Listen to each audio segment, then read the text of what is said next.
whoa.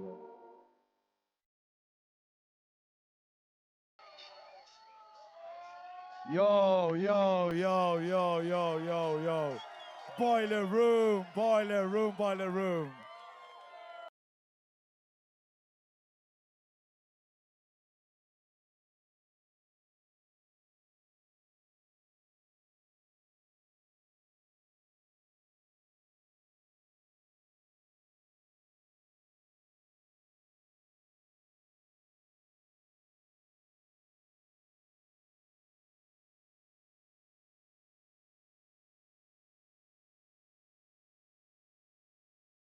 Infertility. I was wondering. This video is aimed at anyone who wants to learn more about infertility. I was wondering if you're open to talking about your chat room policy. That is in the byline. Yes, please tell me what my chat room policy is. What? It just saying silly comments. YouTube chat. So I blocked the people who were being rude and obnoxious to me. The moderator, one of the moderators, blocked me. Another person was saying I was infertile. Oh my I mean, God. Why did they say those things? It was just ridiculous. I'm shooting blanks. No, it had nothing to do with my biology. When you get blocked, does that mean that you can't conceive? I have to BS people Well, you better unblock them. what's going on here. They said I was infertile, and they said I'm talking gibberish. The infertile thing I feel pretty strongly about. But you smell like a fart. Oh, sorry. I'm there to have more gibberish discussion. I am completely unable to fart. That's probably the problem, honestly. One person was saying I was just uttering gibberish.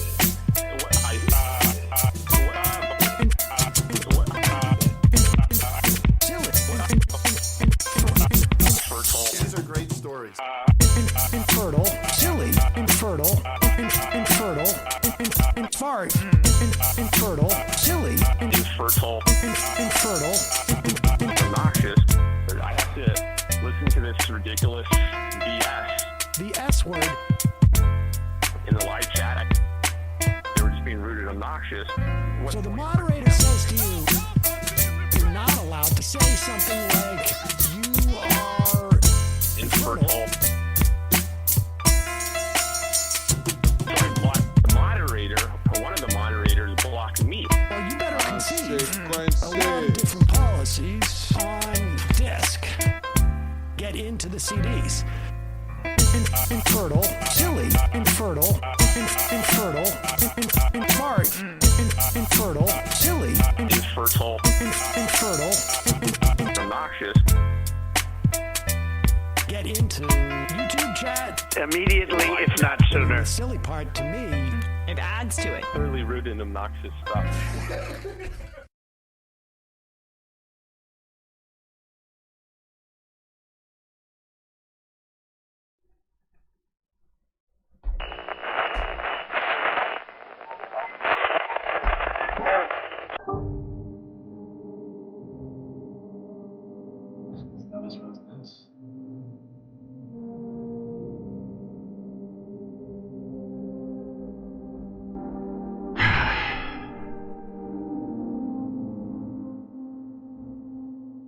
Well,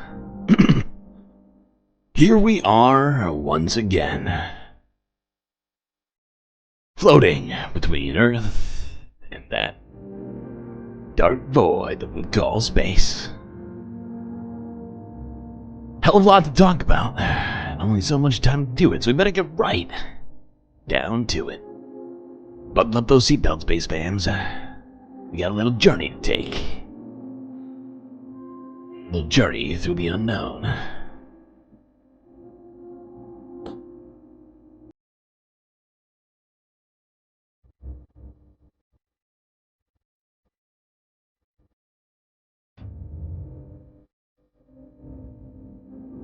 Well, how's everybody doing? Good to see you all. PB, Bob Carmody, Mozzie, Schmegley, Aaron W, Moen Noah, Look Swine,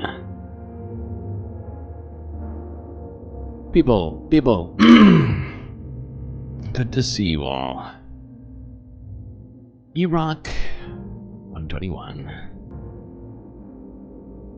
Appreciate that. One of the greatest DJs of our time. I don't know if I can accept that compliment, but for now, we'll just let it. We'll just let that slide.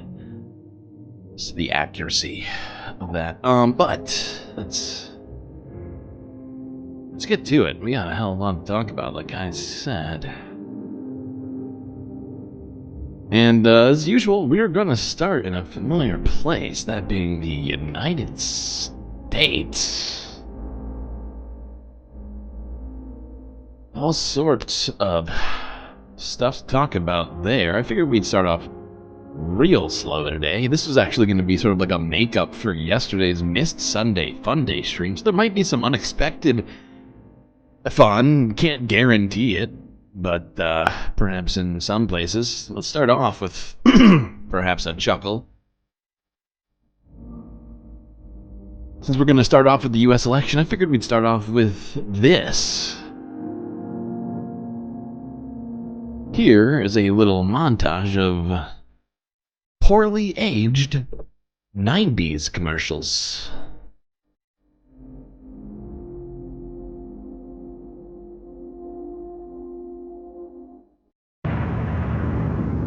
Read Dianetics by L. Ron Hubbard, the owner's manual for the human mind. For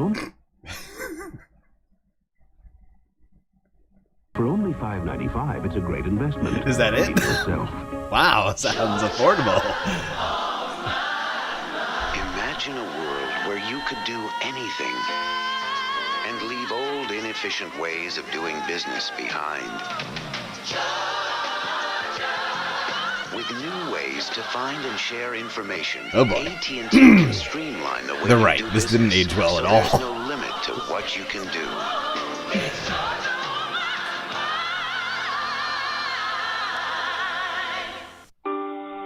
When I joined Halliburton, I knew I was going to work on some big things. We put out a few fires at work. Once ran into a small challenge of getting some supplies to our troops.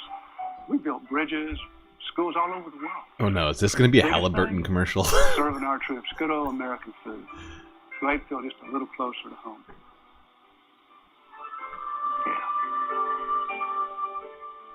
Halliburton. It is a Halliburton commercial. You've got this huge customer. Oh god. Oh my god. You've received a shipment. Whose problem is this? Yours.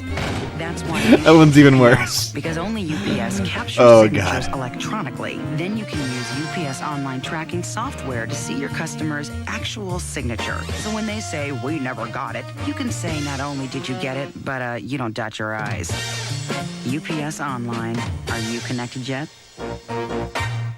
Mr. Fogel, no denying your body's changed over the years.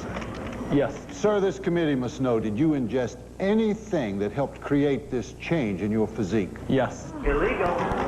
Go on. Usually a 6-inch turkey breast sub for lunch and a foot-long veggie delight for dinner. You get those over the counter? Yes, at a Subway restaurant. What is this?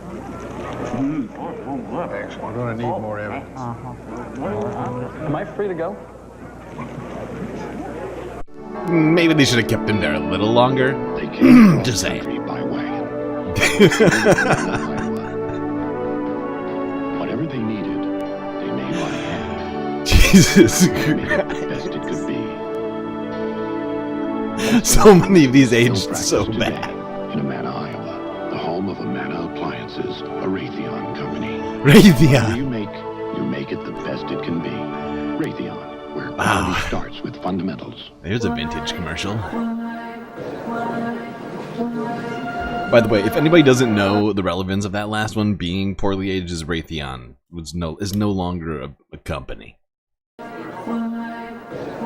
Oh, I think I know what this one is too. Oh boy.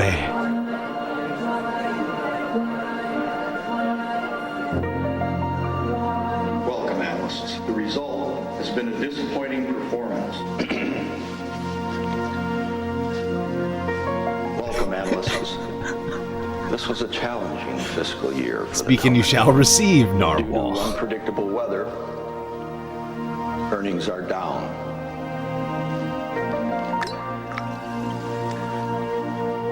Welcome, analysts.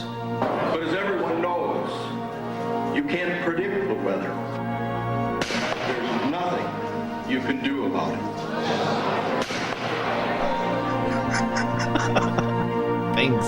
Thanks, Ken. Ask why. Mm-hmm. Get right on that. I think a Tic Tac is clearly better than a Certs. Oh, get out. No, really. With only 1.5 calories, Tic Tac freshens your breath just as well as that does. Oh, yeah? Mm-hmm. Oh. Well, let's see. I'm almost convinced. No. Jesus Christ. I am convinced. Tic Tac. This commercial didn't only not age well, it was, even in the 90s, this shit was like, come on. You okay? I'm fine. Let's go. Hold on. Where are you? I'm in New York. Bad idea from beginning to And end. who are you? I'm Batman. Sit down. You don't understand. I'm Batman. Not going anywhere for a while? Grab a Snickers. I remember this good commercial. citizen. My name is Batman. You could be my assistant. Jesus Christ. Would you like to ride with Batman? Now this is the fear snake, the most venomous snake in the world. Oh my god, it's Steve Irwin. Oh my god. Luckily, we've had the anti-venom sent from America via FedEx. In my line of work, if you're not absolutely sure, you're absolutely dead. Oh, crikey. It appears we've used a different courier who hasn't arrived yet. It's okay because...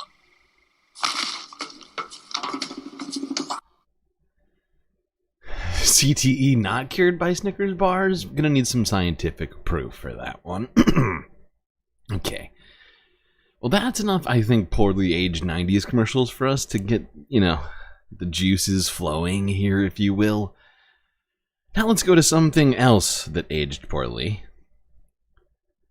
Here's President Joe Biden enjoying a calm post-election walk.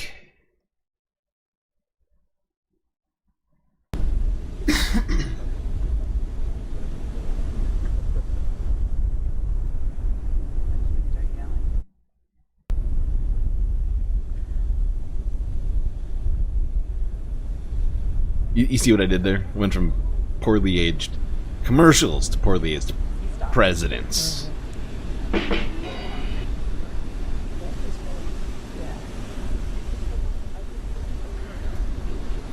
I'm staying in the race.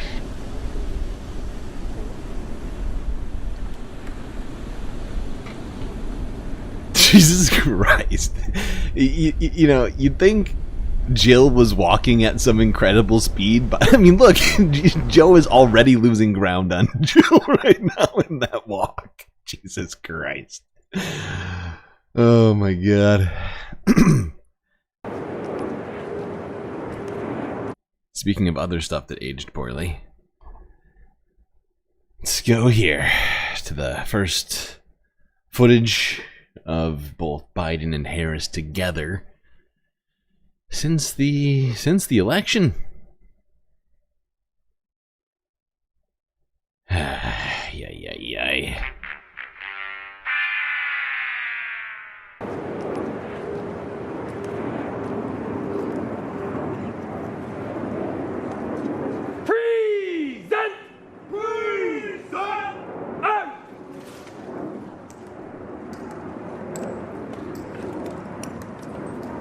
Doesn't even appear to be kind of holding the wreath.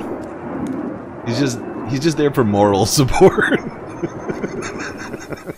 This is the last time I will stand here at Arlington as Commander-in-Chief. It's been the greatest honor of my life to lead you, to serve you, to care for you, to defend you, just as you defended us, generation. That's enough. I've already had enough. I don't know about you, but it's time for me to move on, in my opinion. Jesus Christ. Okay. You know what, let's wrap up. Let's really get into the discussion of the election here with this little wrap up from will probably undoubtedly be some kind of a copyright claim. Playing with fire. Wait, what's happening? Is this in the wrong order? Wait, please hold. What's happening?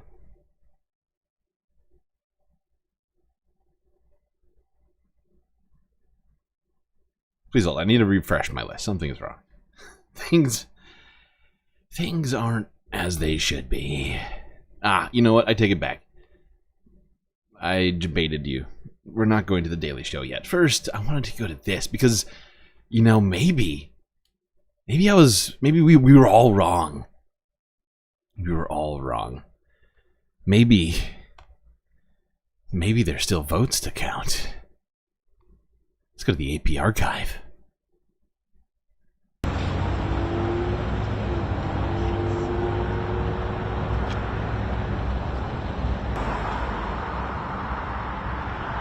Oh, we got trucks. We got trucks full of votes, people.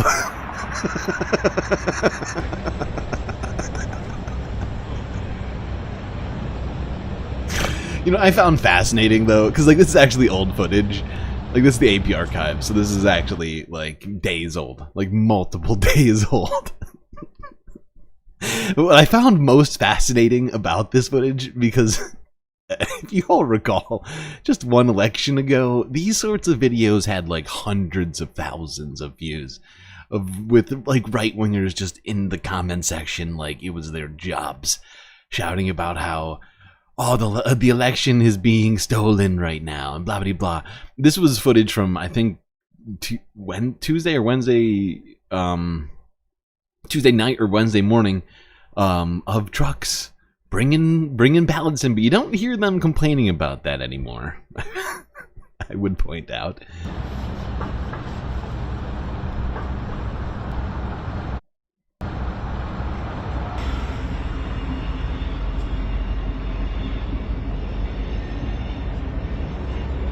It's a funny story. I came out here back in. Although they got the one.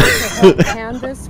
By they, I meant everyone but this one woman who decided that it was her civic duty to come out here and, I don't know, just stand with the flag. It's not clear what it is she's doing, aside from being moral support for the votes themselves. But hey, you know, each person's journey is different. Okay, let's move it along. Let's go here. Big presidential auction coming up. Let's hear about it from PBS NewsHour. Ooh, very exciting.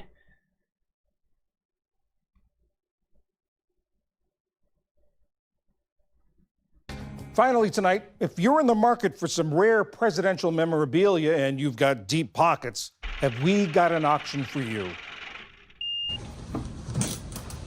This is one of the rarest American flags in existence. It's April 14th, 1865. And it's about to go on the auction block. Certainly amongst the marquee items is this really quite significant flag that draped the coffin of President Lincoln following his tragic assassination. As the coffin was loaded onto a train in Washington and then embarked on a historic run from Washington to Philadelphia to New York City, on to other stops as it made its way to Springfield, Illinois, where the president was. So yeah, I mean, if you got like, you know, at least, I think like $1 million or more, which is what I believe this flag is slated to go for, you can get in on this tasty piece of dead president history. Just saying.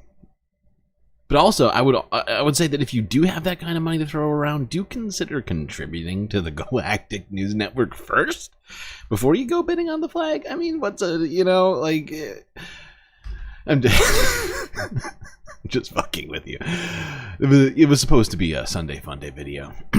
All right, let's move along to this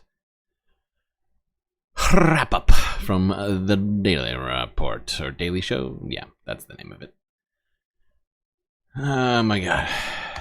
What a fucking week. Is it Monday already? Good God.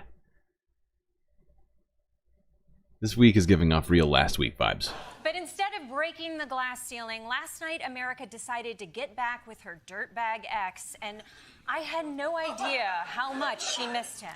Overnight, a stunning victory for Donald Trump. Blowing through the so-called blue wall of Midwest states. In county after county across the country, improving on his margin of victory in past races. Suburban areas, rural areas, even big cities and bluer parts of the map, all tipped in his direction. It is a sweeping and stunning victory, unlike any in our history. It will be studied and debated for generations. We're gonna last generations? I feel like I don't know, maybe this is just me, but I feel like she's either really, really high or she just got done crying. Could be both. Could be both. She could have just gotten done smoking a sad joint. We're gonna last generations? That is the optimism I was Who's looking to say? for. Thanks, George Slopadopoulos. That's your legal name now. Yes, true. That's a good point. Trump is on track. She makes a very good point. From now on, I'm pretty sure, at least effective January, what is it, 20th, George Stepha whatever is now George Slopadopoulos, and forevermore into eternity. So that's at least one thing for us to look forward to. Win every single swing state and the popular vote. Just like the relationship between Trump and Eric, this one wasn't close at all. Oh my God. Ooh, burn. Okay, you know, we're gonna move on from the comedy, get a little bit more serious here. 20 likes. Do we have 20 likes? Okay. Okay, please hold. Ooh, that's an OG bacula right there. What's that? 19. Old school and the new school. All right. What's next? You know what? Let's talk. Let's get right into it. Let's talk about what's about to go down and what's been going down behind the scenes. That being Donald Trump's shadow cabinet. That's right. He has been hard at work, hopefully not literally, appointing people ahead of his being inaugurated, all of that fancy stuff. The slate of characters that we have to look forward to is looking, well, just god dang exciting. I mean, my God. And by that I mean horrifying. But let's start off with Donald Trump's deportation plan, because people are upset about that, probably rightly so. Perhaps some more than others.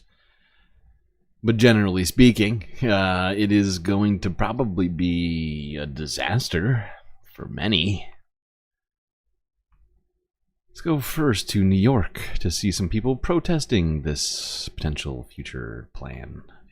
What just happened? President-elect Trump promising mass deportations on day one of his second term. And today, thousands of protesters took to the streets in a show of solidarity and defiance against Trump. Duarte Geraldino was in the middle of it all and has this report.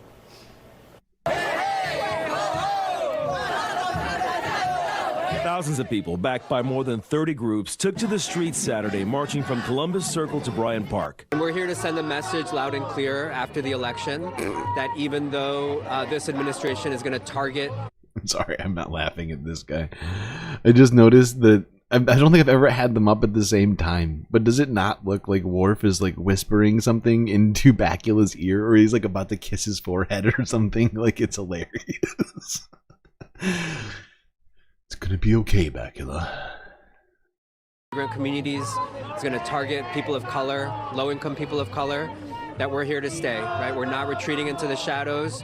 We're actually going to be more visible and powerful than ever. Trump's victory on Tuesday increases the chances he'll keep his promise to roll back immigration benefits that keep families together. like temporary protected status, which allows migrants to stay in the U.S. with their families. Central promise of Donald Trump's presidential campaign was mass deportations. New York City has about 400,000 undocumented immigrants. If that promise comes to pass, it would have a huge impact on life in the city. Nuestro futuro, our future, that's what they say they're marching for. Janeri Solis is a U.S. citizen raised here in New York. She brought her young children to the march. I have a daughter and a son, but also like her rights. You know, her rights feel like they've been taken away by the rhetoric that Trump is spewing. Like many, Janeri worries about family members who might be forced to leave if Trump follows through on mass deportations. A study by FWD.US shows more than 19 million Latinos in America live with an immigrant relative, and about a third could face family separations under Trump's. Yep. Those are the initial reports right now.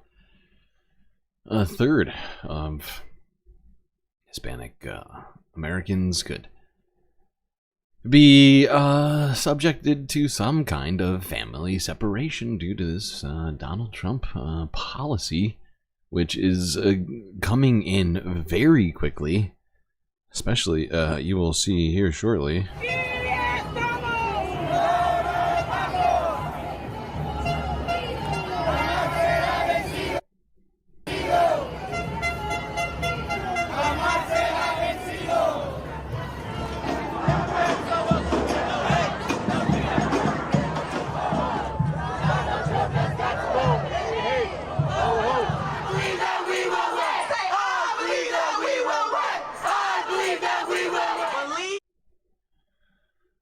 Ah, boy.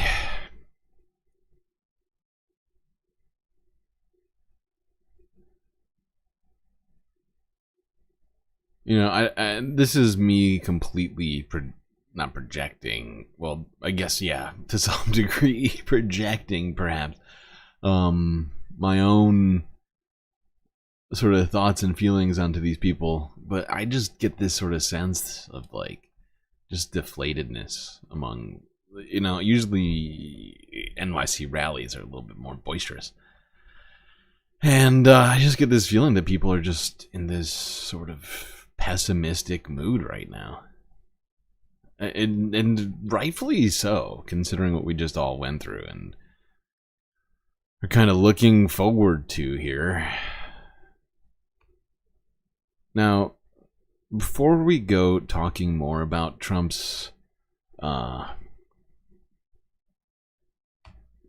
Well, let's talk about it in a slightly different way here. We watched part of this interview this week. Policies meant that either asylum seekers could not even apply for asylum in the United States, even though asylum is something that we abide to because of our own international law and because of international agreements.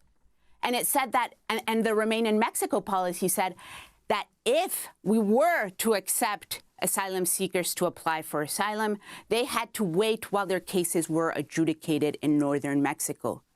While people waited in northern Mexico for either Title 42 to go away or for the Remain in Mexico policy to be allowed in, people lived in terrible encampments where they were regularly raped, tortured, mugged. It was absolutely brutal, the conditions there. In fact, I once interviewed a woman who had fostered a child during Trump's zero tolerance policy, the policy that Trump implemented that separated children from their parents while in detention. And this woman who had fostered one of these little kids who was separated from his father while crossing the border because of the Trump administration said right now, the Biden administration's Remain in Mexico policy is basically a zero tolerance policy in reverse. Why?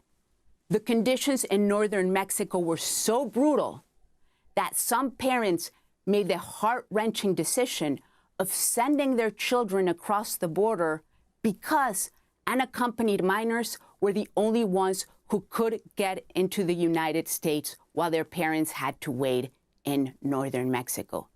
Even recently, the Biden campaign... It's true. It's only gonna get worse.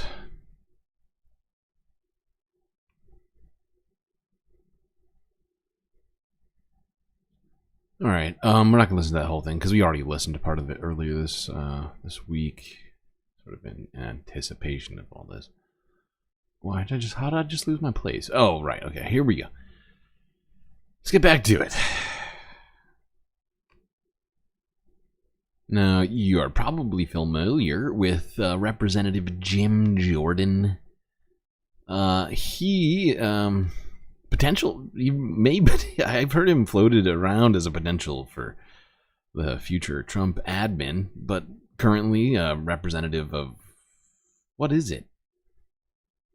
North Carolina? I always forget where. Either way, asshole Jim Jordan was asked about who would be targeted first in the Trump deportation effort by, well, not anybody's favorite person here, but just figured it's important to. I want to move on to immigration. There are a lot of things that you just said that I think aren't totally fact-based. So they say that they're for free speech, but there are a lot of things that we know are not happening. I want to ask about immigration. Came together. Well, all maybe. because of the attacks on the First Amendment, on free. This is something our committee spent a bunch of time. He is Ohio. Jesus Christ. We pointed that out. Let's turn to immigration. Top Trump advisor Stephen Miller says that mass deportations of undocumented immigrants will begin as soon as Donald Trump takes office. I want to play this out for the American people so that they understand what exactly is going to happen.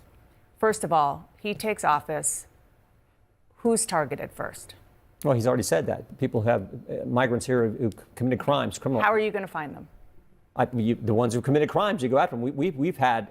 But I mean, Ms. like who actually? Whose daughter was killed. We've had Rachel Morin's family who came in and talked. How are they going to be found? Is it going to be the military? Is it going to be local law enforcement? One example. 1.3 million migrants have already had their asylum case adjudicated, been in front of a judge, and the judge says you do not qualify under the law. We're the party of the rule of law. Those 1.3 million, they don't qualify under the law. My question is how do you get them? They're supposed to be removed. They have a removal order. You start there. You start with the criminals. You start with the people who've already been. I want to understand. So people say, like, let's say one of these people is living in their apartment complex. Is the military going to come in? Is it the local law enforcement? How is it actually physically going to work? The Trump administration, the Department of Homeland Security will work with local law enforcement, and we'll focus on the people who 1.3 million already been in front of a judge and said, no, you're not entitled to stay here. You have to be removed. There's an order there, a court of law. They've had their due process. They've had the whole process play out. So let's move on beyond that population, non-criminals, people who are in the country who are not legal citizens, those who have not committed crimes. We're starting with the criminal element. I know, but after that. 1.3. Well, we'll start there and then go from that point. At no point during this interview, just so you know, this is the whole interview. We're going to stop it right here because for the next 2.5 minutes, all he does is ignore that question. He has zero answer for what happens once they get rid of those first initial, 1.5 million people. Illegal. No fucking plan. No clear plan whatsoever. Which should give people concerns, right? Because when does that stop? When does any of that stop? And the fact is, even the first wave is going to be incredibly just destructive on multiple levels. Not just for people's families, but for the American economy as well. Let's not forget that illegal migrants actually contribute a hell of a lot in taxes to things like Social Security, which they don't even take from, to the tune of billions of dollars a year. So you get rid of them, suddenly there's a huge hole in that. Fuck, my brain just broke. You know exactly what I'm trying to say. I'm going to keep it moving because I'm getting a little distracted. Let's stay focused specifically on these deportations. Let's now go here to Reuters from 15 hours ago, as Donald Trump has now named the individual, perhaps unshockingly to most, man who is going to be the border czar for the future Trump administration. Let's find out who that's going to be. Spoiler alert. It's not good. It's not good. U.S. President-elect Donald Trump continued to fill the roster for his administration over the weekend. The billionaire on Sunday tapped Tom Homan to be in charge of the country's borders.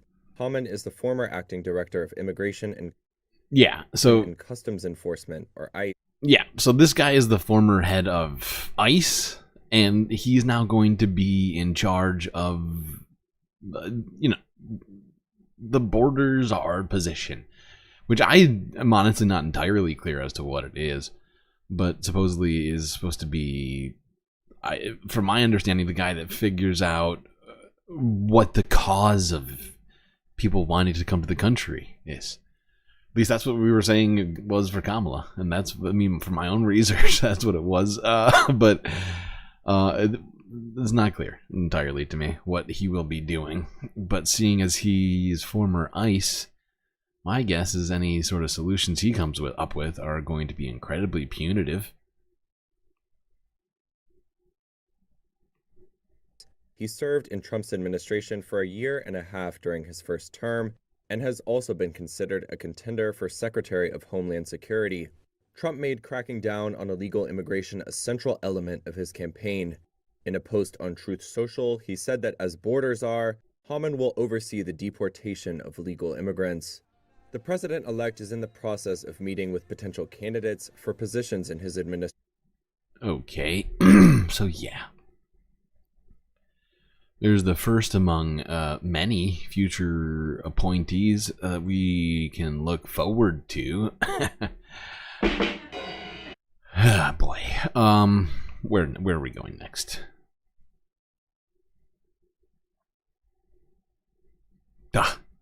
Yes. Let's go here.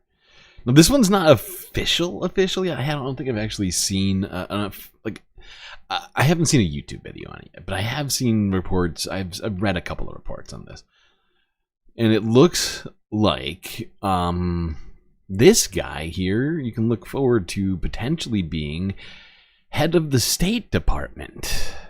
That being Brian Hook. No, actually, no. Let's go to this first. Then we'll go to ours.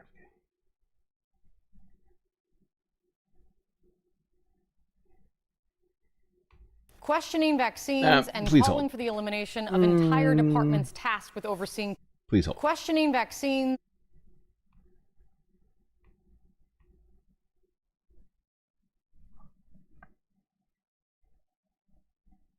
What is Iran's endgame? How does it benefit that country to provoke the U.S. to attack and kill U.S. soldiers? Oh my God. Iran is a closed country, and the outside world rarely gets a glimpse inside. We don't know much about the religious zealots who run the country or even the Iranian people.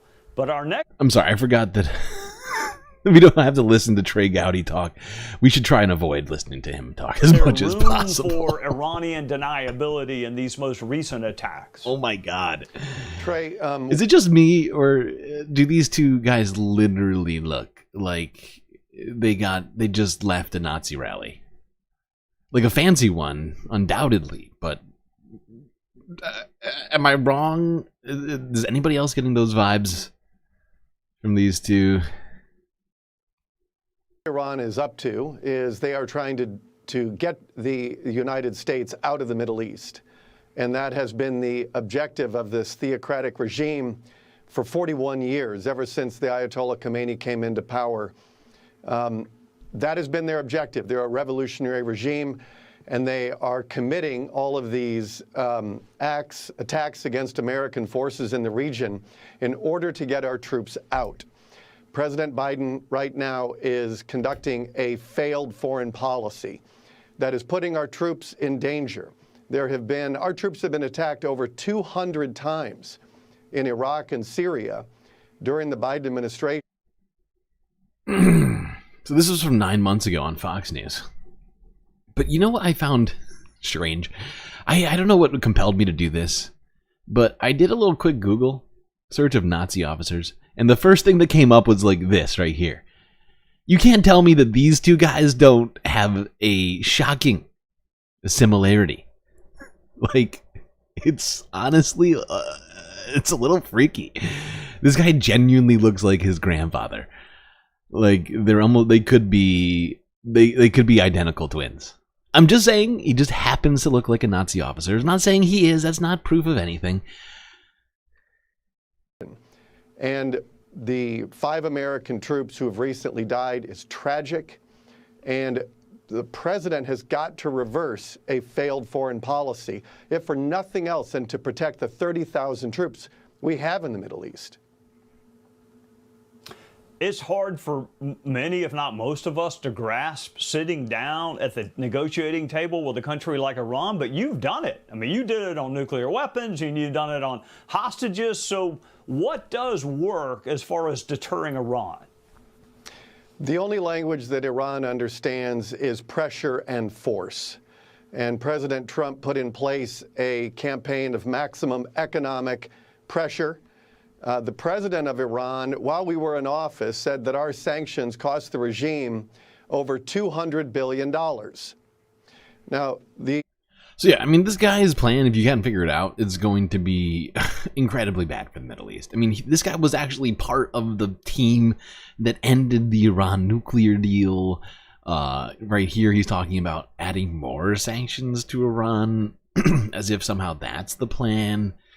But it's just like, this is what you have to look forward to here for the Middle East. And, you know, people who were voting Trump as some sort of, you know, very misguided, at least in my estimation, like counter vote to Kamala as regards potential future Middle East policy. I think this is what you have to look forward to. So my guess is this guy's not going to be making the Middle East better than the Harris administration would have.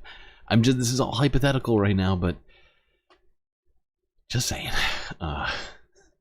this guy does not have good plans for the Middle East. I will tell you that right now. If you want to know more about it, quick Google will elucidate, but we must continue down this horrifying path to here. Let's talk about this, because RFK Jr. may very well be in charge of the FDA, the USDA, and a number of other administrations, is that, you know, will have real-world effects. Let's go to CNN quickly talk about that. Questioning vaccines and calling for the elimination of entire departments tasked with overseeing public health. That is what Robert F. Kennedy Jr. has been doing, not just this election cycle, but also for years. And CNN is reporting that he has been seen around Mar-a-Lago since Donald Trump's win, milling about the Club Wednesday, which is now really the center of the political universe, reinforcing the views and fears of some that Trump really will task him with going wild on public health in the new administration. Kennedy has no experience in public health. He's an environmental attorney, but that has not stopped him from being one of the leading proponents of anti-vaccine conspiracy theories for years. So what does this mean? Joining me right now is Dr. Paul Offit, the director of the Vaccine Education Center at Children's Hospital of Philadelphia. He's also a member of the FDA Vaccine Advisory Committee. Doctor, thank you. Before I show some of what Kennedy's views on public health, overall, what do you think RFK Jr. having power over public health in this country will mean for this country? Well, to be honest, I can't believe we're actually having this conversation. I mean, if you look, that science and technological advances have allowed us to live 30 years longer than we did 100 years ago. And now you have this man, Robert F. Kennedy Jr., who's a science denialist, a virulent anti-vaccine activist, a conspiracy theorist, who will have some sway over public health. Nothing good can come of that. He denies those advances. He simply declares his own scientific truths. It's a dangerous moment. Yeah, no kidding. I mean, and he is a known vaccine skeptic. He has been a dominant force in promoting vaccine conspiracy theories and misinformation for years.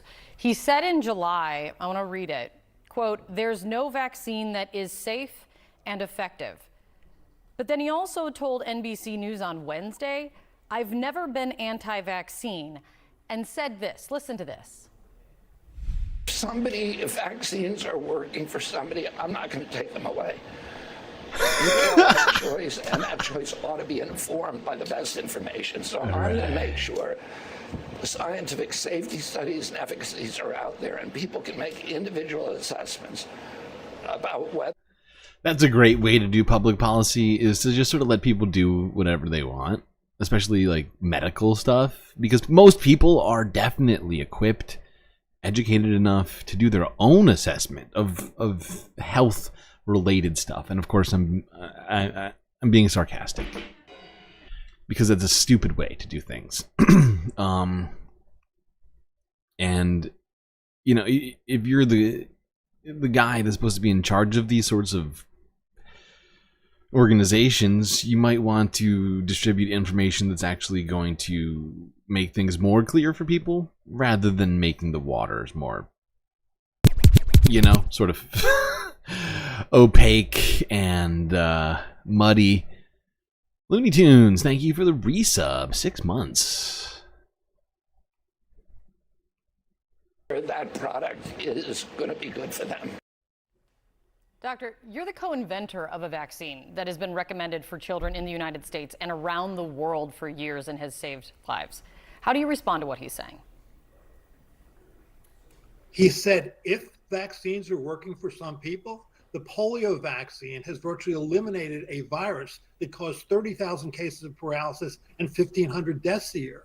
The Haemophilus influenza B vaccine, that bacterial vaccine, has virtually eliminated the 20 to 25,000 cases of meningitis and bloodstream infections. The diphtheria vaccine has eliminated what was the most common killer of teenagers. The pertussis or whooping cough vaccine have virtually eliminated the 8,000 deaths. If vaccines.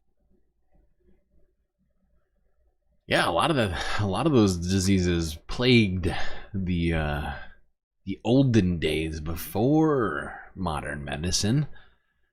But hey, maybe we'll get a glimpse of that here in the future soon. Maybe we'll be lucky enough to revisit all of that with RFK in charge. Although some people in chat seem to be dubious as to whether RFK will even be confirmed. Is that relating to Donald Trump, like, sort of just deciding he's had enough of RFK? Look, buddy, I've had enough of your silly voice. Okay, you can't keep going around talking like, oh, I can't. That's too much, man. Can't have it.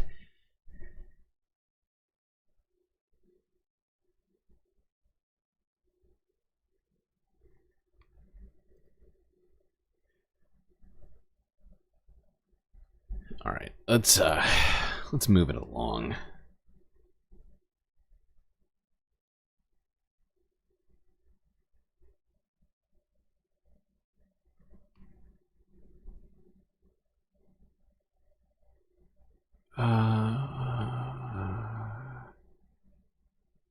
You know, I found fascinating this. You know, we're gonna move on now from the, what do you call? Well, maybe not even necessarily. I guess this guy could get a job in government too. Who's to say?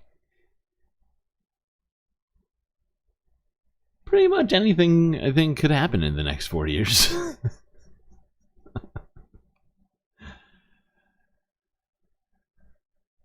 When she was trying to run for president, Tulsi Gabbard nuked her out of orbit, and that. God dang it!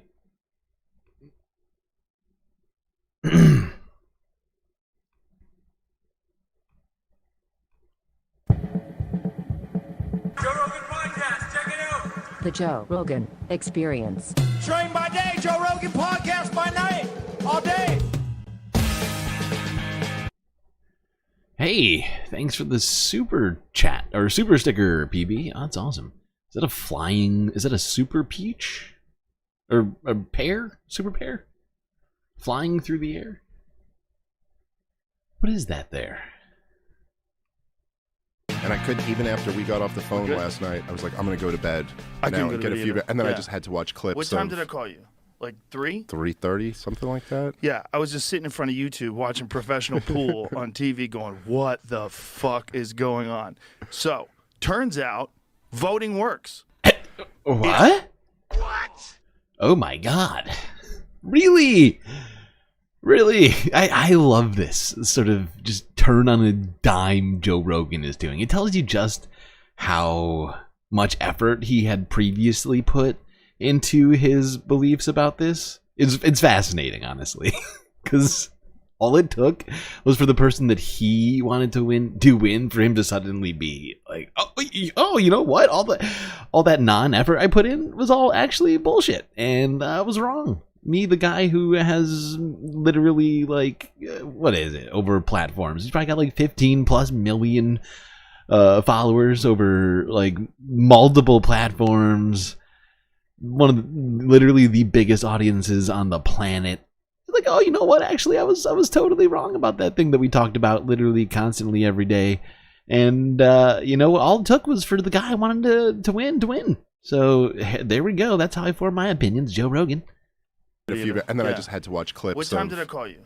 Like 3? 3:30, something like that. Yeah, I was just sitting in front of YouTube watching professional pool on TV going, what the fuck is going on? So, turns out, voting works. Oh my God. It's crazy. Real. As much as we fucking thought they had it rigged, as much as we thought there were shenanigans and... This guy is such an idiot. Like, watching his brain attempt to work on anything is truly fascinating. It's almost, it reminds me of like being at the zoo, honestly, watching the J Rogan experience. It's a weird vibe at all times.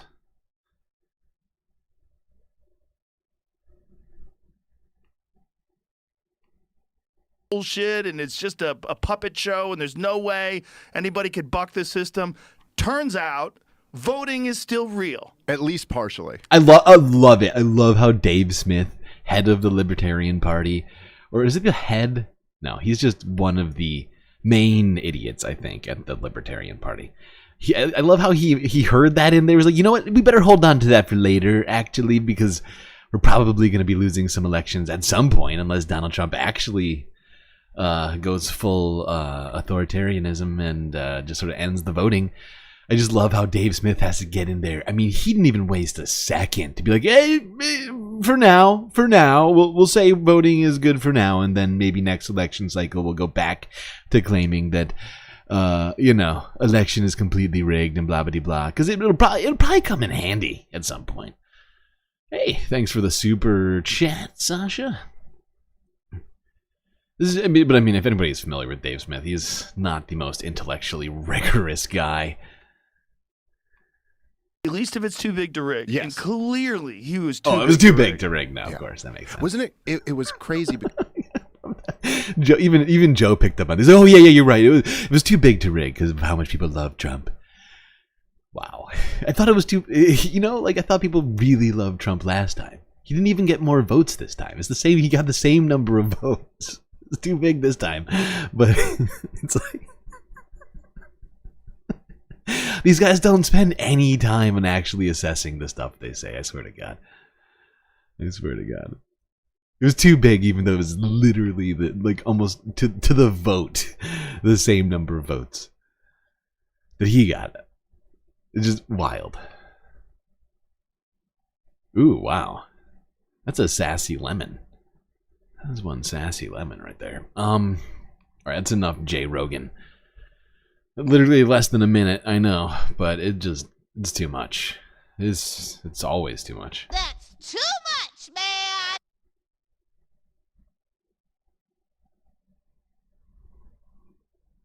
All right. Now, let's talk about a group of people that really identify with Joe Rogan. And they certainly love his podcast. Sorry to say, that group of people is young men.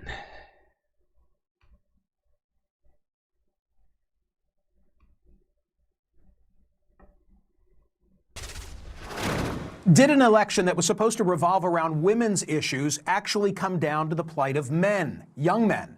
The 2024 race long ago turned into the boys versus girls election, with polls showing Harris performing significantly better among women and Trump among men. But the question was, how big will the gender gap actually be? Well, we all know now it was big enough to hand Donald Trump the presidency. More than half of the male vote nationwide, 55%, went to Trump, 42% to Harris. Men under 30 saw a dramatic shift from supporting Democrats in 2020 by a 15 percentage point margin to swinging back to the GOP by 13 points. A CNN... Yeah, now that is a disturbing trend. But this one back here, if you go back to this pie chart, this was pretty much the same, if I recall correctly, to the 2020 vote, too, for men.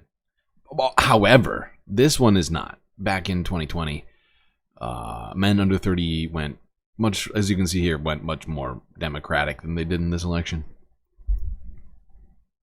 An exit poll also found men under 30 in Pennsylvania favored Trump by 21 points. In 2020, Biden won that same group by 9 points. Shift, 16 points. A part of President-elect Donald Trump's campaign strategy involved using hyper-masculine voices like Hulk Hogan and Kid Rock, UFC CEO Dana White. Democrats may have miscalculated the strength and importance in appealing to men. On their party's website, under the headline, Who We Serve, Democrats showed a diverse list of minority groups, including LGBTQ+, Americans with disabilities, Pacific Islanders, Native Americans, women, many other communities. No mention of men. You know, this to me is a frustrating sort of complaint to even address. But, like, while I understand some people perhaps feeling left out by this, the fact is it's implicit. It's implicit that you're going to be served. That's how our democracy has worked from the beginning. If you're a man, a young man, listening to this right now, I just want to remind you that since 1776, you have been the main focus of democracy for the last 250 fucking years. Okay, it's always been that way, and it's not going to be changing anytime soon. From what I can, even if not certainly not anytime soon now. But the point is, even if Kamala Harris had become president, even with the lack of mention of men, I would point out there are men who are Latinos, there are ethnic men, there are ethnic Democrats abroad, there are Asian American and Pacific Islander men, there are men with disabilities, there are African American men, rural men. You know what I mean? Like, all of these things can apply to you. So stop acting like you're being ignored just because you weren't specifically mentioned in a group about specific, or a list about specific groups other than you, because that's kind of the point. Because you're the implicit group, underlying group. It's always going to be served, and then these are the other groups that we're going to be, hypothetically served by Democrats. But no, some people looked at this list and thought, "Oh God, they're going to deport us. They're going to deport all the men. We're gone. We're all gone." Illegal. Help! Help! I'm being repressed! You might remember back in August, I noted this, made reference to the omission in a conversation that I had with Professor Scott Galloway. The Democratic Party right now, Michael, is facing the same issues as some of the DEI apparatus at universities. And that is when you are purposely and explicitly advocating for 76% of the population. Once again, this is the exact same sort of outrage, Scott Galloway. And the fact is the thing about Scott Galloway that frustrates me the most is that he tends to, at least 10% to like 30% of the time, assess what the problem is. He never seems to have any fucking solutions, but more importantly, he always seems to go back to this sort of like male grievance culture in a way that I find to be toxic still, and that I don't find to be constructive, right? Even though I know that he wants to, he certainly tries more than a lot of sort of male grievance people out there. He does it with less misogyny than your average person. But the fact is, let's not forget, Scott here is, first off, a professor at New York University Business School. Not exactly the most liberal place. He's also a multi mil. I think he might even be nearly a billionaire. I know he's certainly in the 9 figures club. So, I mean, this guy, I like that he wants to appear like, normal guy can survive everybody's issues, but he's in no way a normal dude. The most normal thing about him is being a professor. Are you advocating for them, or are you discriminating against the 24%? And that's how I think a lot of young men feel. Quite frankly, they just don't feel. But this sort of logic is so dumb. I gotta hit this again, but it's just, once again, referring to other people than men does not mean you're suddenly not going to be serving men. Okay, and to suggest it is disingenuous, and this sort of narcissistic, selfish, worldview of if I'm not being mentioned right now, then I'm being completely ignored. Well, have you ever been a minority before? Try that. By the Democratic Party. In the final months of the election, Donald Trump reached out to young male voters on popular platforms that they subscribe to. His campaign even consulted Trump's youngest son, Barron, on where to find this audience. Trump did lengthy interviews with Joe Rogan, Theo Von, Logan Paul, bussin' with the boys on Barstool, Aiden Ross. He played golf with YouTube pranksters known as the Nelk Boys.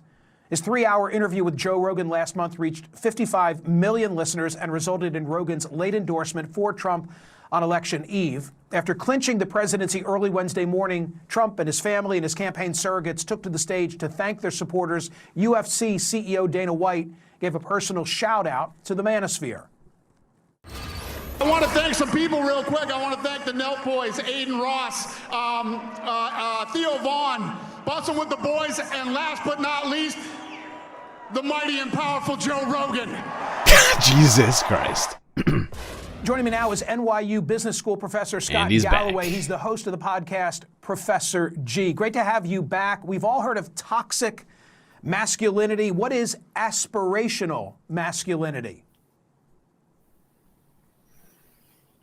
Good to be with you, Michael. Aspirational, feeling good about being a man, believing you are entitled to more economic opportunity than is currently presented. Wow, this is what I'm talking about, right? This particular part of his analysis, I would say is totally fine. You should be fine with feeling with being a man, and you should be able to desire to have better economic opportunity, because the current state of things is bad, right? But it's not just men who are having bad economic opportunities, okay?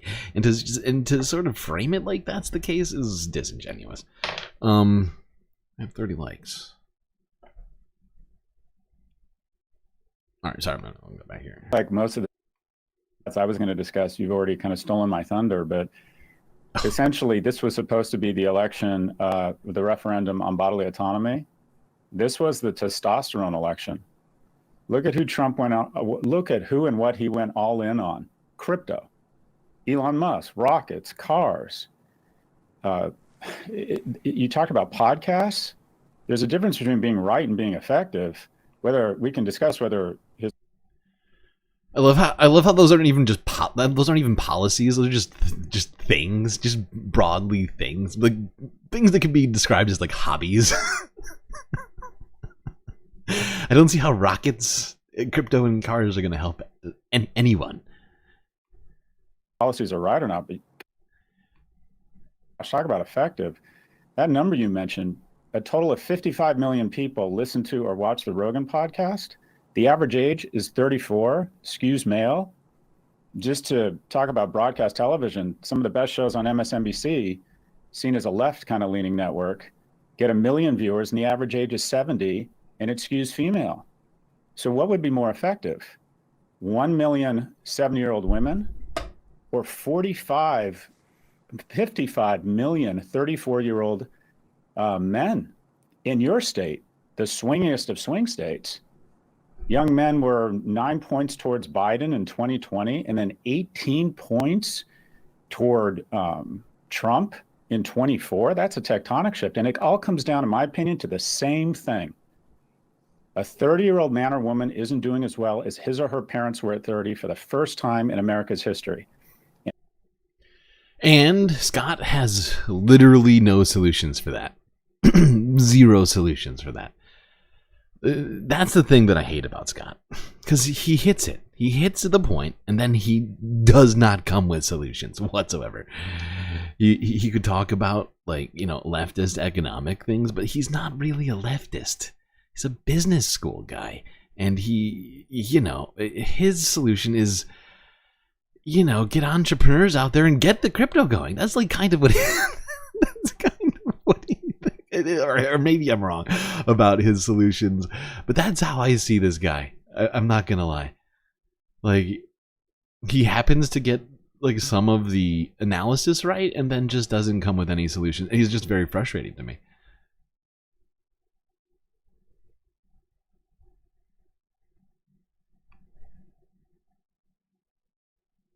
Because it just feels like instead of giving any real constructive feedback, he just goes into the grievance culture, and he's like, you know, that's why people are justified in being sort of, you know, shitty and for voting for Trump and like all this other stuff. It's like, ugh, okay, Scott. Now, do you have any? No, you don't have any. Okay, all right. Well, then let's move on to here. Talk more about young men in general, as they are seemingly apparently a huge voting demographic in the United States, so I hear. And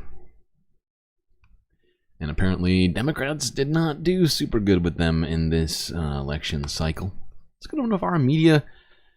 We actually watched part of this interview, I think, like months ago.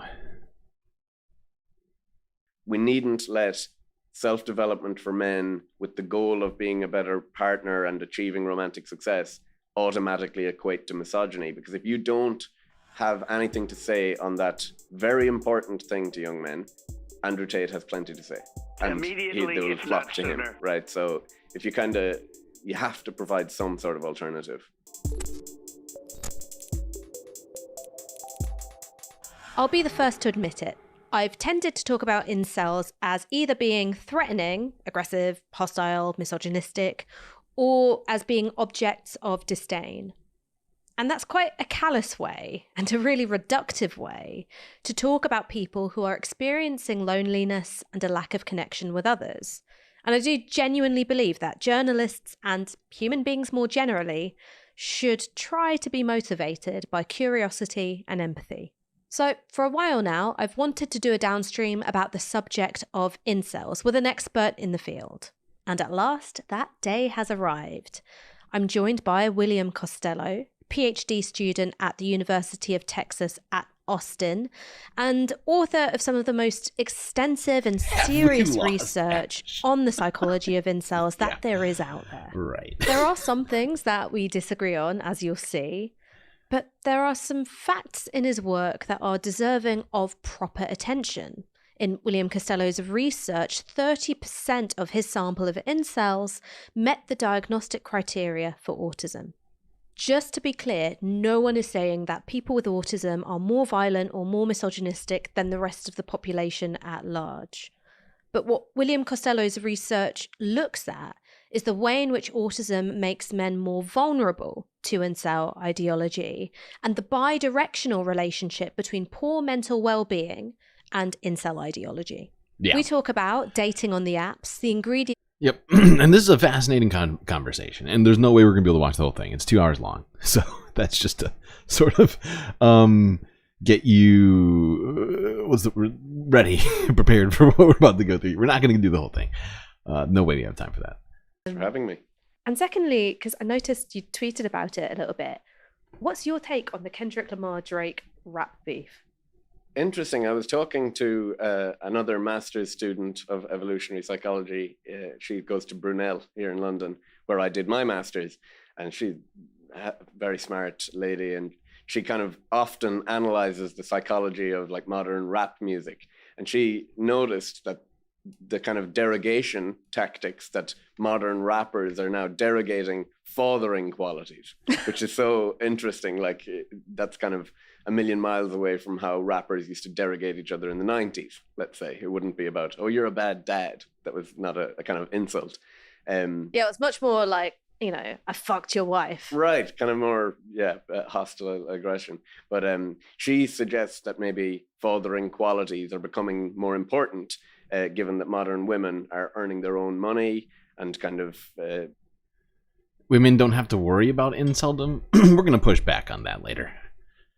But I would disagree with that. You know, doing their own thing on that front, so then other qualities become more salient. And that fits with some other research. I'm writing a paper with a guy called Mac and Murphy about how over recent decades, physical attractiveness has become more and more important to women in their reports of what they say and how much they value physical attractiveness. But also there's converging lines of evidence, like every man in his 20s to 30s is a recreational bodybuilder, right? We all go to the gym, like kind of that's incredibly exploded since the 80s. Men are starting to use makeup, caring way more about their image in terms of fashion. Body dysmorphia is rapidly increasing in men and actually on track to overtake women's body dysmorphia in the next decade. That I found really surprising. Yeah, like he finds it. I also found that surprising. That statistic shocking. Also the one about autism as it relates to sort of incel ideology. But I think this one was even more shocking to me. That men's body dysmorphia figures were going to overtake women's, because for a very long time that was not really even a question so much. And that's largely driven by the gym bro kind of body dysmorphia culture of not getting as many gains as you think you need. So I introduced my husband to moisturizing, but at what cost? Right, yeah. Well, that's the direction of travel. Yeah, it's we're going to call the paper the ape that evolved into a peacock. So it's kind of like humans are typically a reversal of many species, whereby take the peacock, for example. The peahen is very drab and not very bright, whereas the peacock is very exuberant, the male, and the female peahen selects for the brightest plumage, whereas in humans, it's the female that puts the emphasis on physical attractiveness. So that might be coming back into equilibrium now, given that women are earning their own resources and kind of taking care of themselves on that front. It's science. When they're free of having to select men. Hold on. Let's we cannot watch this whole thing, but I'm gonna try and hit a few spots in here.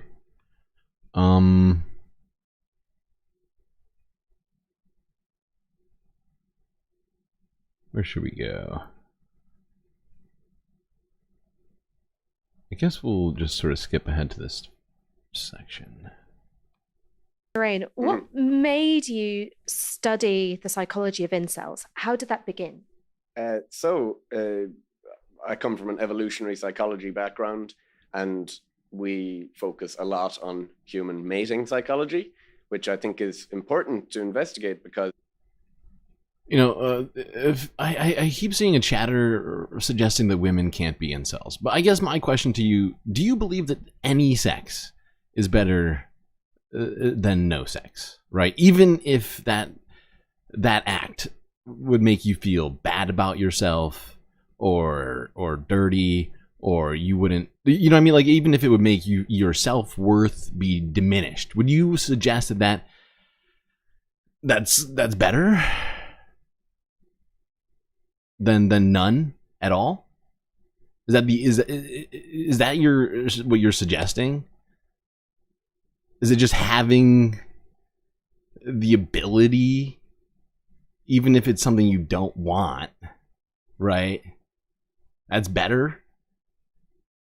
Because that, to me, I think is lacking a whole lot of sort of pretty basic analysis on psychology. We're a sexually reproducing species. Every human being alive on planet Earth today is here because an unbroken chain of ancestors solved the problem of mating to reproduce. Not me, I just hatched fully formed under a moist rock. You just materialized. Very good. It's hugely important to humans. It's a fundamental human drive. We build billion-dollar industries around it in dating apps, cosmetic surgery to look more attractive. We write poetry over mating. We go to war over mates. So it's really important to humans. So to think that there's this group of modern young men who see themselves outside of accessing that at all, I was very interested to see the effects on themselves and what effects that would bring about in terms of their attitudes towards others. Some people say to me, well, why do incels care so much about, sexual and romantic relationships? And I'm like, why does anyone? I mean, everyone cares. That's like the number one concern for a lot of people. It's a tall order to simply ask incels, have you considered just simply not caring about this massively important thing? Sure, and that's, to me, is a very sort of, what's the word? Not just out of touch, but just sort of dismissive and like kind of almost cruel sort of suggestion. Like, have you ever considered not wanting it? Like, I mean, that's going much too far. Because, like, I mean, if you genuinely want it, then of course it is frustrating for you. It could be more, right? I mean, people struggle with this, right? And it's not, we can't, I'm not here to diminish that, of course. Not in any way. And that's just, people do want connections, right? And I think that kind of brings it back to what I was talking about, though, with women. It's like, if everybody wants a connection, but say you can't find somebody who actually makes you happy, who actually makes you feel safe, who, I don't want to go down the list of all these sorts of things, but my point is like, say you're struggling as a woman to find somebody. It's the same sort of situation. I mean, maybe you view this differently, but I guess in my estimation, like, that's still a legitimate struggle that people are going through, right? And you can't just suggest that because somebody could find anything that therefore, like, their dissatisfaction is somehow negated. It's like, oh, well, you have, it's like saying, I'm trying to think of a good sort of analogy here, but it's like saying that, you have a job, why do you want a raise, right? Like, you have a job, why do you want workers' rights? Blah, blah, blah. I guess you could try to direct them to focusing on cultivating relationships more broadly, which is important because they do retreat from society and don't have friends, and it's a broader loneliness issue. But I don't demean the social pain of feeling sexually invisible. That is a real social pain to me. Like, some of the most rich, conscious experiences available to humans are your romantic relationships and the prospect of them. So feeling like you're outside of that was a kind of an interesting thing to analyze for me. And then on the other side of things, I thought it was like the sweet spot of a research topic because there was lots of media attention, lots of government attention, lots of worry about this topic, but not a lot of research. So at the time I started, it was one of the few studies to have primary responses from incels at all. It's growing now, but still very much in its infancy. And it's proven a good research topic of choice so far. Yeah. I think we might skip. We don't think we need to listen to this whole section. I think we all genuinely know what we're talking about. One of the things that you've written about is that incel culture is perceived as a crisis of violence, whereas in reality, you're talking about it as a crisis of suicide. Yeah, so I think the data seem to suggest that one of the primary risk factors from incels is this high level of suicidality. And that fits with a lot of data because we know from previous work that two of the biggest predictors of male suicidal ideation are failures in mating and feeling like you're a burden on your kin. So incels fit both of those criteria very saliently. So they're obviously failing in their mating goals. But they're also very likely to live with their parents into adulthood and be underemployed at low levels of employment. Yeah. That feeling like burdensomeness. And that sort of stuff is being exacerbated by the current state of the, economic system that we have right now, the inequality, the housing crisis, all these things that we talk about ad nauseum on this channel. that we keep trying to figure out how to fucking solve would address at least a portion of this, right? If you're, having to live at home, I mean, let's be real. Trying to have a dating life from home as an adult is, come on. That is really tough. That is a legitimately difficult thing to even sort of, it's like a dance. And it's like, you got your parents around. Trying to make all that work and it's not exactly a turn on, right? So there's a lot going on there that,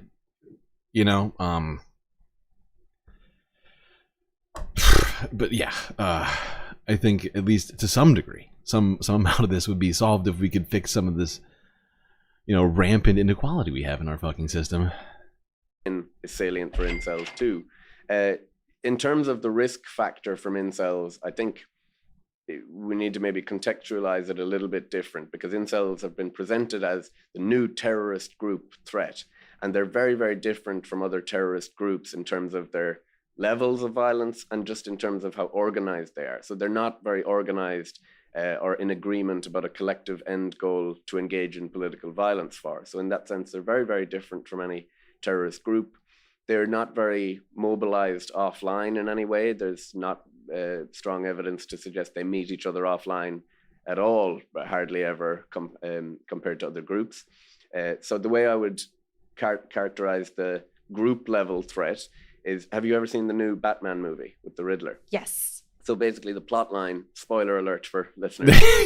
Spoiler alert. Opera singing Batman on the loose. Right, and he mobilizes a kind of anon group of terrorists to do his bidding, basically incels. And that, to me, from like a terrorism studies perspective, seems like a logistical nightmare. Like like organizing terrorism is a serious logistics operation, right? So mobilizing a low motivation group of... I like how he genuinely thought like really long and hard about this. This guy is...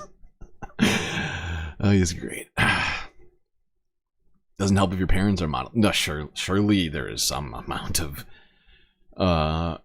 early socialization to be, thrown into this mix in terms of contributing factors. Undoubtedly. On the internet who don't know who each other are, it's not very likely.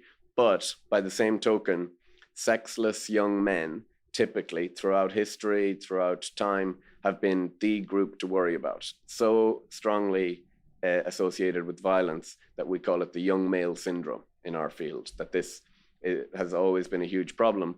Now, throughout history, you had kind of cultural or social institutions to deal with your population of incels. So, for example, the monastery would be one for sure, give a high status position to kind of channel these extra guys into. You'd create Vikings out of them. The Vikings were likely incels, not the sexy kind of Netflix. Yeah, no, you don't think of it that way.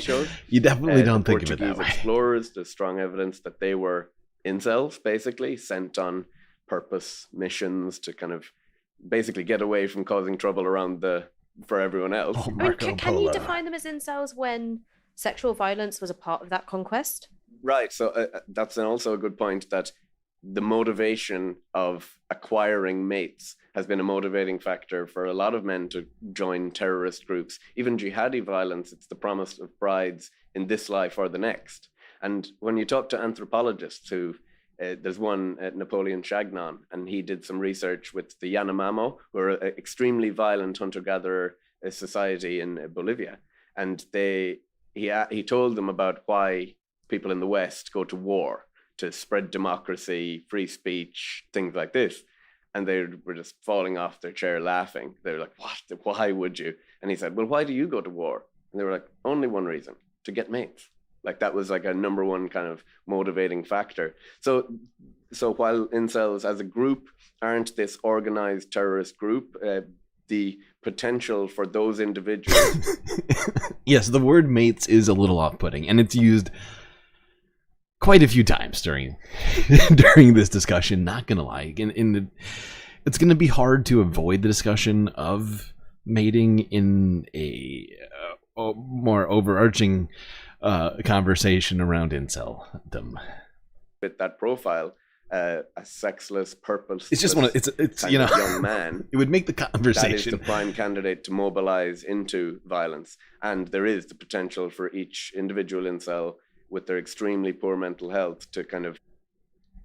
I just think it would make the conversation a lot more difficult if you avoided saying that word. Lash out at society, and when they feel so discluded from society and don't value their own life, they kind of could lash out at others in acts of violence. Kind of suicide by cop kind of thing has been typical of even the high profile acts of violence. But yeah, and the fact is, as somebody who is, whose job is to sift through the news, I do see a fair amount of these things. Sort of, I mean, this is, and I'm sorry if this discussion is really difficult to have right now. I mean, it clearly revolves around a lot of difficult sort of things, and sort of touches on all sorts of a varied number of issues, and just seems like an important thing for us to discuss right now in the wake of everything. And believe me, there's another side to this that we will be talking about, not that far off from now. But let's go a little bit further, because we are just eating through time right now. Hour and a half. Oh boy, we're in trouble, chat. We are in serious trouble. We might. Oh god. Who is in charge of this fucking stream? Who does the scheduling for this thing? They don't want. So it amounts to the same thing. So I do believe there can be femcells. But I would say that the frustrated female single person doesn't need a weird subculture community online, because the idea of where are all the good men gone is kind of a mainstream view, and it's kind of celebrated. It's kind of like, yeah, actually, there isn't enough good men out there. You see like New York Post articles saying like broke men are hurting American women's marriage prospects. And it's like a very different take. But I guess it's a lot more easy to be sympathetic to frustrated single women who are not finding men who measure up to their standards, because they're not threatening violence. Extreme, or their misandry is a little less aggressive than the misogyny from incels. I mean, this woman is dangerous, such an interesting ladies and phrase, gentlemen. which is cross-sex mind reading. Mm-hmm. Because everything you know has come from proper research. Everything I know has come from like my Reddit lurker account. Mm-hmm. But one of the things I've gleaned from my Reddit lurker account is that what incels say women want and what women I know want are really, really different. So you've got all these incels who are like, well, I'm never going to be 6'2". I'm not going to lie, like lots of women do find tall men attractive, but there is such a thing as team short and sexy. Okay. Right? There is such a thing. I need to be aware of this, because I'm pretty short myself, so I'm going to be you need to be on team going short on and to sexy. hashtag team short and sexy. Short King Spring, I've heard of that one. Short King Spring, there's such a thing as Short King Spring. Kendrick Lamar being the sort of figurehead of Short King Spring. Short, huh? He's a short dude. Ooh, yeah. That's why one of Drake's disses was size 7 feet. Okay. How can you be big stepping in size 7 feet? So like things like height, but then also things like you've got to drive a nice car and you've got to earn loads of money. Now, maybe this is shaped by living in London. I've never heard a single woman say, I want a guy with a nice car, because who fucking drives in this city? Like nobody. Yeah. And when it comes to, but I mean, certainly, like in the United States and suburbia, to some degree, I want to say that some people are concerned about that. But I mean, you can say that about all sorts of stuff. You can say that, you can say people are concerned about the border. You can say people are, so I don't know. So much of it is anecdotal, right? And it's hard to nail down. Right? People find all sorts of stuff attractive. It's not so much that my friends want someone who's got this really high income and can buy them loads of things, but they want someone with a sense of purpose and drive that matches their own, at the very least, and an education level that matches their own. Yeah. And when I was saying this online on Twitter, I was like, you know, what you guys seem to think women want and what my female friends are saying, it invoked this huge backlash where they were like, you lying bitch. And I was like, I don't know what to tell you, man. Like, if you're not going to believe women, I don't know what to do. It's like that stems from their education about the mating market coming from online communities rather than actually engaging with real life. Like, it just takes 10 seconds to look around you and say, not every married man with kids is spectacularly handsome Chad, right? People manage to do it, right? So, but that incels describe women's mate preferences as LMS, looks, money, status. And we find that in our research. We published a paper in the Journal of Sex Research that found that incels, like you said, overestimate the importance of physical attractiveness and financial resources and underestimate the importance of kindness, intelligence, humor. And you might say, okay, fair enough. Maybe in that data, incels would say, oh yeah, well, women self-report bias or social desirability bias. We know, because we know in the literature that women do actually value financial resources quite a lot, actually. So you could make a case that maybe... What is going on here? Yeah. What's happening? Oh my god. Yeah, oh god. Please hold.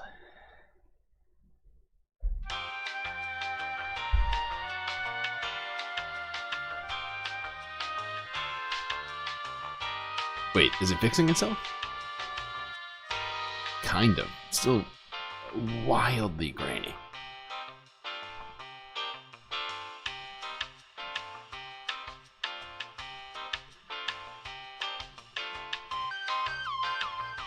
My god. Do I need to refresh? Okay, no, it looks better now. Okay. Jesus Christ.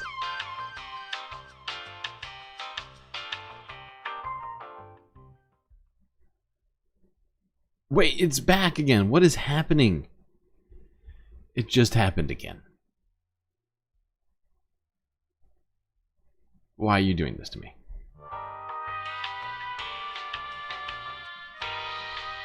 Oh, wait, did I just get sent back?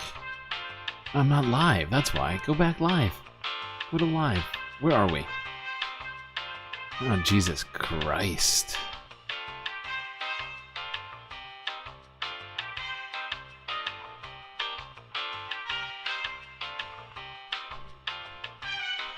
For the love of God and all things holy. Somebody stop it. Jesus, I say that.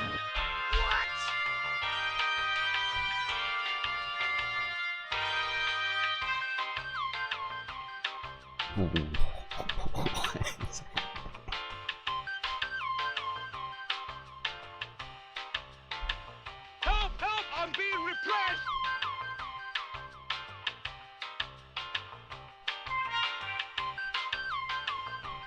I'm getting a drink. I'm sorry, chat. This is too much. And it's back. Oh my god. You know, this is very frustrating. You're right. It probably is a magnetic storm. It's probably it. They're a little more accurate on that one, but there's loads of evidence that women value intelligence, kindness, and humor as well.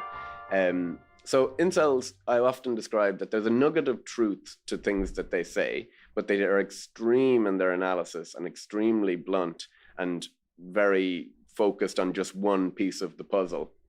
And there's also kind of a sense that nothing is ever good enough for them. So for example, there was one Twitter thread I remember where a former incel came in and said, I used to be incel, I'm short, 5'2" or 3 or whatever. And it's insane. I'm now married with kids. You can escape this mindset. And incels just waded into it saying, oh, but she's probably cheating on you with Chad and using you for your money. Jesus Christ, that is so toxic. Married with kids is not a win. So it's kind of like this extreme yeah, it's this sort of impossible W mindset. It's like this. It's honestly, it's a little masochistic in my opinion, because I think it's self-defeating. It feeds itself in many ways, and if you know, I think if you embrace this sort of ideology, it reinforces itself, right?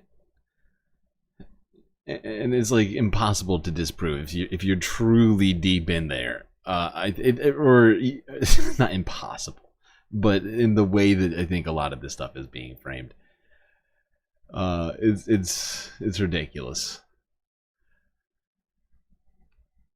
Trust of women, but I think from like a cross-sex mind reading kind of thing, I think culturally or as a society we probably do underestimate how important I think physical attractiveness is more important than we let on, but it's not as the only thing that's important as incels say. So it's kind of like but if you completely act like incels are totally wrong in their analysis and looks don't matter at all to women, or height doesn't matter at all, they feel gaslighted. And I think it is. I mean, I think we all know to some degree that there are some physical characteristics people find attractive, and they're not universal, but there are, a lot of sort of things that are perhaps a combination of instinct and culture.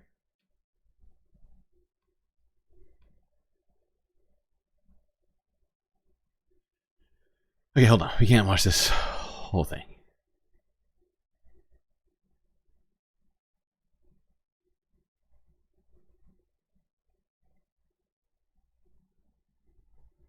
Let's go here. Probably a good place. And I guess this is where I want to come back to the question of misogyny in particular, and you saying that perceived low mate value is, a kind of like indicator of misogyny. And I suppose the thing that leaps to my mind is misogyny that occurs within relationships, which maybe isn't as visible because it's occurring within a relationship. Yeah, no, I think that's a very important point, because, and also just related to that, the threat of violence towards women, insecure, jealous partners, way more threatening to women than sexless incels who they may or may not encounter. But the misogyny within relationships, it kind of functions similarly, I think. So misogyny within the context of a relationship, why do people insult their partners? That's when you're trying to lower your own partner's mate value and self-esteem, so she's less likely to leave you. You hear abuse. Yeah, and that's fucked up. And sort of gross. Don't do that. But actually, I think I meant to go here. Before my grandma died, I remember very, very clearly an evening where it was me, her, and my mom sat around the kitchen table, and we were having like some glasses of wine and we were chatting. And I realized that when my grandma had her first child, she was 19. Abortion was illegal. She couldn't get contraceptives. Same-sex relationships were outlawed. She wouldn't have been able to get a mortgage or open a bank account by herself. The conditions around her relationship with my grandfather, completely different. My mum, comes of age, matures into, being a woman. Abortion is legal. Same-sex relationships are legal, but highly, highly stigmatized. And contraceptives are available only if you're married or engaged. Me, I come to sexual maturity. They are practically flinging condoms at us in assembly, right? Like, they're just like, yes. Pregnancy can and will happen to anyone. The times have get changed. On the pill. Da-da-da-da-da. Interesting. I don't even have to be straight if I don't want to be. Yeah. I can basically get an abortion on demand below 24 weeks. At least in the UK. Not in Texas. Yeah. in Enfield, my friend. Like, good. You have the sexual health clinic. I like how the big Irishman Tesco's. is tuned So, into you what's could get happening in condoms and Texas. a sausage roll, like, in the same trip. The context in which we were all making sexual and romantic choices in the space of those 3 generations, completely unrecognizable. And it doesn't just have to be about like choosing a mate. It's also about choosing to have children. Yeah. For my grandmother, the norm was you had children, you had to work really hard not to have children. For my generation, the norm is you don't have children, you have to work really hard to make the choice to have a child. Yeah.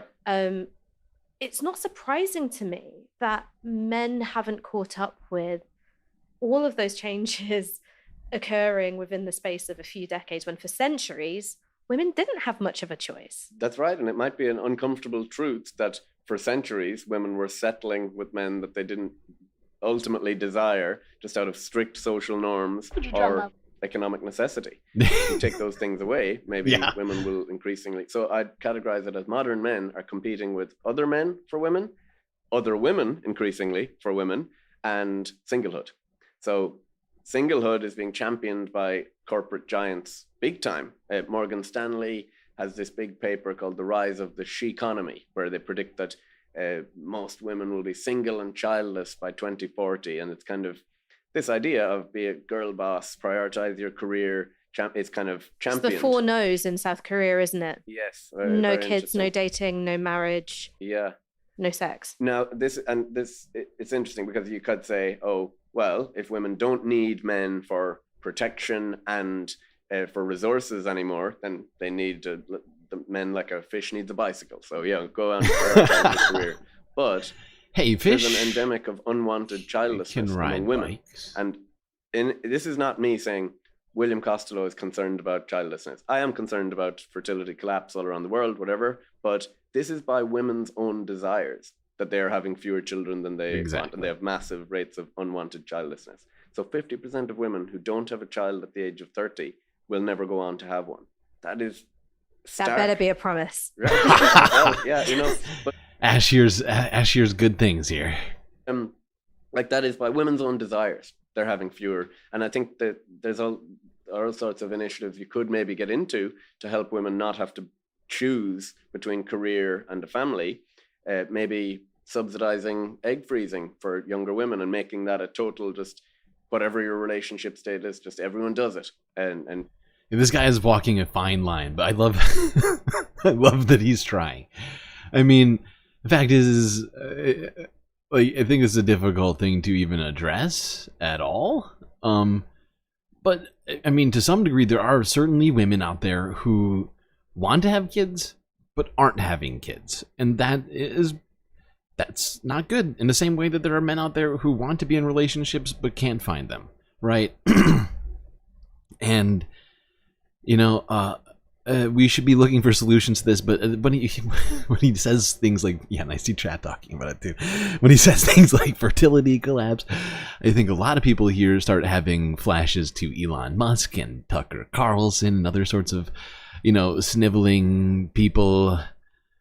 Pump research funding into making it work more effectively, making it more affordable, because the number one reason why women freeze their eggs, there was the world's biggest study on why they do it. I was unable to find an eligible partner who would commit to me. So it's like, it kind of typifies that problem of women suddenly, like they're up against a lot. They have to get it all wrapped up in a neat little bow against a clock. And that's tough if you're prioritizing your career right up until the age of 30 and then suddenly trying to do it all. Well, yeah, I say that those material conditions are so important, right? Mm-hmm. Which is women entered the labor market and the expectation is you can work like a man, but you're supposed to do all of the kinds of reproductive labor that women do, which is much more time limited. Mm-hmm. So the things that I would say could change that are things like universal basic income, lifelong adult education. Yeah. So totally agree. You know, I went to uni between 18 and 22, right? Mm-hmm. I was studying like during those years. The idea of having a kid felt irresponsible. You know, like another reason why, you know, fertility rates are going down is no more teenage pregnancy. That was a very successful policy aim. And just the technology of the pill being so fundamental, it might be another uncomfortable truth that a lot of us may be accidents. Like, you know, there might have been no fertility crisis because, you know, people just didn't. I made a huge I've always had the feeling that this personality doesn't happen on purpose. Okay. You know, I'm like, a happy accident then. But yeah, it's I think that's being an issue, and I'm kind of annoyed ungenerous to herself. Any concerns about the fertility crisis or unwanted childlessness get seen as a kind of a right wing kind of thing, and for me, it's just like an anti-humanist kind of perspective. I don't know. I like it to be concerned about that feels very humanist. But like you it's can't. Women's own desires. It's not like draconian Handmaid's Tale. Me saying. Yeah, but that the people we all have those, especially if you're should be able to. Sort of Navarra media watcher. It's perceived as a right wing thing Elon. when one you've got like kind of billionaire creeps like Elon Musk, where you're just like, oh, like you kind of get the feeling he like secretes sperm through his skin or something, like just more like, you know, you've got that on one side, and you also have people talking about the fertility crisis as too much choice for women. Mm. Now, I agree. When you give women more choices, the kind of reproduction that was, happening because there was a lot of social coercion is going to go down. For me, then the challenge is, well, how do you create a different kind of environment where having children is economically possible, which is increasingly not the case, and also aspirational in terms of your own happiness. That you don't have to have experienced all this freedom as a woman, and then you go, all right, I'm going to make myself incredibly vulnerable and incredibly chained to the home because that's the only way to do this thing. Yeah, no, totally agree. And again, just to reiterate, my concern is on kind of lowering the unwanted childlessness, that rather than just saying, oh, women need to go and have more kids, but create conditions whereby women who want to have kids can have them and don't have to sacrifice their career goals. It's very difficult. My mother gives me advice that women can have it all, but not at the same time. And it's a very important point. It's like you're up against this clock and you have to kind of organize your life very strategically. But yeah, I think, again, even just an educational intervention, I talk to women and they say, oh, I didn't even think about this stuff until at least I turned 30. And if you go by the stat of 30% of women who don't have a child at age, or 50% of women who don't have a child at age 30 will never have one, that's already too late. So it's like, maybe have those conversations and create a social norm where maybe the egg freezing is the norm. That may. Okay, let's listen to this last bit here. My penultimate question first is, you've talked a lot about what it means to make a man a more attractive, sexual and romantic. That comment is so gross. Let's hope Elon's not personally involved in all IVF procedures, but really anything's on the table, I suppose. Prospect. It's all hypothetical right now. What does go into that, in your view? So, historically, women selected men for provisioning her and her offspring with resources to help her overcome what we describe as the hostile forces of nature. That's what Charles Darwin said. We're always striving to overcome the hostile forces of nature. And throughout ancestral history, women needed men's resource provisioning for that. So that was a big one. That's not as salient anymore, although women still prefer a mate with who will do that. I'm not sure if it's quite. I don't want a man who's going to live off my money. Right. Okay. Yeah. Right. For sure. Yeah. And that is slightly.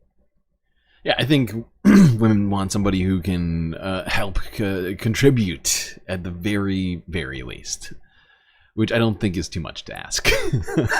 Different. Mm-hmm. It's a feeling of I don't want to have to be your mother and your lover and the person who's working while you do fuck all. Whereas a man who's like, okay, what I'm going to do is all of the domestic labor and you earn. I'm like, that's kind of I get that. I wish a lot more women shared that sentiment and we could have a make stay-at-home dads sexy kind of movement. I think that would be good. But I don't think that that's what women The sluttiest thing a man can do is wear a papoose. Maybe. That'd be good. And again, maybe that this is a direction of travel with the rap music derogating fathering qualities and things like that. I would like to champion stay-at-home dads as kind of high status. But women make their mate choices as well around status. So which man is valued by his society or by our niche community or whatever, who is considered valuable to the people around him in his. So yeah, we just got to make fathering be a very high status quality, and perhaps get some dynamic shifts here in that particular arena.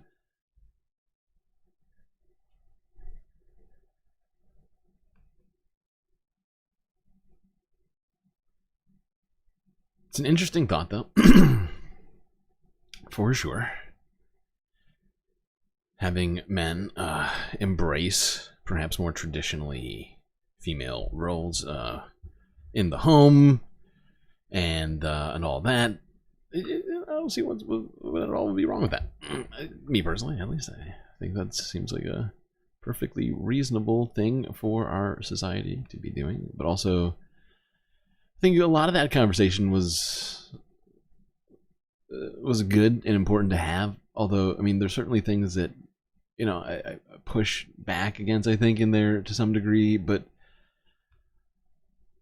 But it's, I think, something that we need to be genuinely discussing. We got more to talk about. What time is it, though? We're already 2 hours in. Jesus Christ. How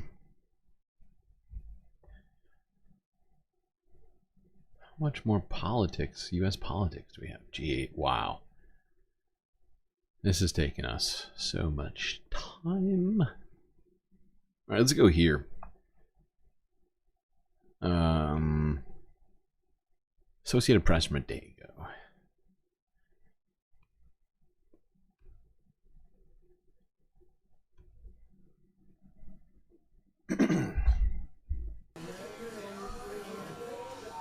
It's like Kamala. So this is in like, Atlanta. Stance on none. Like she wasn't clear. Like she didn't like. She wasn't standing on none. Trump was at least standing on stuff. Like he had clear. He told you what he was gonna do, what he wanted. She was like flip flop. Like she wasn't standing. She wasn't standing on none. Like society getting soft. Like everything's so soft, sensitive, filtered, and all that. And then you got Trump. He gonna say what he want, like regardless. He don't really got no filter. He gonna say what he want. As far as the right, there are a lot of young men who see themselves. No, what's frustrating about that comment is that, you know, clearly there was no discussion of policy in there whatsoever. It was just vibes based. It was just Donald Trump says whatever he wants, and Kamala Harris wasn't clear, you know. But no filter, he gonna say what he want. As far as the right, you know, I've been in black barbershops recently, and you know, this is not completely out of the realm of what you hear. there are a lot of young men who see themselves in the examples that they're seeing on the right. They see principled people, whether they come from the same religious or social background as they do. They see people who are about their family. On the left, you see this notion that a family can look like anything other than a man and a woman.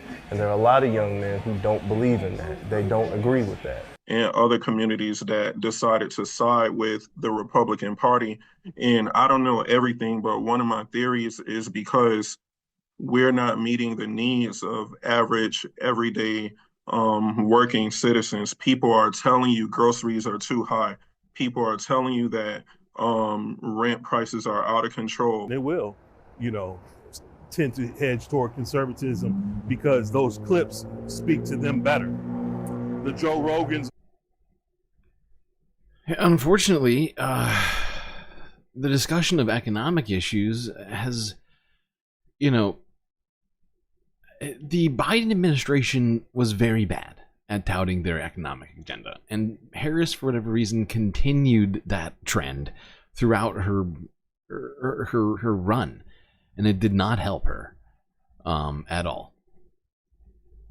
But one other problem, that I see that exists in the black community is that a lot of the black church has a lot of influence. And unfortunately, comes with that a lot of conservative values that you expect out of churches, right? Some of the stuff that, socially that I think a lot of people here would disagree with and that I personally disagree with.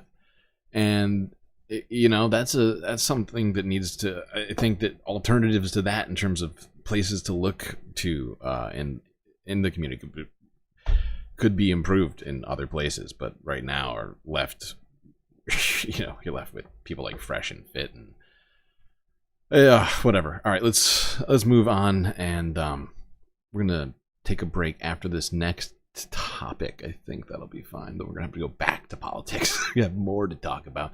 We haven't even gotten to Hasan yet, and/or Democrat finger pointing, which is coming in shortly, very shortly. That'll be the next. That's like on deck topic. But since we're talking about men, and I don't know if you heard it in there during the discussion on Novara, but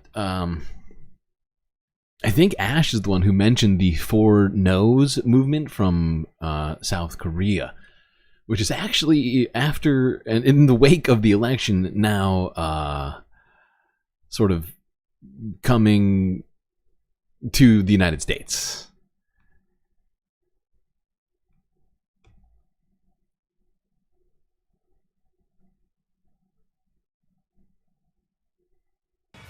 of Donald Trump's historic win, there's a new movement sweeping America. Disappointed women are actually swearing off men. There's no way I am letting any man near me for the next few years. They're saying no to dating, no to marriage, no to sex. Celibacy, at least to me, isn't that hard. And no to having children. Like so many other women in America who have been considering trying to get pregnant, I woke up today and said, nope. Not anymore. This woman is actually shaving her head in protest. It's being called the 4B movement, and women are taking to social media declaring their allegiance. The 4B movement was actually started by Well, women GG, in man. South Korea back in 2009. GG, you fucked up. if it's not clear yet, I think it's gonna become clear shortly. Perhaps I might be wrong, but if you thought there wasn't enough options out there, like you know, referencing our previous conversation about incel, well, guess what, bud? Voting for Trump might not have been the right move if that's what you did. The 4B movement was actually started by women in South Korea back in 2019 as part of their version of the Me Too movement. The number 4 refers to dating, marriage, sex, and children. This movement's way more important now than ever. 26-year-old Alexa Vargas joined the movement 2 years ago and expects a surge of interest in the wake of the Trump victory. So you, in 2022, swore off dating forever? Not forever. We're not going to settle for low-value men that don't respect us anymore. But lots of women are mocking the no marriage, no sex movement. Wait, that woman was cutting her hair off? Oh, bold. Wild. The fact that these crazos are out here, they're like, we're not touching men. I hope that means more for me. Well, apparently she's gonna be taking advantage of this apparent discrepancy or imbalance in supply and demand in the dating market. I don't know if that's gonna work out for her or not, but you know, all the best to her, I suppose. But my God, where's the solidarity? Let's move on. We're gonna keep talking about this for a little bit because I find this backlash to not only be fascinating but also a little hilarious. President-elect Trump's victory already setting off a viral storm on social. Because you know, I think this could have been, what's the word? Sort of foreseen to some degree, right? Like, I mean, come on, we all knew what was all like essentially on the ballot here. That being women's rights. Media. Start by taking back your power. It's time for action. Some concerned women now taking radical steps. You may have seen it. Talk of the 4B movement gaining steam. 4B movement. The 4B movement. The 4B movement. So what is it? Actually, a fringe feminist campaign from South Korea. The 4Bs, Korean for 4 no's, no marrying men, no giving birth, no dating men, and no sex with men. There is so much pressure in South Korea for women to have kids, and women felt extremely undervalued. So they have sort of banded together to not kind of give into these societal pressures. South Korea has the world's lowest fertility rate. Now, Google searches for 4B surging to record levels in the U.S. as one of its top trending searches in the last 48 hours. I've been waiting for everybody else to catch up to speed for a while. Alexa Vargas says she stopped dating men 2 years ago. They like to keep us around for sexual pleasure, and they like to get married and have kids to have this family man sort of image. But really, a lot of men don't value us. Her TikTok post this week about 4B reaching more than 100,000 views. I got hundreds and hundreds of comments on my TikTok talking about how women are wanting to participate in this movement now because of the results of this election, because women don't feel safe in this country. My life! Adding fuel to the fire, posts from Trump-supporting provocateurs with large male audiences, like white nationalist Nick Fuentes saying, yeah, this not only did this guy come out and say this horrible shit publicly on X, which of course Elon Musk did not, that was not moderated, of course. This is a case of free speech Elon can stand by. Although in many cases he has actually not stood by free speech. But not only has Nick Fuentes been doing this, apparently there's been reports of this now happening publicly on college campuses, with just people, not people, but specifically young college men running around campuses and yelling this at women, which seems totally non-toxic at all.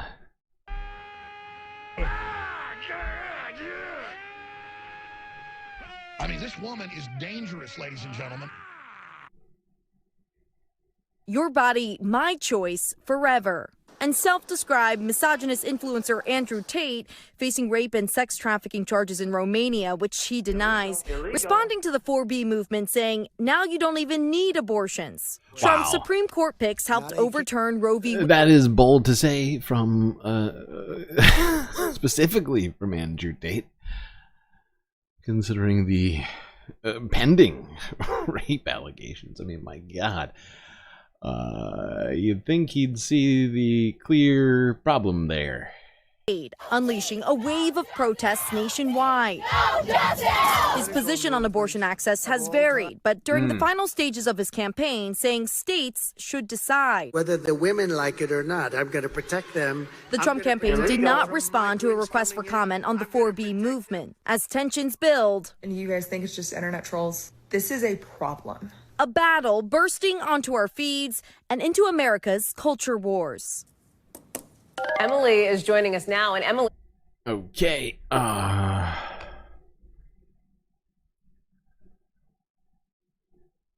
Let's see.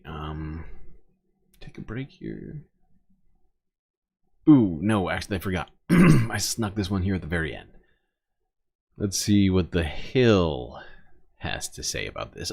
We rarely, I don't think, this might be one of the only videos we've ever watched.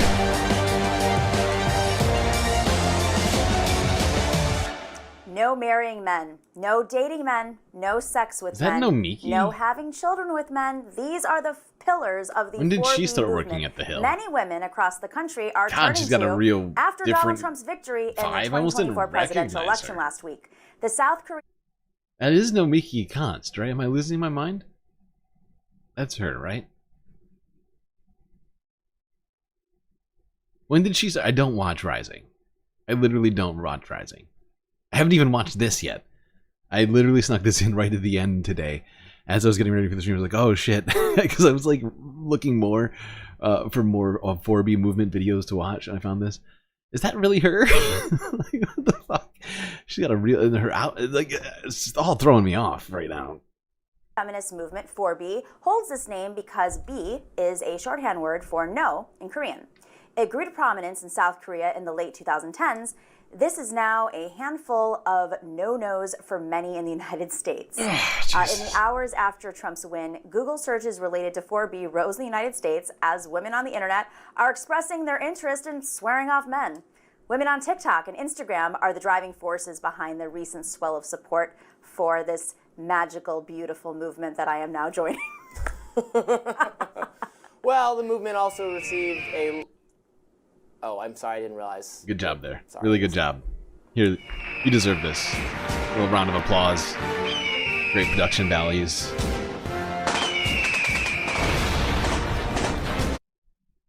Wow.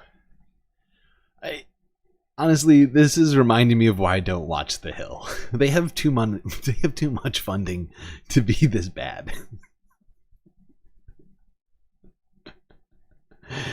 There's other reasons, and too, of course, I think people whose, let me think, I can't even think of their names, like Sagar or Robbie, all these guys over there. Oh my God, I just can't. I can't. We're taking a break.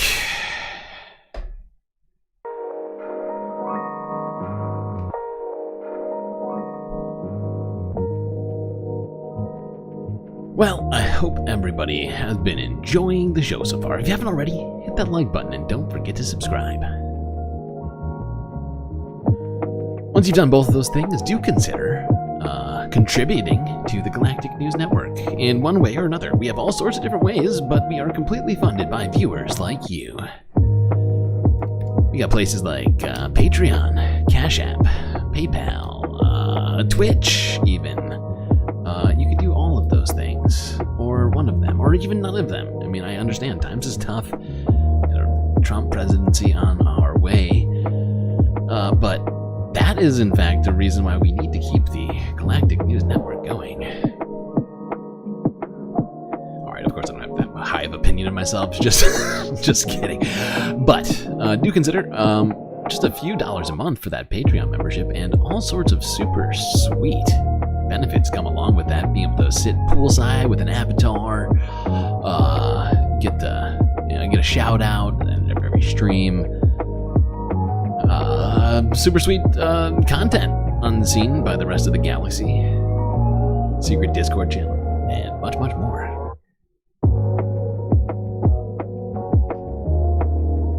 Alright chat, enjoy this space break. I'll be right back.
Thanks for the super chat. My dogs. Appreciate the congratulations. That's right, we are monetized now. It's official. Or legit. Too legit to quit.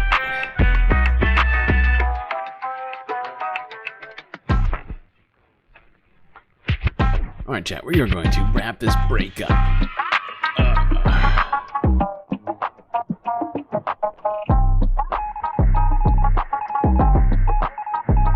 Time to get back to those seed space fams, as the second half is about to get started.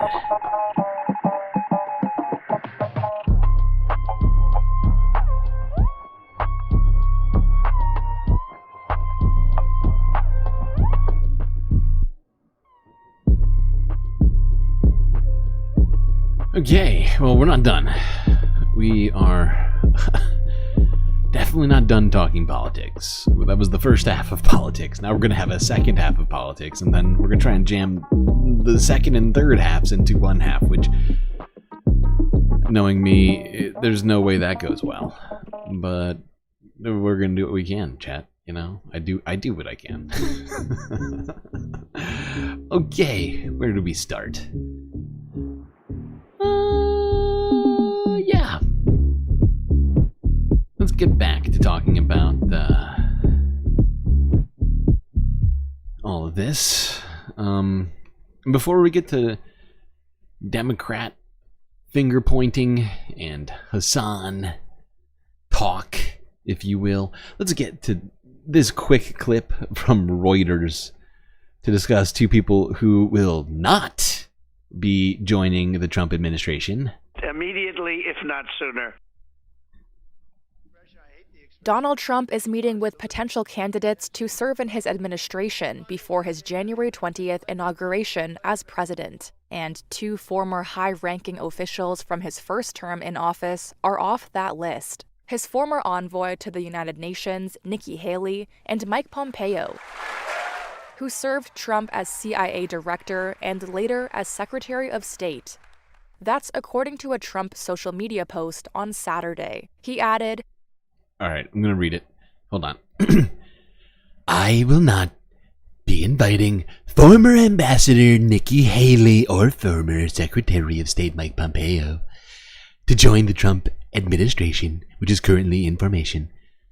I very much enjoyed and appreciated working with them previously and would like to thank them for their service to our country, capital C, for no good reason.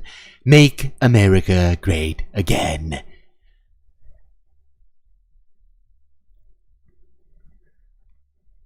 I very much enjoyed and appreciated working with them previously. Okay, her impression is much worse. Haley harshly criticized her former boss when she campaigned against him for the Republican nomination last year. How much more losing do we have to do before we realize maybe Donald Trump is the problem?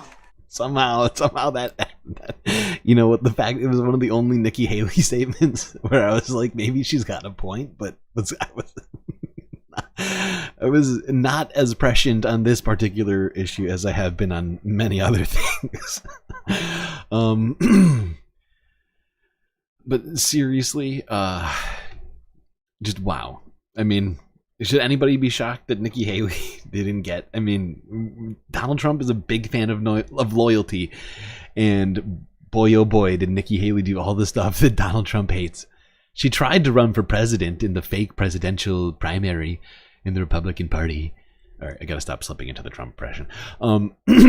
And it said all these terrible things about Trump. Oh God. Later endorsed him for president in the general election. Not loyal. Pompeo has been mentioned in some reports at Ozempic. Pompeo looks creepy as fuck. Am I the only person who is genuinely like gonna be haunted by this image? What the hell? We need to, you know what? We need to rethink Ozempic entirely. This image proves it. All right, just kidding. All right.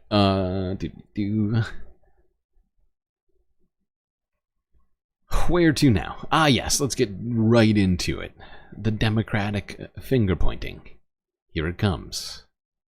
All the Democrat strategists and other sorts of media idiots decided Well, now's the time. They've been waiting forever. And by forever, I mean 8 years to tell us again. And, well, before we get to that, actually, I think it would be best if we started off with this, actually. Just, I don't know. It's just vibes. It's all vibes. Senator Bernie Sanders issued a scathing statement after the vice president's loss in what he called a disastrous campaign, saying, quote, "It should come as no great surprise that a Democratic Party which has abandoned working class people would find that the working class has abandoned them." And Independent Senator Bernie Sanders of Vermont joins me now. Do you Senator know Sanders, what we're here welcome for? back to Meet the Press. Thank you for having me. Thank you for being here on. Oh, hey, thanks for the super chat, Becky D. Much appreciated. Oh, thank you. Yeah, thank you. I do what I can. Oh, hey, thank you for the raid. Who was that? I didn't even see. Oh my god, I don't have Twitch open. Did you even hear the raid go off? I didn't even hear the raid go off. Did you hear the? Do you know what we're here for? I'll do it again. Do you know what we're here for? Maybe I wasn't listening. But thank you, whoever raided. Why didn't I get a Streamlabs notification? I saw the raid, but I couldn't even read it. Igloo something? Either way, much appreciated. Welcome, chatters. Hope you're ready for some discussion. In fact, if you're a Twitch viewer, this might be the perfect time for you to have walked in, because we are very shortly going to be talking about Hasan, who I'm sure you must be familiar with, which is something we don't do that often here, but we are in fact going to be doing today. But first, we're talking Democrat finger wagging. First, though, we're going to let Bernie do some talking. Sunday after Election Day. Let's start right there. Your criticism incredibly direct. You say you think the Democratic Party has, quote, abandoned the working class. How exactly do you think Democrats have abandoned the working class, Senator? Look, the working people of this country are extremely angry. They have a right to be angry. What? In the richest country in the history of the world, today the people on top are doing phenomenally well, while 60% of Americans are living paycheck to paycheck, and millions of families worry that their kids are actually going to have a lower standard of living than they do. You got the top 1% owning more wealth than the bottom 90%. We're the only major country on earth not to guarantee health care to all of our people. 25% of our seniors are trying to live on $15,000 a year or less. We have the highest rate of childhood poverty of almost any major country on earth. Mm-hmm. And the gap between the people on top and everybody else is getting wider and wider. It's almost like Bernie's been saying this for like 20 years. Or longer. You'd think at some point maybe somebody would listen to this message and oh my god, I just noticed something that we have to fix before we go any further. We have 0 emotional support characters on this web, which can't be done. That's unacceptable. So we got, I know we have a Bacula. Who else do we have? We have Gary, I think, right? Gary. We have Worf. Wait, do we have 40 likes on YouTube? We might have 40. I think we do. I don't think I rolled. 8? 3? 3. Who is that? I think that's Captain Planet. 3? Yeah, Captain Planet. Okay. There we go. Now you have all of your emotional support characters, which you have so rightly earned.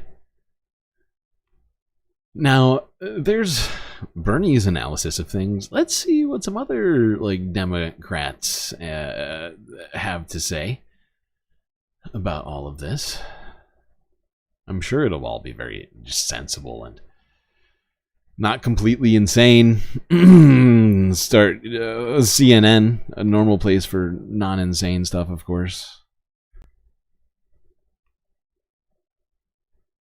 Julie Roginski, I want to go to you on this because, of course, he is making the speech at the White House against this backdrop of a lot of finger pointing right now in the Democratic Party. Some who are saying, look, had President Biden not announced, to try to get reelected, and we all know how that transpired later on, perhaps this wouldn't be the situation. And we'll never be able to know, right? What do you say to that? I'm going to speak some hard truths to my friends in the Democratic Party. This is not Joe Biden's fault. No? It's not Kamala Harris's fault. Okay. It's not Barack Obama's fault. Really? It is the fault of the Democratic Party in not knowing like the voters. how to communicate effectively to voters. We are not the party of common sense, which is what the message that voters. Wait, what? Wait, it's the Democrats' part, but it's not Kamala Harris, Joe Biden, or Obama's fault? Aren't they sort of like the top of the ticket, if you will, literally and also figuratively, of the Democratic Party? I'm confused. Maybe I'm not listening. Is it me, chat? Am I not listening hard enough? What's happening? Voters, we are not the party of common sense, which is what the message that voters sent to us. For a number of reasons. We don't know how to speak to voters. Please go on. We address Latino and language. Listen, language has been. We address Latino voters as Latinx, for instance. Right. Because that's the politically correct thing to do. It makes them think that we don't even. First off, nobody said that. Like literally, I don't think I heard the term Latinx one time during the DNC, or directly from Kamala Harris. I mean, this woman is unhinged. That, hey, college kids, if you're trashing a campus at Columbia University because you're unhappy about some sort of policy and you're taking over a university and you're trashing it and preventing other students from learning, that is unacceptable. But we're so... Wow. So you're saying Joe Biden didn't do enough to stop the protests, even though there was literal, like SWAT teams on Columbia's campus. Joe Biden literally said he didn't even care about the protesters and said that what they were doing was wrong time and time again publicly. Kamala Harris sort of backed him up on all of that rhetoric. But that's not enough. No. What we needed was the National Guard to come in and... What? Like really? Like, what did she want? She wanted like a 19, when was the, oh my God, my brain just broke. Oh, and I feel like everybody knows exactly what example I'm trying to think of right now. Holy shit. But like, when was, oh my God. Why does my brain do this? But, God, Ohio State, thank you. But like when they called National Guard, is that what she wanted? Yeah, 68, thank you. Thank you. I was going to say 70, but I knew that was wrong. I was also going to say Kent State. But yeah, this is, so tone deaf. Not only due to the fact that the majority of Democrat voters wanted a permanent ceasefire and a solution, and for America to reconsider its arms transfers to Israel. Not just Democratic voters, but just American voters, because also majority of Republicans polled before the election also wanted it. It's just wild. Woman is unhinged. And she goes on to blame pronouns, the existence of transgender people, and a whole bunch of other stuff during this interview. We're just going to skip past it, though, because of how ridiculous most of this is. Not going to lie, it's just out of control. It is just genuinely out of control.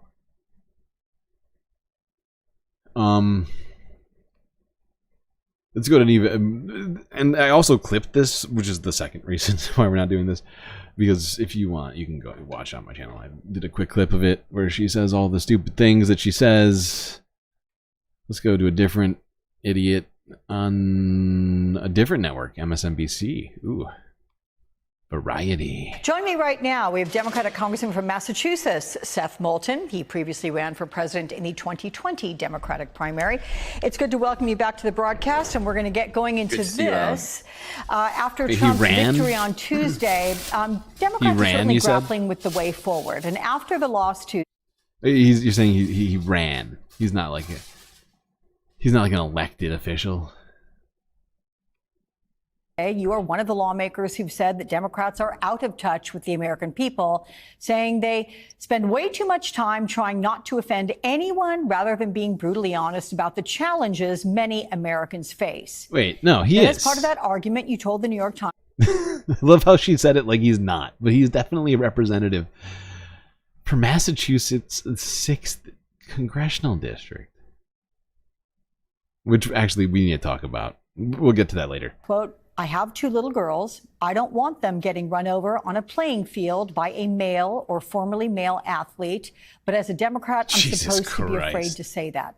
I know that you have put out a follow-up statement. I do want to give you a chance to explain your comments because you know they have faced backlash. So you've got the floor. Sure. No, thank you, Alex, very much. And look, I was just speaking authentically as a dad about one of many issues where I think we're just out of touch with the majority of voters. And I stand by my position. You know, maybe I didn't get all the words exactly right.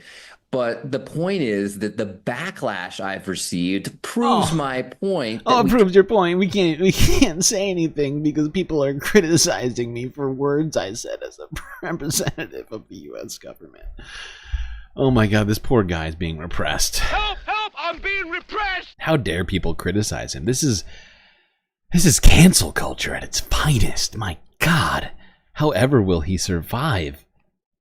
The point is that the backlash I've received proves my point that we can't even have these discussions as a party. You're literally doing it right now. The Democratic Party wouldn't even return. You're on MSNBC. You're on MSNBC. We've got to be able to have these debates, but instead we have a wing of our party. Look left. Look left. That shames us. Oh right, you probably can't see the chevron, but down here it says MSNBC. This is supposedly a left, in quotes, network. And you're talking, and she's talking. It's what some people would call a conversation. Tries to cancel people who even bring up these difficult topics, and frankly shames voters. This is the same group of people who told us to defund the police, who told us that there wasn't a problem at the southern border. When was this guy is a Republican, right? Hold on, let me look at this. Wait, what? No, he's claiming to be a Democrat? Hilarious. Oh, you're saying he represents a district with a median income 3 times higher than the national average? He's a former Marine, and all of the things he's saying are a bunch of Republican talking points? Weird. I wonder why that is. In fact, we don't have to listen to the rest of this, but we're going to listen to just a little bit more. Told us that inflation was transient, whatever that means, and who told us that Biden was just fine. And they're out of touch with voters. If we just listen to voters on all of these issues, they were telling us the truth. So we've got to be willing to have these debates. I'm willing to have my mind changed. In fact, I've had some really good conversations in this you last seem few willing. days. You seem really willing. You seem excited to have your mind changed. Yeah. This poor guy being repressed by the woke mob. But as you can see here, so far we have 2 different people on 2 different networks claiming to be Democrats, saying that the actual problem wasn't economic issues, aside from, of course, Bernie Sanders. But the last 2 people we just saw, not claiming they weren't speaking to economic issues. They were talking too much about trans people. Okay, let's go to that footage now of Democrats talking about trans people during the DNC.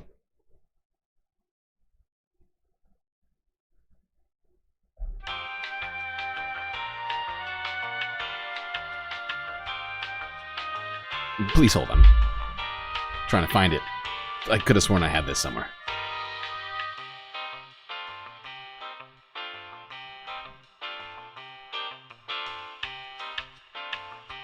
Please hold.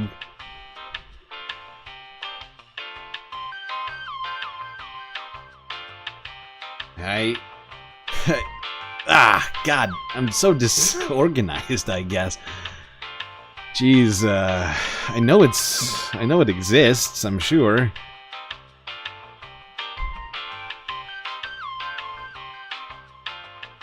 Weird, I must have misplaced it.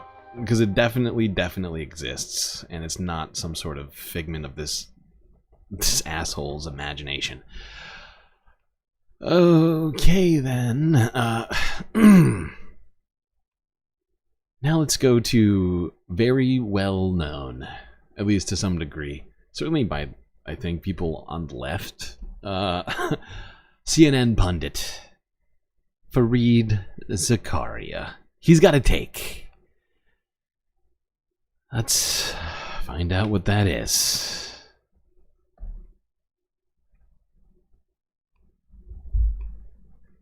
I'm sure it'll be great.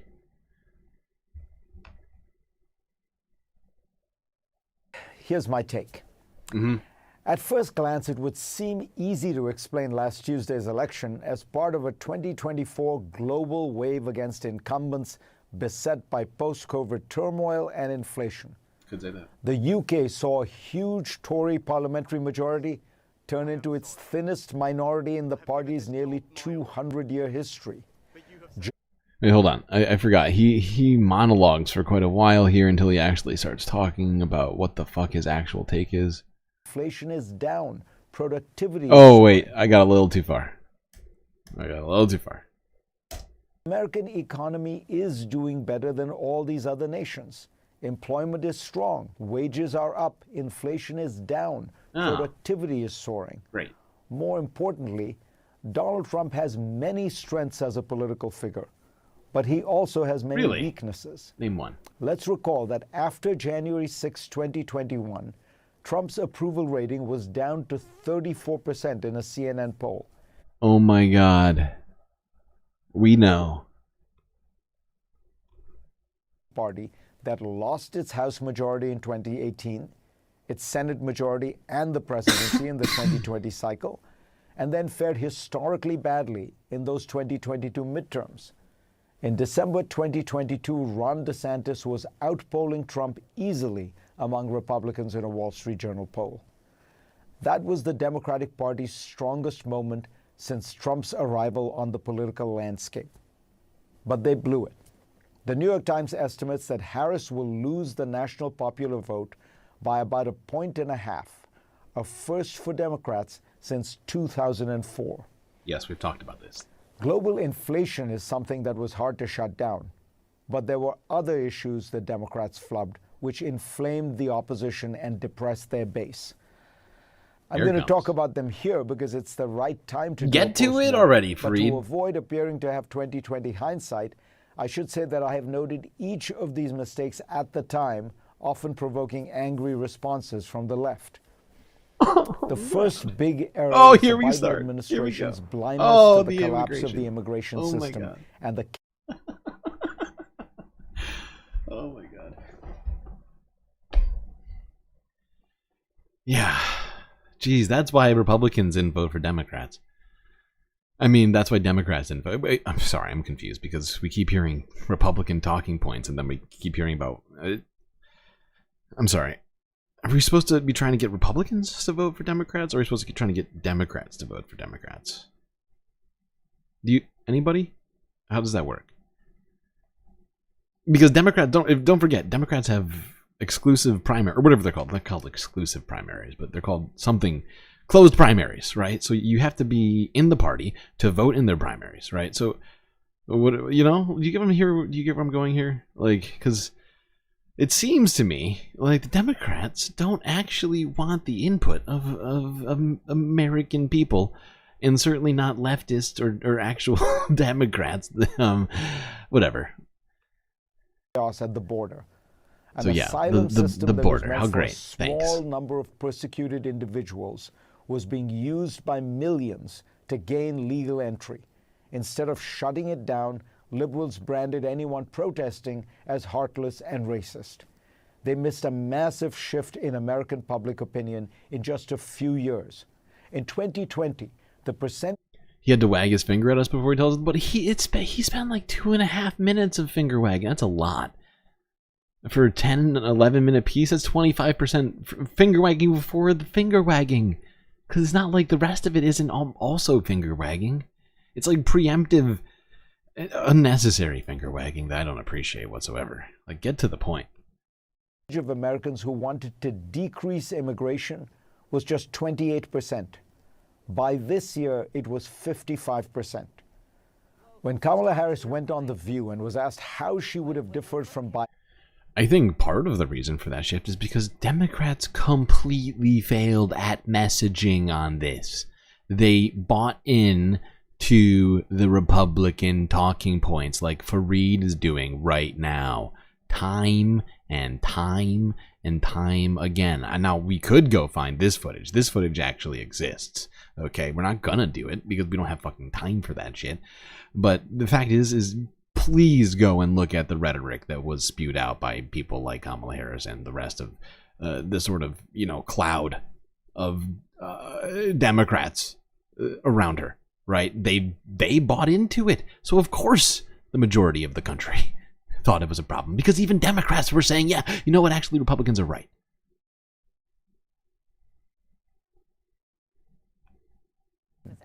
Instead of basically saying nothing different, she should have said, I would have shut down the border early and hard. The second error was an overzealous misuse of law to punish Trump. The most egregious of the cases pursued was Alvin Bragg's one in New York, one that even he was once skeptical of, but was reportedly pressured by some on the left into pursuing. Some cases, like the Georgia one, were legitimate. Wow. But the host of them piled on in rapid succession. Wow. Gave the... So now Fareed is saying, you know what, Democrats did lawfare. That's the other problem, is they were doing lawfare. Wow, Fareed is like, might as well, CNN might as well also repost this on Reddit and like 4chan, like BitChute or whatever. Impression that the legal system was being weaponized to get Trump. It confirmed to his base what it had always believed, that overeducated urban liberals were hypocrites, happy to bend rules and norms when it suited their purposes. It's worth noting that in this week's election, a CNN exit poll found that among those who believe that democracy in the U.S. is threatened, a majority supported Trump. Lawfare turned Trump from being a loser into a victim. And as his indictments grew, his campaign contributions surged and his poll numbers solidified.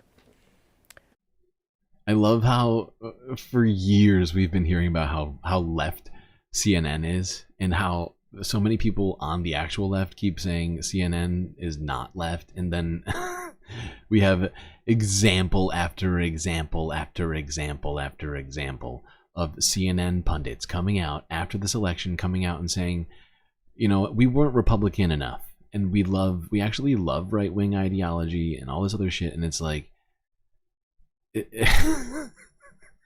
the fact is, if anything, it feels like a coming out party, because the fact is, anyone on the left has all known that these people identify more with right-wingers than they do with the actual left. Many of them get paid millions of dollars a year to read these cue cards and are completely out of touch with normal people. The final error is a more diffuse one, the dominance of identity politics on the left, which made it push for all kinds of DEI policies that largely came out of the urban academic bubble, but alienated many mainstream voters.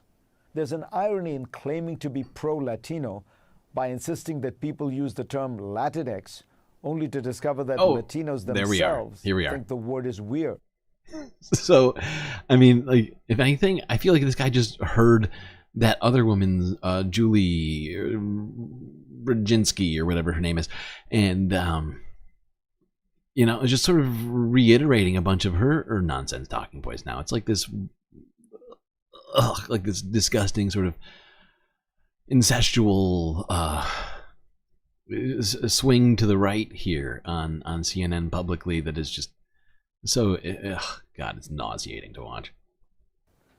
This kind of obsession made Democrats view people too much through their ethnic or racial or gender identity, and it made them miss, for example, that working-class Latinos.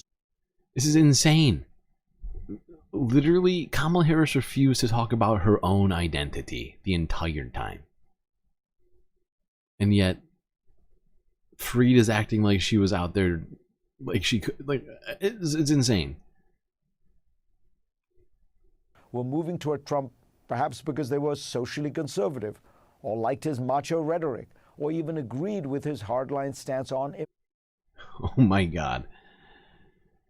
This guy is... Of course they did, because Democrats kept saying that actually the problems that Republicans were identifying were actually the problem, right? And instead of coming to them with the sort of insane, but like, what's the word? Like, catchy is the wrong word, but like, if you accepted the problem is the border, right? You're gonna want something extreme to be done, right? You're not gonna want someone to come in and say, you know what, the problem is the border, but we're gonna do less than the other guys, right? Rather than saying the problem is the immigration system, the problem is the economy, the problem is the framing of all of this, because the fact is we actually need those immigrants. The entire agricultural system in the United States pretty much relies on it, regardless of what you want to believe as you eat that food on your plate. It was very likely that an illegal American immigrant had something to do with getting it there.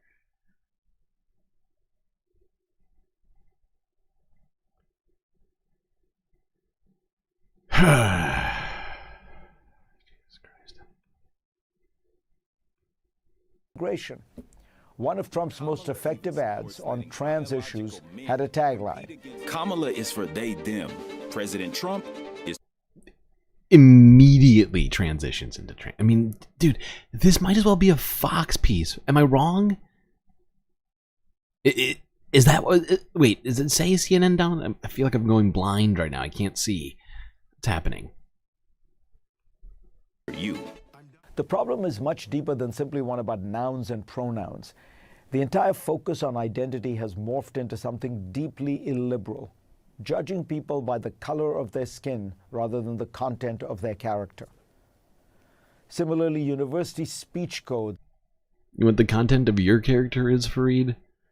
It's right-wing and fascist leaning. So maybe you should just come out and say that you're a Republican, buddy. I think all the Democrats who are saying stuff like this should just go to the Republican Party. Okay, leave. Just leave. Because if this is the supposed alternative to Republicans, then there needs to be an actual third party. And I hate saying that because I genuinely hate a lot of the sort of rhetoric that comes along with the discussion of third parties. But if this is the alternative, which is what Democrats have been saying that they are to Republicans for decades now, right? It's in one of their main talking points. In fact, is that they distinguish themselves from Republicans in all these important ways, right? But if that is not the case anymore, then we do need to have frank and serious discussion around either ejecting these kinds of people from this party in a very serious way, or to create something new. I hate saying that because of how much work that is that comes along with that, and I don't even know where to start, genuinely, because it's something that I haven't entertained until literally the last week.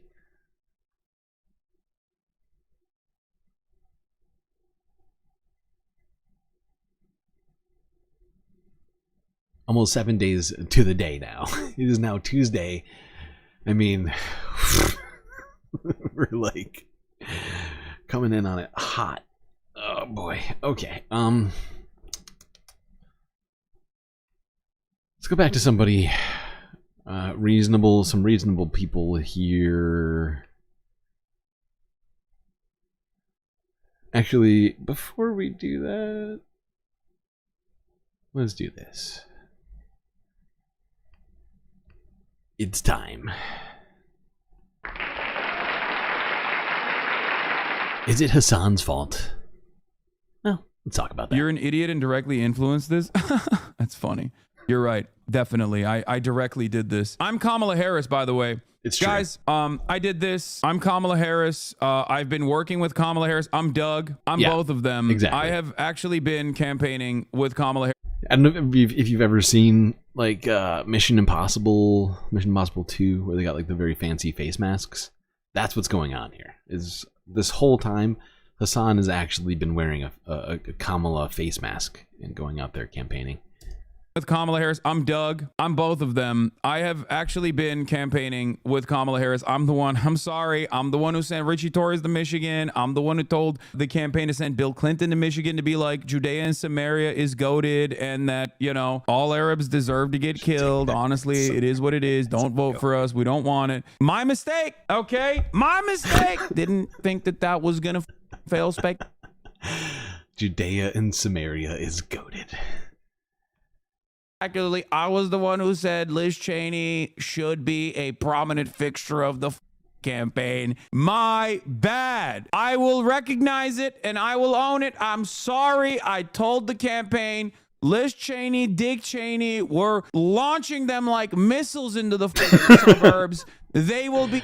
Why did you do it, Hasan? Why did you tell them to do these things? I don't understand. I don't know why was he doing that? Hey, thanks for the super sticker. I actually can't see the sticker, so I'm having to imagine it. And because I'm doing it, I want everybody else who can't see it to also imagine it along with me. This super sticker is quote-unquote Lemon character and Baby Lemon blowing a party horn while marching. You're welcome. Enjoy that little momentary tidbit for your brain. Screaming bloody murder. They will be singing the gospel. They will carry the red book. They're all Maoist third worlders now. They're all in the Democratic Party's coalition. They're gonna fucking turn. That was me. I'm the one who said, do not campaign about any of the economic issues that a ton of Americans are experiencing in a time when they have felt negative real wage growth. Do not do that. Do not talk about that at all, okay? No matter what. Talk about... How could he?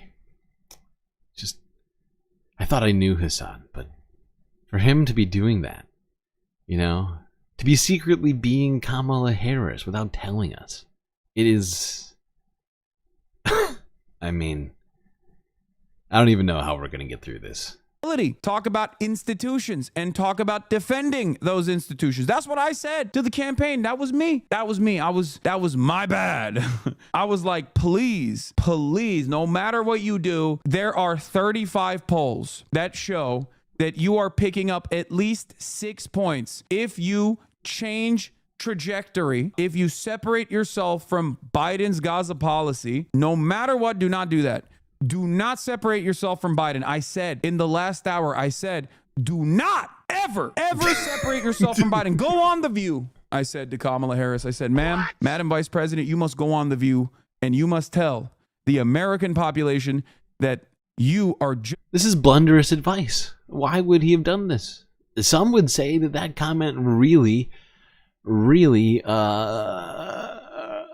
well, maybe not the only thing, but was sort of the, what do you call it? Like the sort of keystone, the final straw for some people out there. It's like Joe Biden. I'm sorry. As a Democratic campaigner, I said all of those things and they listened. And now I'm here to say my bad. And it was really because at the same time, the Trump campaign's research found that up for grabs voters were about 6 times as likely as other battleground state voters to be motivated by their views of Israel, war, and Gaza. This is why Trump fans ramped up the anti-war rhetoric in the last few weeks of the campaign. And to me, I saw that and I knew that because I was reading the polls that said, hey, you should say something about this. And I always said, don't you say a thing. Don't you say a thing about this. You son of a bitch.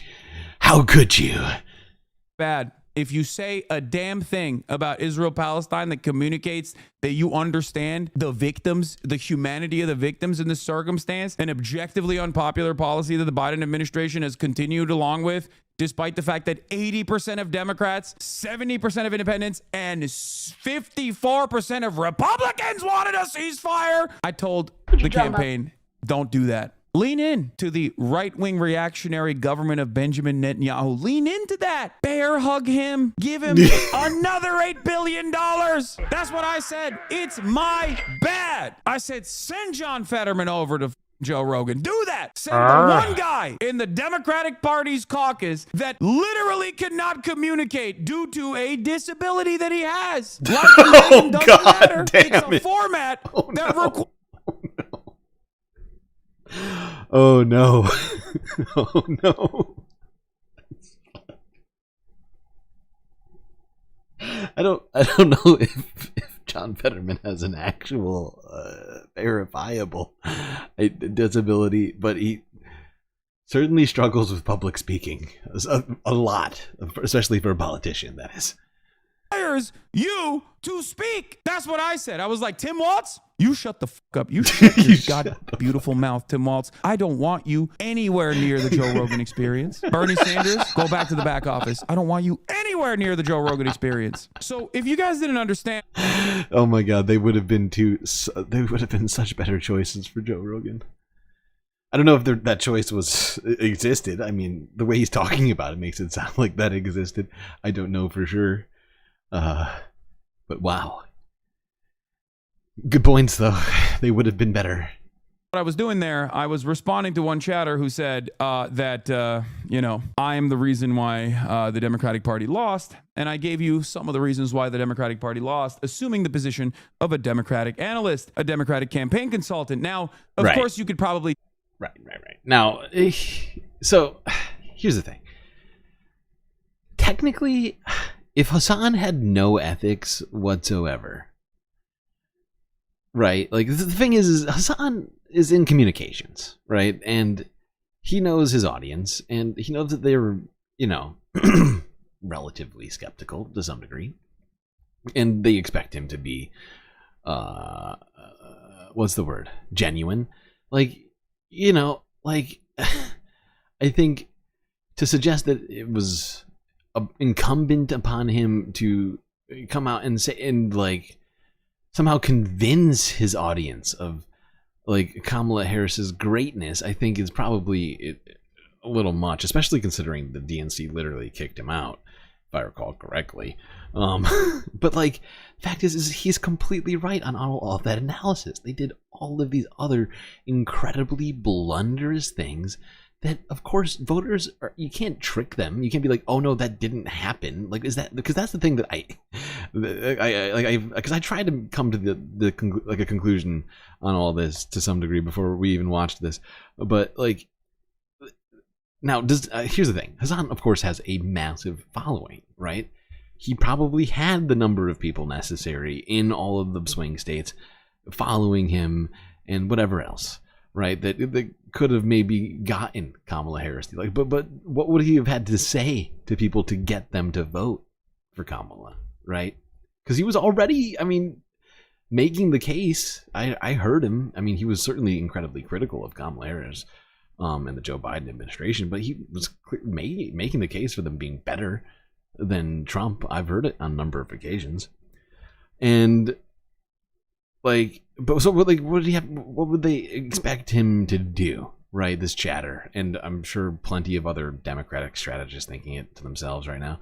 What would you expect him to do? Go out there and literally lie to his viewers and be like, you know what? Actually, Kamala Harris's economic policy is goated. Like, the fact is that she barely made it clear what the plan was on so much stuff, and it's, I think, you know, it's clearly incumbent upon candidates to at least clearly, you know, communicate their plans to people, and that didn't really happen, is because they shifted multiple times and to the right, away from the Democrat base, and yet pundits are coming out like we just saw. Like, it's like they're literally lining up at all of the mainstream outlets right now just to come out and say we didn't go right enough. You know how we made a nearly historic push to the right just now? Well, we didn't go far right enough, actually. We weren't the Republicans. Which, if that's what you're thinking, become a Republican and shut up. Thank you. That is all. Just kidding. That I was being humorous in this situation. There's a lot of normies in here, so I wanted to, you know, make sure that you understand what my position is, make sure that I clarify. No Democratic campaign consultant would ever acknowledge or admit or apologize for their failures. They would never do that. So that's why, you know, it's a joke. Never in the history of the biggest failure, biggest mistake was not naming Mitt Romney as vice president. Dude who couldn't get elected as a Republican, maybe he'd get elected as a corporate Democrat. Yeah. Yeah, that's the vibes, right? Like, yeah, they should have just made Liz Cheney the VP. They should have, you know, maybe they should have maybe they should have just skipped Kamala altogether and just gone straight to Liz Cheney as presidential nominee for Democrat. You know, like, I mean, that's the vibes I'm getting right now. Democratic consultant gone out there and been like, my bad. Also, look at this dipshit. Now that the election is over, I think we can finally say that, yeah, actually, Project 2025 is the agenda. Lol. Bro, I watch your streams a lot. When did you have time for all that? Disappointing. It's like you were snatching failure from the jaws of victory. Yeah. So if you want to know, I mean, Axios is already reporting Trump is going to begin operations to deport millions of undocumented immigrants when he starts his term. Campaign press secretary Caroline Leavitt said Wednesday morning he'll launch the largest mass deportation operation of undocumented immigrants on day one. It's Nazi. No, exactly. I mean, chatters see how completely just insane and like just nonsensical it sounds. I mean, like, for Democrats to suggest, I mean, of course, I'm, you know, taking this position as far as it goes, but it's literally what they're suggesting, essentially. Kamala Harris didn't go far right enough, even though her and Tim Walz, like, I mean, how many times did she talk about guns and whatever else and the border and, like, being a prosecutor and all this other shit? Like, I mean, how much further right can you go? Liz Cheney, Romney ticket, you know, for the Democrats, which once again, I would just recommend you all just go to the Republicans and just complete the circle. Just, you know, the Never Trumpers can go and say we're sorry. And Democrats who would prefer to keep taking corporate money and giving people milquetoast messaging can also sort of get in there, because really they belong. They belong, and they're just sort of denying it to themselves. And it's about time. Just go home. Just go home. And I cannot begin to explain to you how dire the situation is going to be. But before we get to what Donald Trump is going to do, let's talk about some of the failures, some of the glaringly obvious failures, because there is a lot that needs to be said. I know that immediately after this massive loss, the Democratic insiders, the rat themselves, went to the media and started talking about how it's the left that was the problem. It was the third-party voters that was the problem. The margins aren't there. If every third-party voter voted for the Democratic Party, Kamala Harris still would have lost. So do you understand me? I hate... Yeah, and here's the other thing that I decided to do real quick. Because, like, I was like, okay, all right, so the fact is, Kamala Harris would have still lost the popular vote if every single Hasan follower on every single platform decided to vote for her. Because I think he has like something close to like 7 million across platforms. If you don't count the entire Hasan industrial complex, because I don't. Like, if you want, like on YouTube specifically, like, you can't count every Hasan clip channel, right? Because there's the Venn diagram for those channels has got to be nearly a perfect circle. So, like, but you get what I'm saying? Like, even if every single Hasan follower, Twitch, Instagram, YouTube, like all these little TikTok, like I looked them all up. Like, if you add them all up, it's still less than what Kamala would have needed to get to win the popular vote, which literally all of us, including myself, were assuming she was going to win going into this thing, because it's always what Democrats do. The only real exception to that has been 2004 in the last 20 years. This is yet another instance of... And that, I mean, in many ways, like, Bush's re-election had so much to do with the fact that there was a literal war that the United States was waging, the aftermath of 9/11, and the sort of insane, like, sentiment in America at the time. If anybody recalls, people went really loony around that time, and so yeah, it's sort of an aberration, if anything, right? It's sort of an outlier. Told you so, but the worst possible instance of I told you so. It sucks. It's hollow. It doesn't feel good. And hold on, you say you thought Harris would win the night before? Yeah, I did. I slightly favored Harris winning with an electoral college W in the blue wall, as opposed to a general population, like a general election overall population victory for Donald. Yeah, that's interesting. That's interesting because I had her with the popular vote, but losing to Trump on the electoral. So I don't even know where he was. The fact is, I'm not like a real, what's the word? Dedicated like Hasan fan or something. Like I just think that he makes decent content and that he is a voice on the left that's important, undoubtedly. And that's something that I think is 100% clear. And I think to some degree he does underestimate his influence, but at the same time, I don't blame this on him. Trump. I thought that Donald Trump was actually going to win the popular vote, and Kamala Harris had a slight chance of winning the Electoral College. And the reason why she lost the Electoral College, and I said the only reason why it was a slight, very marginal chance for Kamala Harris, was because of the many failures of the campaign that I have been actively communicating for months. That's a perfect place to stop.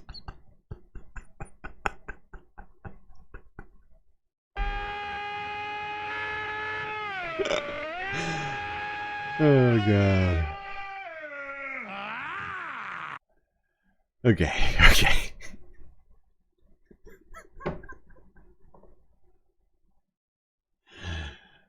Oh god. I don't know why I'm so amused by that face. That is a funny place to stop it. Okay, let's keep this moving because we still have more to talk about with this race, but we're almost done. Almost done. Let's go here to see this discussion on MSNBC from earlier, Monday.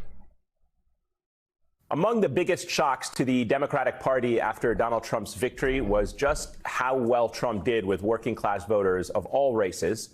An economic realignment of sorts, underway for years, came back to bite the Democrats, according to some. And it has many wondering, how did the party of FDR, Social Security, Medicare, and labor become the party of high-income voters?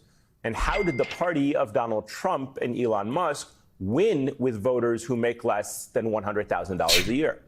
Senator Bernie Sanders kicked off the debate this week by saying that Democrats have abandoned the working class. In a conversation with the New York Times, the former House Speaker, Nancy Pelosi, shot back. And this is how she explained the Democrats losing ground with working class. I literally don't have time to listen to Nancy Pelosi. She can go fuck herself. Pelosi's rebuke this morning during an interview with my colleague Kristen Welker on NBC's Meet the Press. Bottom line, if you're an average working person out there, do you really think that the Democratic Party is going to the mats, taking on powerful special interest and fighting for you? I think the overwhelming answer is no. Now, Sanders made a lot of these same arguments after the Democrats lost to Trump in 2016, but many Democrats weren't listening. This time around, though, he has some surprising new backers, like Senator Chris Murphy of Connecticut, who is far, far from a left-wing Democrat. This is what he posted on X. It was a long thread, but part of it reads, when progressives like Bernie aggressively go after the elites that hold people down, they are shunned as dangerous populists. Yeah, we've been watching that happen for the last 10 years. Well, specifically in relation to this particular dynamic, although it's clearly gone on longer in this society. Sort of ebbs and flows to some degree. But yeah, I mean, it's fascinating to see at least some people actually realizing the true problem here, right? And it's not the existence of transgender people and pronouns or, like any of these other ridiculous right-wing framings that we've been hearing from these people. Oh, it's the border. Oh, God, like pearl clutch over there from the right, please. Stop pretending that we're on the same team. Maybe because true economic populism is bad for our high-income base. We cannot be afraid of fights, especially with the economic elites who have profited off of neoliberalism. Democrats, like the Harris campaign, are tepid in our fights with billionaires and corporations. No kidding. All right. Can't watch this whole thing. And this spot. No, we'll go to this conference. Yeah. Actually, don't listen to. First couple of years of the Biden-Harris administration to long-term success. Well, it's good to be here, Ayman. And I think that contradiction is one of the fundamental problems inside of the tent of the Democratic Party. The fact that Mark Cuban and AOC and Bernie Sanders can live inside of the same tent. You can't live inside of that tent comfortably. No. And so I think what he's articulating is an inconsistency. I mean, it's a very weird tent to be in because Mark Cuban's over there trying to, sell you, box seats to. Like it's insane. So over there playing Shark Tank while the poor are barely managing to feed themselves. A contradiction that everyday working people can see. I agree. Like, I'm glad that you brought up the fact that in the very beginning, VP Harris was running with a populist message. We tested those messages independently as the Working Families Party, and we. And the thing is, we've actually talked about this specific dynamic. I mentioned Shark Tank, and it sort of set this spark off in my head because I made this point earlier about I think a lot of people are familiar with what Shark Tank is, but I'll at least catch people up if you don't know what it is. Shark Tank is an MSNBC show that's been in syndication now for I want to say nearly 15 years. Right around the time of the financial collapse, if I'm not mistaken, is when it came out. And what's fascinating about the show is that it essentially replaces the thing that how in the wake of the financial collapse we bailed out all the banks and the insurance companies to the wake of trillions of dollars, and then did quantitative easing to lower interest rates artificially in a supposed top-down, trickle-down economics esque sort of move that was so supposedly encourage lenders, banks, to lend money to average people. But that never really quite happened in the way that it was suggested. Mostly that stuff was reinvested into stocks or mostly big businesses got loans, but regular people still couldn't get loans. People who lost their houses couldn't get loans, all this other stuff. But then around the same time this all happened, this show Shark Tank comes out, where billionaires like Mark Cuban would all get together and sort of lord over people with actual ideas and sort of innovation products, things like that.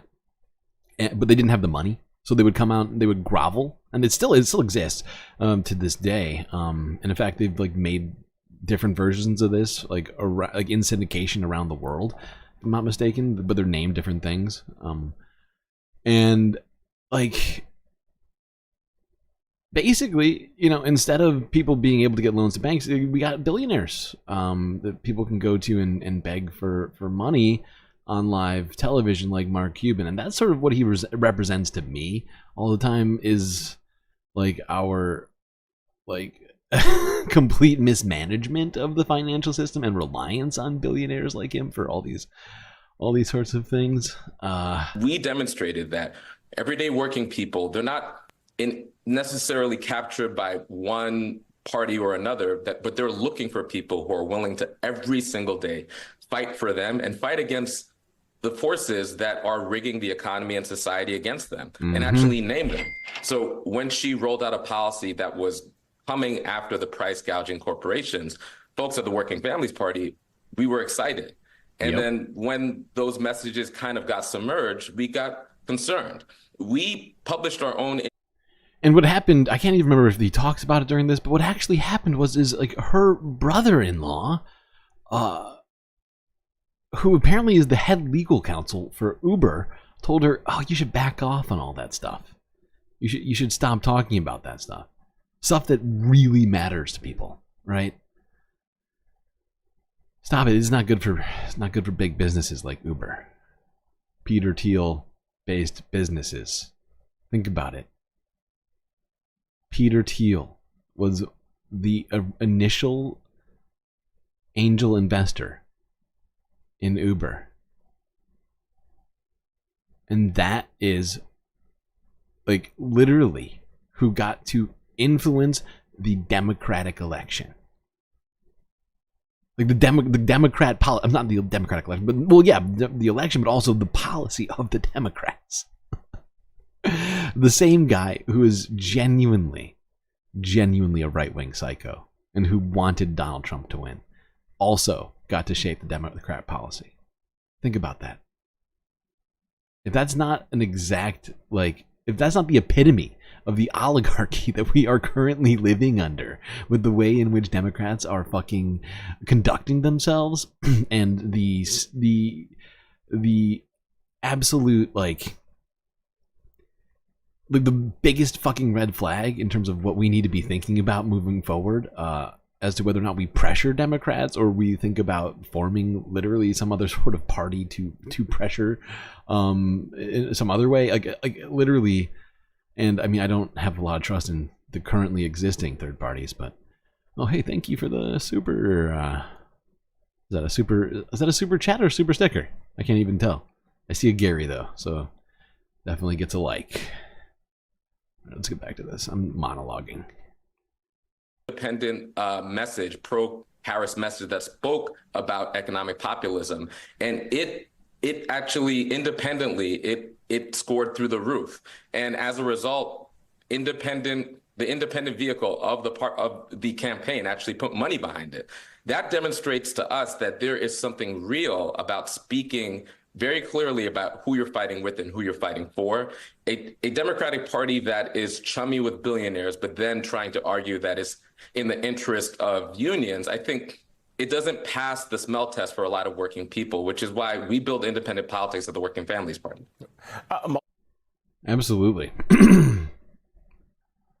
For all this talk about Democrats losing the working class, it's hard to ignore what Republicans represent, anything but that. I mean, Trump's biggest accomplishment in his first term was a huge tax cut, not for the working class, not for the poor, but for the rich. He campaigned with union buster and world's wealthiest man, Elon Musk. He auctioned off his energy policy to the oil industry at a meeting in Mar-a-Lago, basically, for the highest bidder.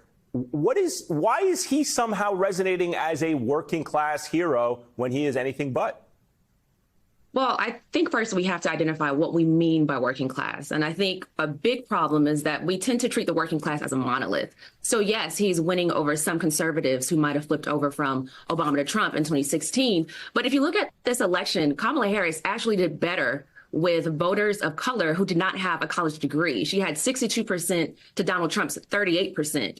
So when we treat the working class as synonymous with white people, we're ignoring a lot of what's happening with what I call slide voters. These are people who are opting out of the electoral process altogether. These are non-voters, people who decide that the Republican Party is not a political home for them, even with their frustration. Black women, Black men, Latino women, these are CNAs, these are Lyft drivers, these are warehouse workers who do not actually find a home with Donald Trump and are not drawn to him. So instead of swinging back and forth, I say that they're sliding out. They are checking out of the process. 15 million people stayed home. So I don't think we should overstate Donald Trump's appeal with the working. More than 50 million people stayed home, but around 15 million, slightly less, I think. Although this video came out yesterday, although I think most of the counts in, so I don't know, it's close to 50 million from the 2020 election stayed home, right? But it's just, I mean, there's plenty more people who didn't vote that, I think says a lot about what she's saying, right? Because not only was there less people that voted than 2020, there was also like 15 or 20 million more Americans. I don't know exactly how many of those people are of voting age, how many of those are like newborn babies or whatever else, But the population has increased, which you would assume the voting population would increase along with it to some proportionality. And therefore there was an even bigger pool. And yet still there was less votes.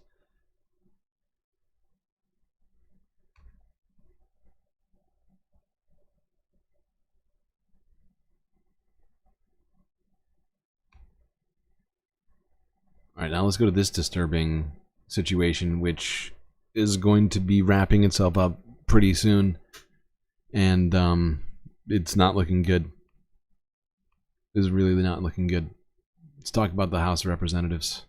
Harry Enthon got some stuff. A CNN projection for you right now, and this is one Republicans will be pleased about. Gabe Evans has flipped a seat in Colorado's Denver suburbs. Evans is a U.S. Army veteran and former police officer, and days after the election, of course, we're still waiting on the results for 16 House races. But again, this was one that both parties were watching, and Republicans have effectively been able to flip that seat. Let's get right to CNN's senior data reporter, Harry Enthon. Harry, what's it mean for the House? Now, what does it mean for the House? It means that Republicans are right on the doorstep of maintaining control of the House of Representatives. Look where we are now. Projections, CNN, 214. Of course, you need 218 to maintain control. Democrats all the way down at 205. Now, if you look at the seats where the parties are ahead, at this particular point, Republicans are ahead in 222 seats, Democrats in just 213. Now, I want to sort of go into that Colorado district that you were just talking about and sort of just point out the problem here. As you mentioned, Gabe Evans flipped it. 97% of the vote is in so far. And one of the real issues that Democrats have sort of just had is if you go back just a little bit in time, right? If you look when 71% of the precincts were in fact, Evans was trailing. And he, of course, in the later vote count.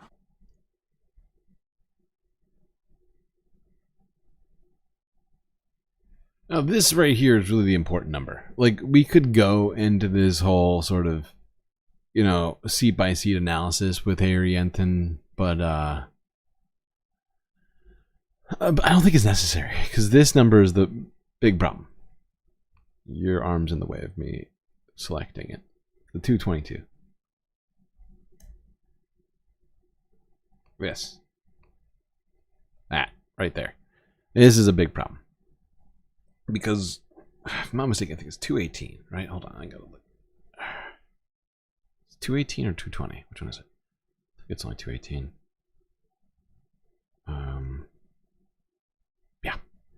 Yeah. This is very disturbing.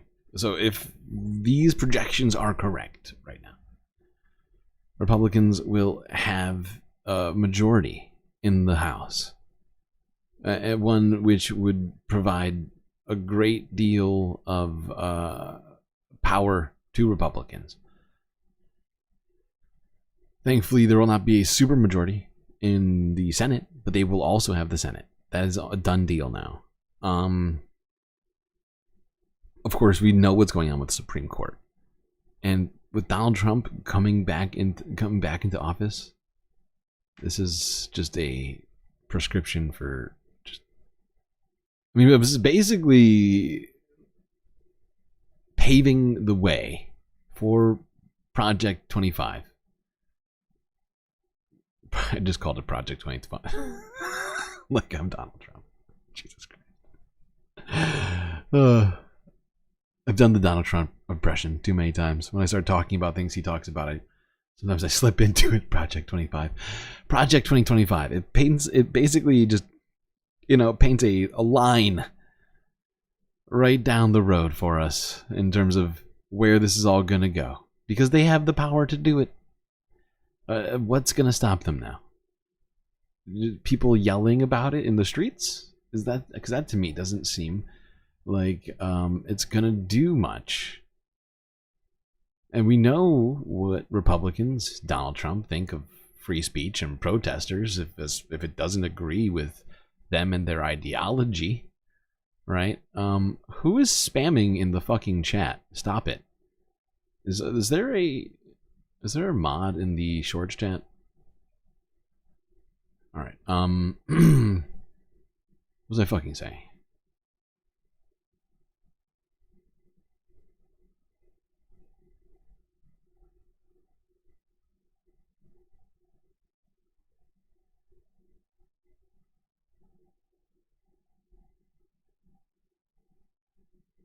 I'm sorry. Please hold.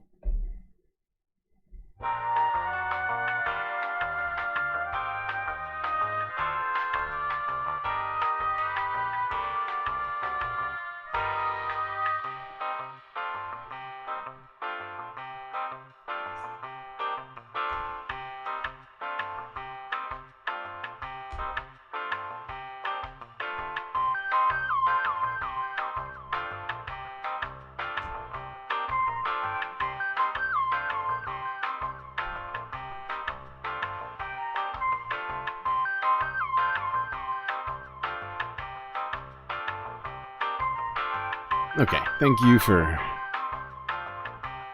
dealing with that. Okay. I just couldn't stand it. This asshole is just spamming.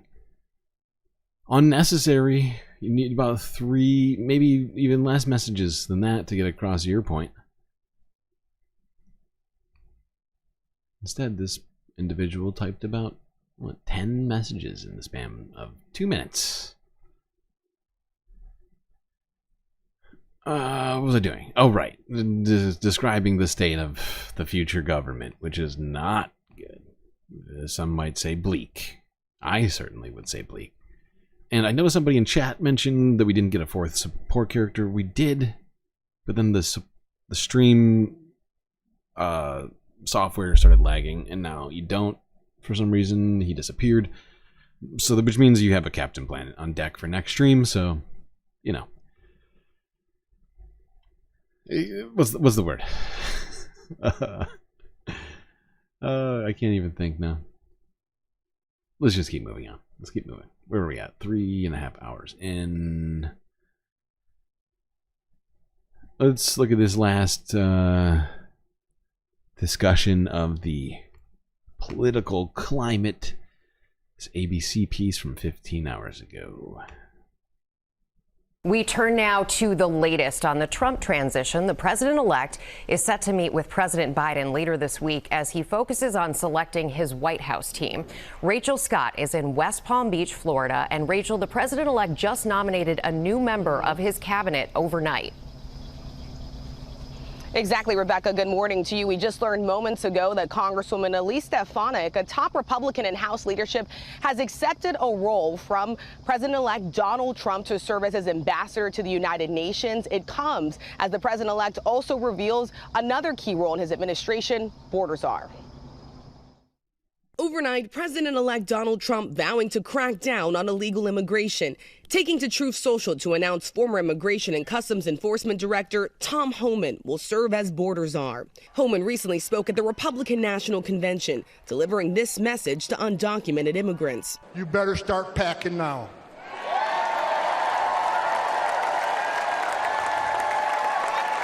You're damn right. Because you're going home. Homan said Trump will carry out mass deportations of the estimated 12 million undocumented immigrants with a, quote, well-targeted planned operation led by ICE. During Homan's time leading ICE during the first Trump administration, thousands of migrant children were separated from their parents. He was recently asked on 60 Minutes if there's a way to carry out mass deportations without separating families. Of course there is. Families can be deported together. President-elect Trump still hunkered down at Mar-a-Lago, meeting with... Wow. Of course there is. Families can be deported together. But he... I mean, that it means that he wants to deport Americans along with them, right? That's what he's saying. Illegal. Advisors preparing to announce other key positions, ruling out roles for 2 Republicans who served in his first administration, writing, I will not be inviting former Ambassador Nikki Haley or former Secretary of State Mike Pompeo to join the Trump administration, which is currently in formation. One person who could be influential in the next administration, Elon Musk. Yeah. Sources tell ABC News that Musk was at Mar-a-Lago, listening in as the president-elect took a congratulations call from Ukrainian President Volodymyr Zelensky. Yeesh. At one point, Trump even handing Musk the phone to speak to Zelensky himself. While Trump has promised to end the war between Russia and Ukraine in 24 hours, he hasn't elaborated on how. The president-elect preparing to travel to Washington to meet President Biden in the Oval Office this week. Biden's set to make the case for the U.S. not to walk away from supporting additional aid to Ukraine, something Republicans have been skeptical of. The president will have the chance to explain to President Trump how he sees things, where they stand. Skeptical. That's one way to put it, ABC. It's a weird way to put it, honestly. And talk to President Trump about how President Trump is thinking about this fucking plantation ghost is probably going to be back in the White House again. How exciting is that? Okay. Looks like all of the Scooby-Doo villains are coming back.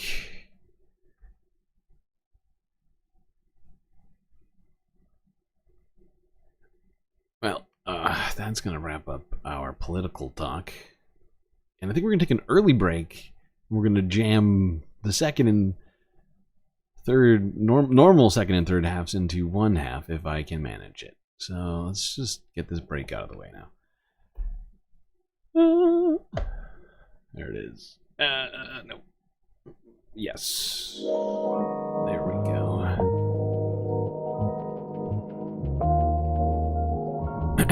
Yes. Well, I hope you've all been enjoying the stream. If you haven't already, hit the like button. Don't forget to subscribe. And once you're done doing those two things, do consider donating, contributing to the Galactic News Network in one of the myriad ways we have available to you, as we are completely funded by viewers like you. My favorite one is, of course, as I always say, Patreon, because it's a truly symbiotic relationship where you get benefits, I get benefits, and we all can live happily ever after. Some of those benefits include super sweet things like hanging out here with an avatar on scene, like you see, well, clearly all around me, and shout-outs, content, and much, much more. So, do consider that. You also got things like Cash App, where you can just literally give me money directly without any real intermediaries or whoopsies. Sort of fees associated with it, I don't think. So yeah.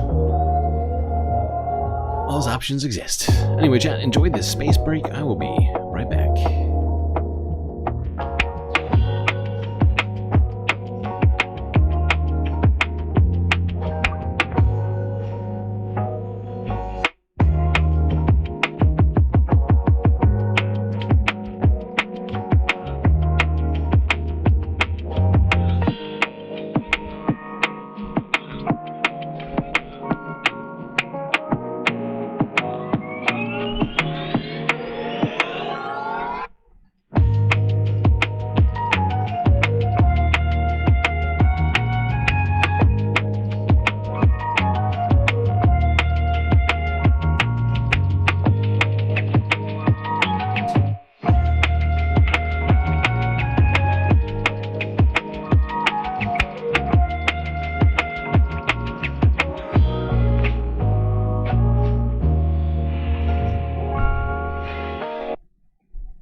this space break.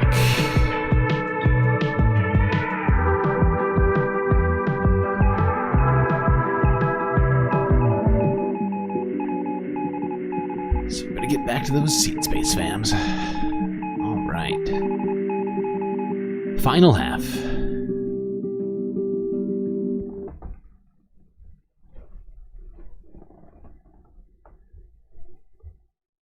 Okay. Well, we're going to do the environmental and global halves in one today. Let's see how that goes. Starting with... Let's actually discuss this first, as a way to get into all of this.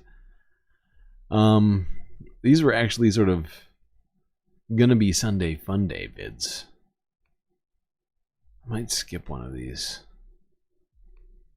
Yeah, but let's go to this one first. Let's go to BBC. Although I've got some criticism for the way that they decide to cover this in the end. But let's get to it. Let's talk AI. Artificial intelligence influencers are a growing industry, with some AI models gaining hundreds of thousands of followers and getting increasingly lucrative sponsorship deals. Aitana is one of the world's most popular AI models, known for her stylish pink hair. The BBC's cyber correspondent Joe Tidy reports. A photo shoot with no model. She's not late though, she doesn't exist. Aitana is an AI model. Since she was created around a year ago, she's amassed a big following. Honestly, is making yeah, that's pretty thousands a wild. month for her Barcelona-based agency. We intend to always try to make it as similar as what an influencer. Like, I don't know about you, but these pictures seem... I mean, they're pretty convincing. Depending on, you know, how good you are looking for things... Like, I don't think most people are going to notice that. If they didn't specifically brand this as AI, I don't think people would know. I could be wrong on that. But I think a lot of people would just genuinely assume that this is a real person. She's amassed a big following and is making thousands a month for her Barcelona-based agency. We intend to always try to make it as similar as what an influencer would do. We take a picture with me in the image and we have to replace it with AI. So we have to play a little bit with lights and shadows to make it as real as possible. Maybe that Barcelona as the background is going to be more interesting. Touch-ups used to take around a day, but now it's a few hours because of how the AI's improved so much. Here's the final product. The studio says they can get thousands of pounds a month for sponsored posts and endorsements with Aitana. Her virtual life is built for her mostly male fans, a key demographic for these AI models. Some find the message they're sending to boys and girls troubling. I see huge issues with the rise of AI models and influencers. I think they're setting an unrealistic beauty standard that is close enough to being real that a lot of people who follow them don't realize they're not real, especially teenagers, young teen girls. Aitana is marketed as a fitness-loving woman who lives a healthy lifestyle. She's even been sponsored by nutrition and sports brands. Yeah, Daredevil noticed a clear, I mean, like, a clearly very strange thing going on there where this poor woman is essentially just being replaced by AI. She's still there, but just, I mean, I don't understand why she couldn't be the model. I mean, Yeah. Is there a problem where you're promoting a body image of someone that is, you know, in many ways perfect, and there are some people, some of your followers, that say, I wish I had... And so, like, this is the other thing that I think, I mean, this certainly, I mean, this is maybe one of the things, but, like, that I had about, like, the way BBC covered this. Like, because what about the other clear thing? Because they listen to what they said again, just real quick. Oops, play. Teenagers, young teen girls. Aitana is marketed as a fitness-loving woman who lives a healthy lifestyle. She's even been sponsored by nutrition and sports brands. Is there a problem where you're... So instead of talking about this, I mean, don't get me wrong, like, the question that he has some relevance, undoubtedly, but, like, it's beyond the unrealistic question. It's about ethics in my estimation. And maybe I'm wrong, but for an AI model to be being used as a representation of what you can achieve with nutrition or fitness, it's not only unrealistic, it's misrepresenting reality. Right? Like, truly, it's not like, you know, it's not like pie in the sky thinking. No, it's literally, this is it's disingenuous. It's beyond that, actually, I think. You know, because, like, think about it, right? Like, in this, like, people. So was airbrushing a photo? I mean, okay, to some degree, maybe. But this is, I think this clearly takes it to another level. No. Because to some degree, people who have for a long time, made endorsements for products like that had been in the athletic industry, right? Sports figures and other athletes, people who, like, you know, have a certain physique, who have actually put in whatever the time and effort and the actual nutritional stuff that they're talking about to potentially get there. But the fact is if they're not even using these products, if the results themselves are just genuinely fake and completely fabricated, I think that's there's a clear line that's being crossed there. Maybe a gray area, hard to define because of things like that, which you mentioned, that being like photoshopping and all that stuff. But this is, I think, this clearly takes it to another level, at least in my estimation. Promoting a body image of someone that is, you know, in many ways perfect. I don't know. I'm clicking. Let's go to the next one. What is next on my list?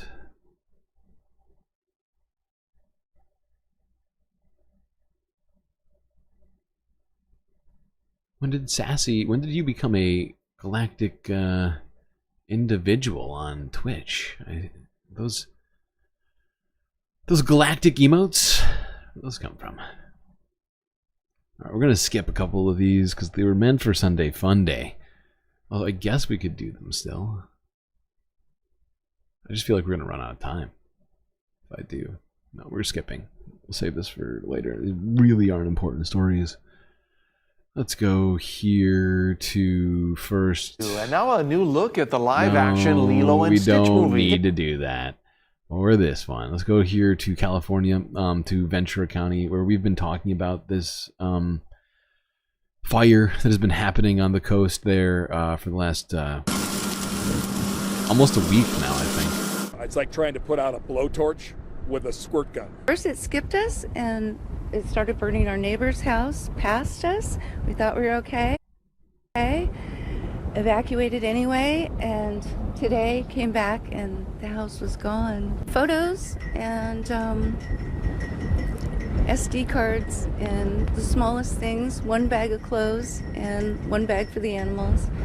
And that's about all that would fit. The fire was there. There was black, heavy smoke with debris just flowing at us. And I didn't know if our neighbors got out, and my phone didn't work, so I didn't know if anybody was stuck. Parked the patrol car and saw the frenzy of them trying to grab stuff, and I unhooked the RV, and as we were pulling the RV down the driveway, you know, there's such thick smoke we could barely even see the house at that point. And patrol car didn't make it, but hey, that's okay.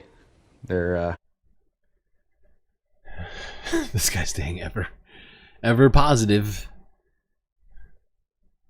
even in the literal worst possible situation. Most humans would be. So right now we're focusing on the recovery effort. Obviously the fire has blown through this area, and while it might seem that the act of firefighting is over, we move into a whole nother process, and that is to help the residents who have lost their homes recover. And if that means we're shoulder to shoulder sifting through ashes, then that's what that means. Our residents are part of our family. These are people that we protect day in and day out when we come to work, and that doesn't stop after major wildfires. Okay, this one is from NBCLA. He now stands at more than 20,600 acres with 17% containment this morning.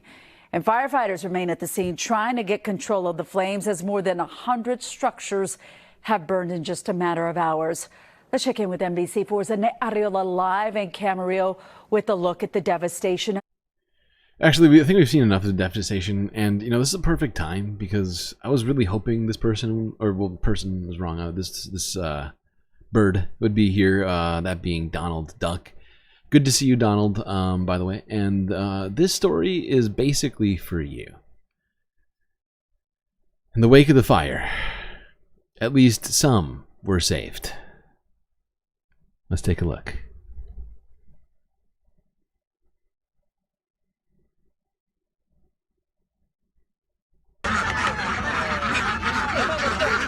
Dozens of ducks were rescued from this California fire in Camarillo County, California.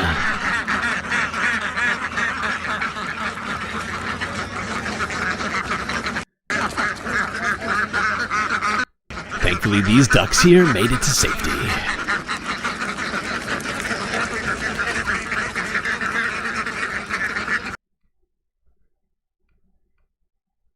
Oh, there you go. Now, the Lincoln County Sheriff. Even in the face of the fire, people made sure to save the ducks. All right. Let's go on now to Colorado, because we were talking about how they were going to get hit by a snowstorm this weekend, and well, yeah, that definitely happened. That definitely happened. Let's take a look. Is not mincing words right now. He needs people to stay off the roads because they're already dealing with stranded cars and rescues. And we've got another round of snow that is headed our way. I don't know how I'm going to get the people stranded. I don't know how we're going to get people to hospitals. This one's got me worried. The sheriff said that they just simply do not have the resources to get to every emergency. And we want to bring in Jared File from CDOT now. Jared, we heard the warning there from the Lincoln County Sheriff. We saw the images out there of people stranded out on the roads. What is CDOT doing to prepare for those conditions east of here, and what is your advice? Yeah, so east is going to be ugly. Fortunately, our crews last night were able to open up I-70 to get some of those people who were stuck in between last night.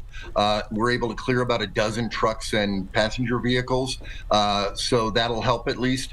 But people really need to realize that this is, if this is a twin part of the storm, we only saw the Danny DeVito side so far. Arnold Schwarzenegger's coming to hit. So as you can all see here, I mean, it is mid-November, and that means Winter is coming. That's right. Winter is coming. Let's take a look at more of this storm's effect. This time, people enjoying Snow really the hampering storm. operations out at the airport right now. More than 600 flights have been delayed and another 475 canceled. Airlines hit the hardest out of DIA are SkyWest, Southwest, and Frontier. On the mountains, we had 3 more ski resorts open up today. Those are Winter Park, Copper Mountain, and Breckenridge. And as we've been showing you, it was a fantastic day for people who actually need the snow. Your reporter of the mountain, Spencer Wilson. Need is an interesting word to use, but okay. As those flakes fell down. Mother Nature dictates when ski resorts up But here it in is true, you Colorado do get need to snow for actually skiing. open up to the public. And for a couple of these areas, they've been a little nervous about when they're going to get these chairs spinning. But thanks to the last week and the storms we've gotten, it is finally opening day. Nervous because it's been a historically hot and dry October, with few opportunities not only to make snow with snow guns, but hold natural snow into a bigger base. Nervous, like a first-time snowboarder who's never been on a chairlift before. Never. I'm really good at one-wheeling, so I'm hoping this is like one-wheeling. But thankfully for Kelsey and for the She's hoping it's Coloradans who like like to get up on the hill, one-wheeling? the snow No, it's not. I think we can say hands down it's not like one wheeling. All right. Now let's go back to the storm. And not the fun part of it. I'm sorry.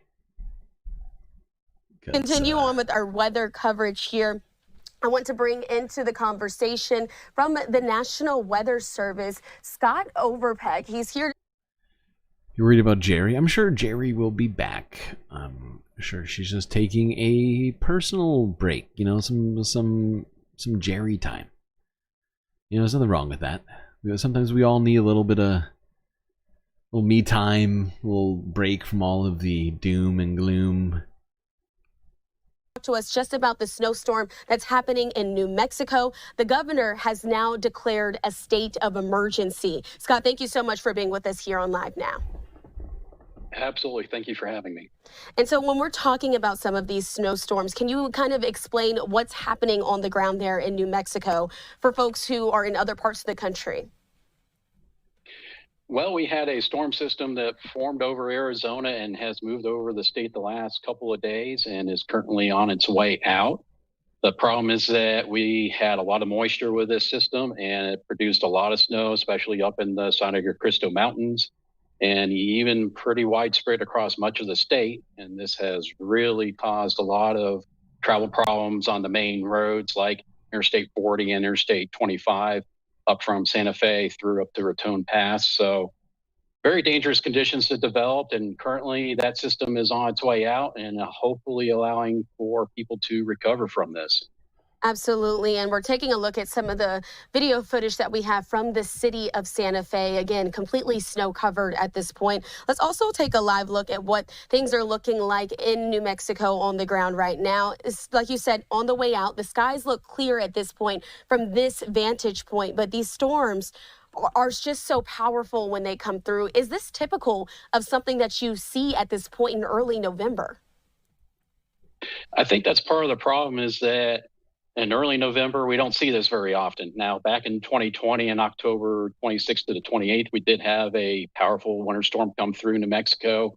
So it's not unusual, but just a week or so ago this year, October 28th, we had a record high here in Albuquerque at 84 degrees. And now we're having snow and the winter storm. So that really catches people off guard, and they're not really prepared for what's about to happen. Yeah, and that's part of what climate change entails, is the unexpected nature of the weather because of that, right? And it's something that I don't think people quite understand.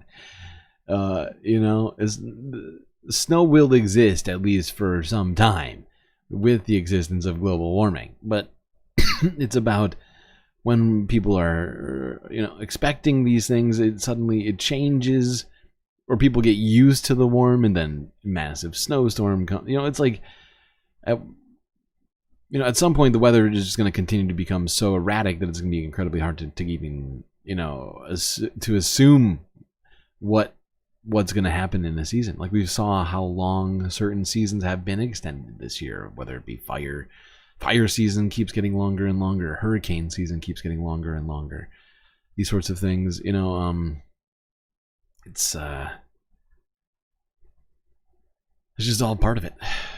All right, yeah, so northern New Mexico and Colorado got absolutely smashed by this snowstorm, and apparently not only did they have to declare a state of emergency, but also tens of thousands of people lost power. This is just some random video I found of the snow.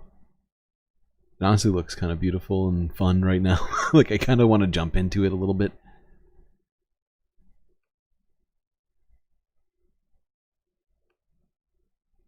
All right, let's keep it moving. I just put that in there for Sunday Fun Day, honestly, just because it was pretty. We begin with wild weather and wildfires on both coasts and a blizzard in between. This is Interstate 80 in Wyoming. Today, it was shut down in both directions for several hours between Laramie and Cheyenne after fog and black ice caused several crashes. No word on injuries. Today, Colorado is digging out after its first major snowstorm. Amounts measured not in inches, but feet. CBS's Sarah Horbakowitz is in the town of Kiowa. Sarah. Good evening. The snow has stopped falling after overnight blizzard-like conditions dumped up to 4 feet of snow in the mountains and up to 1.5 feet on the plains. This is the biggest November snowstorm here in decades. Colorado is digging out after 5 days of nearly nonstop snowfall. I mean, it's a lot for the first snow, but I think it's part of every year. Not everyone was ready.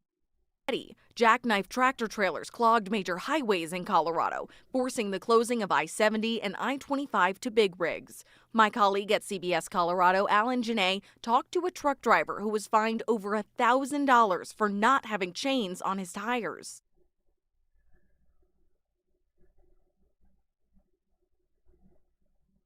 You said the temperatures may be warming up, but a lot of people and businesses are still dealing with the fallout from the 5-day snowstorm. This is a look at Excel's current outage map. So right now they're reporting more than 20 outages across the metro area, affecting over 100 customers. Now that is down extensively from the start of this storm. So our Sam Pena breaks down the numbers and catches up with a Denver coffee shop after days without power. It's a quiet but busy shop. The loyal customers at Quincy Coffee are enjoying a warm cup of joe following the cold winter snowstorms that pelted Colorado this week. We were closed for about a day and a half. Snowstorms that knocked out their power. Was at least out for 12 hours, but it was on and off, leading to heavy losses. We lost about $1,000 in sales and inventory. Barista Michael Reels says they had to throw out most of their dairy and perishable items after they lost refrigeration. We're highly dependent on dairy and refrigeration. Having to rebuy everything is kind of a pain. They're not the only ones who lost. No kidding. I think dairy's got to be one of the most bought products at coffee shops aside from coffee. Or used ones at least. But yeah, like they were saying, tens of thousands of homes and or businesses without power from that snowstorm that hit the southwest. Hopefully they are getting that taken care of. But you know, while we're here, we might as well watch this. There's another Sunday Funday video I snuck in. You deserve it. You didn't get a real Sunday Funday.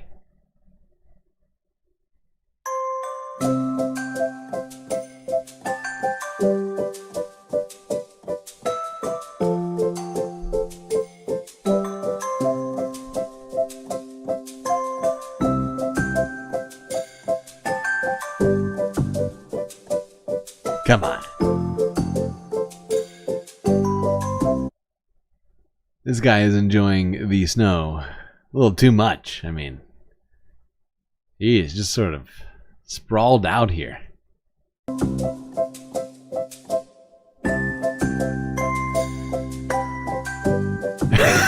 So chill. Literally. Literally chill. Winter is coming. All right. Seems like winter is here in some places. Other places, not so much. But very cute bear. Huge fat bear. Who should be hibernating, I'm pretty sure. I'm not sure what he's doing lounging in the snow. Aside from catching snowflakes. On the tongue. Alright, now let's go to the other side of the country, to New Jersey, where wildfires are raging outside of the New York City area. The northern New Jersey, oh fuck, what's the name of this forest? I forget. The ground blackened and smoking in New Jersey. A brush fire sending plumes of smoke over the Hudson. And it's all fueled by dry conditions. When will we see rain again? Lonnie Quinn has an update tracking the latest in the weekend forecast. Good evening. I'm Christine Johnson. I'm Maurice Dubois. Firefighters have been battling a new brush fire in New Jersey. This one in Englewood Cliffs. The fire is burning along the Palisades Parkway, sending smoke across the Hudson River into New York City. And it's not the only wildfire burning in Jersey right now. Forest crews are busy in the southern part of the state, battling brush fires in Jackson Township, Glassboro, and Voorhees. We have team coverage for you. Lonnie is tracking the dry conditions fueling those fires. Natalie spoke with experts about the impact on air quality. Natalie Dudridge, that is. And let's begin with Christine Sloan. She is live in Englewood Cliffs. Christine. Maurice, this is an area popular with hikers and walkers who come here to enjoy the views of the Hudson River. But right now, the Palisades trails remain closed as firefighters try to completely bring this blaze under control. Along the walking trail on the Palisades, smoke, ashes, and flames taking over the scenery. For people coming to enjoy city and Hudson River views, a shocking sight. Just saw the fogginess and we're like, what's going on? And then we came in here. A New Jersey Fire Service chopper spent the day dropping water on the brush fire that's consumed more than 39 acres of land coming close to a boat basin and could be seen by drivers on the George Washington Bridge. There's no houses along here. It's preserved, so it's just going to destroy the nature. It's not going to destroy anybody's home unless it jumps over the highway, which I doubt. Firefighters, though, overwhelmed. They've been battling. Well, she doubts it, so thankfully. Unless it jumps over the highway, which I doubt. Should there be no way that happens? Firefighters, though, overwhelmed. They've been battling one fire after another in New Jersey. Crews are obviously getting tired because they've been running. But we will continue to do our job the best we can. Officials say drought conditions are fueling fires that in the southern part of the state have come dangerously close to homes. Up north near the Palisades, a red flag warning. Winds raising the threat of forest fires. Residents are being asked to be vigilant. Officials say anything from a cigarette to dumped ashes to flying dry leaves to malfunctioning equipment can spark a fire. All right, that one was from a few days ago. This one's from brush Sunday? fires burning in New Jersey and sparking in the city. The smoke from at least one fire blowing across the Hudson, raising air quality concerns in New Jersey and New York. Tonight, we have team coverage.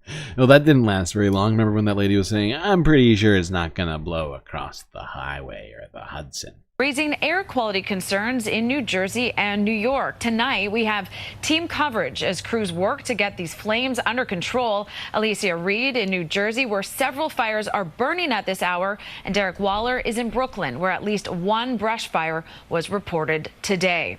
And here in the city, firefighters responded to brush fire this afternoon in Van Cortlandt Park. As Derek Waller reports, it wasn't the only brush fire in Brooklyn. And here in Garrettson Beach, Brooklyn firefighters just wrapped up operations after that brush fire that broke out earlier this afternoon. The FDNY tells us the fire broke out around 2:30, and thankfully it's now out and there were no reports of any injuries. It's unclear how it started, but Now, you might be thinking this to yourself, and you're right. Brooklyn isn't a place traditionally where brush fires or wildfires happen. For multiple reasons. High windy conditions certainly didn't help. This fire also adding to air quality concerns. A hazy sunset tonight, with those fires also burning in New Jersey and last night's 2-alarm fire in Prospect Park. Neighbors here are taking precautions. Just been trying to keep the windows closed generally. Try not to walk outside too much, but... Yeah. That's easy in New York City.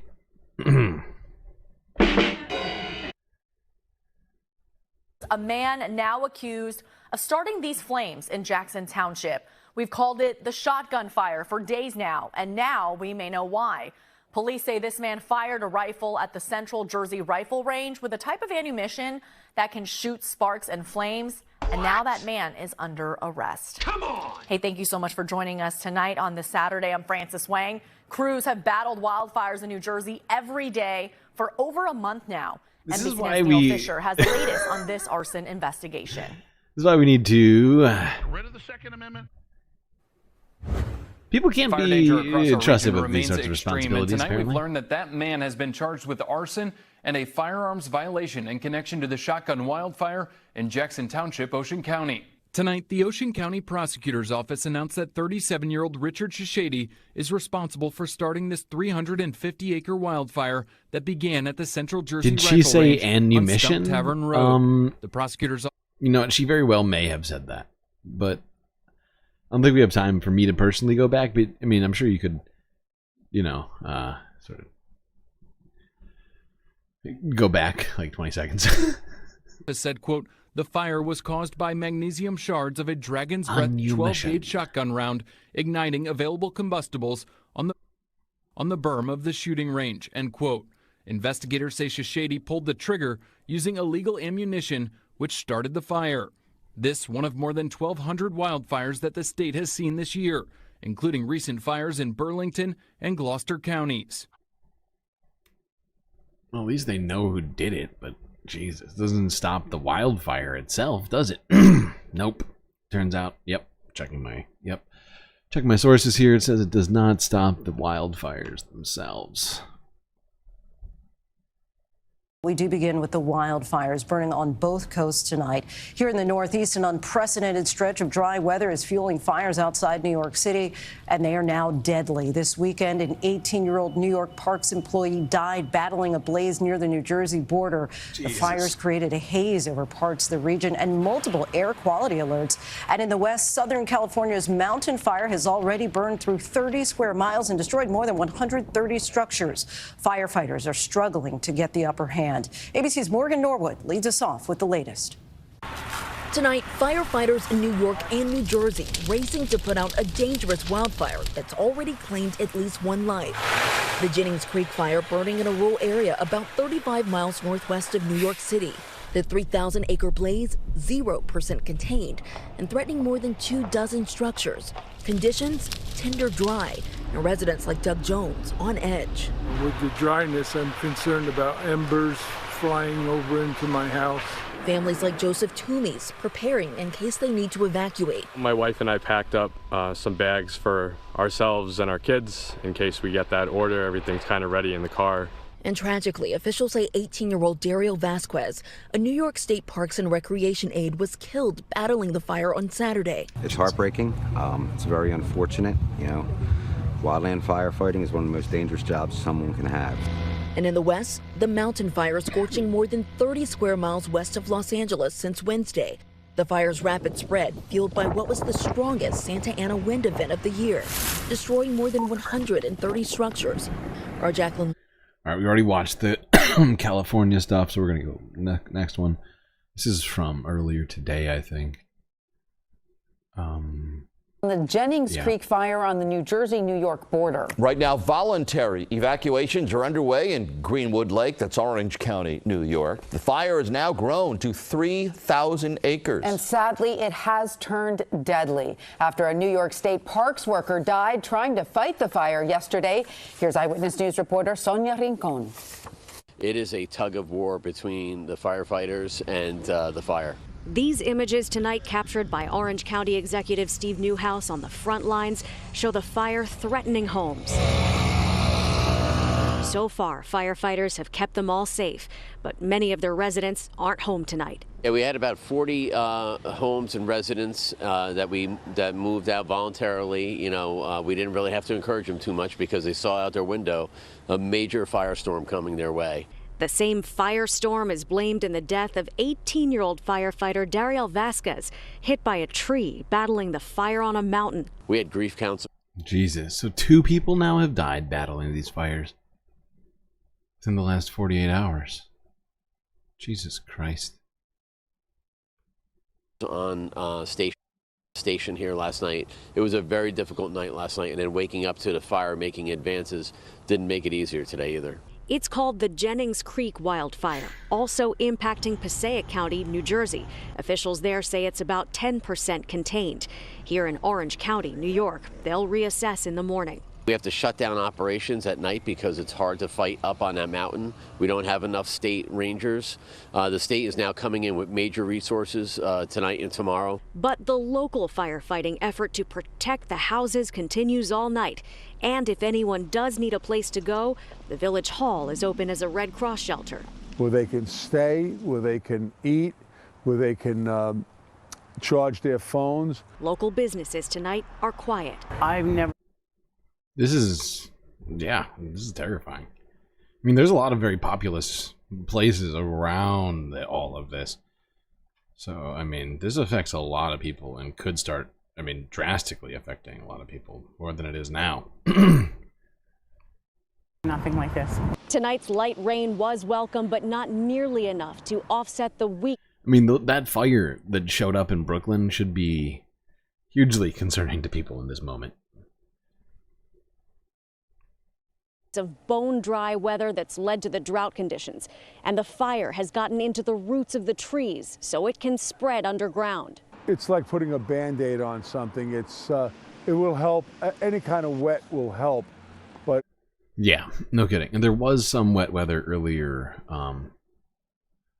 like late on Monday, if I recall correctly. There was some rain, but it wasn't enough. At least not yet. Let's go here. This is PBS News Wrap, I think, right?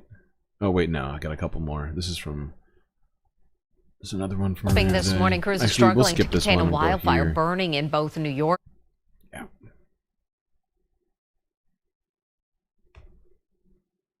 We're going to turn now to the latest on the wildfire, the Jennings Creek fire burning on the border of New Jersey and New York. It has now grown 5,000 acres, and it is now only 20% contained. And as for the weather, the rain last night and into the early morning hours offered a measure of relief for firefighters, but the fire risk has already returned. Chief Meteorologist Lee Goldberg will have the latest in a minute, but we're going to begin with Eyewitness News reporter Joe Torres. He is live in Greenwood Lake with the very latest on the fire. Joe.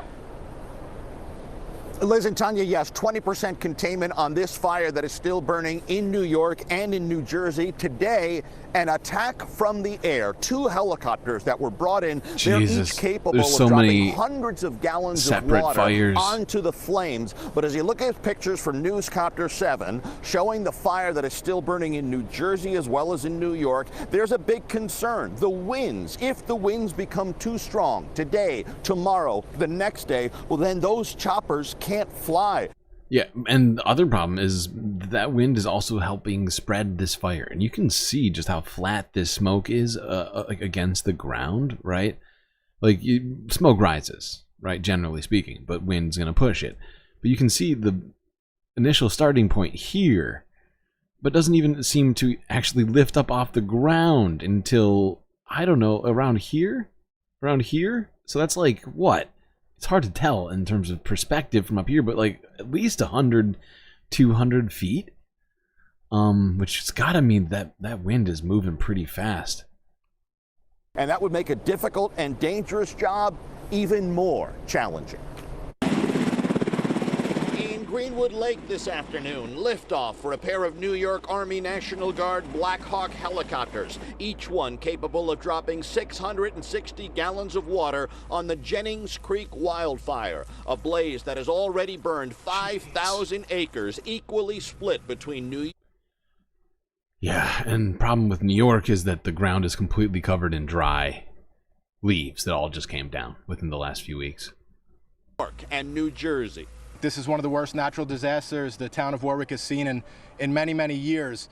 And if things turn south, the threat to life and the threat to property could really take a turn for the worse. A quarter-inch of rain overnight did little to minimize the spread of the wildfire, but it did offer a brief respite for the roughly 230 personnel who traveled from near and far to help tackle one of the worst natural disasters this area has experienced in decades, a wildfire that is only 20% contained.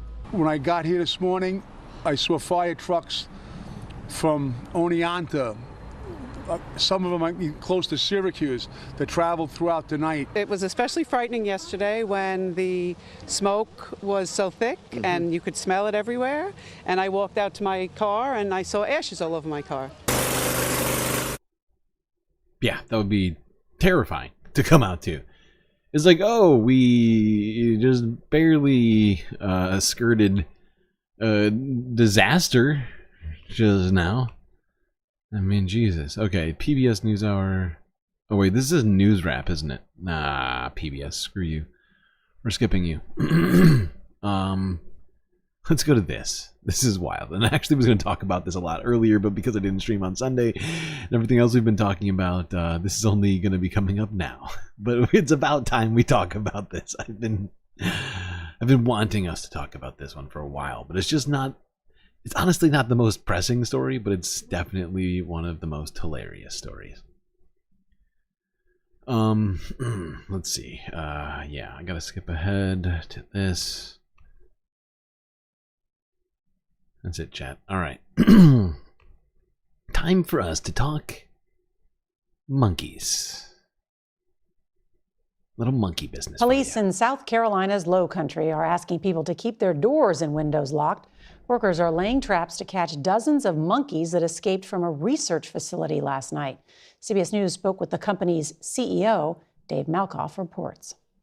The 43 rhesus macaques made a break for it on Wednesday, escaping from the Alpha Genesis Primate Research Center in Yemassee, South Carolina. The caretaker was doing her normal routine. She failed to secure the doors, and the monkeys basically just bolted through the opening. They're very social monkeys. It's a jailbreak. We're getting out of here. So when the first Come on, fellas. The others tend to just follow right along. So the reason why they got out, don't look back. Literally, monkey see, monkey do.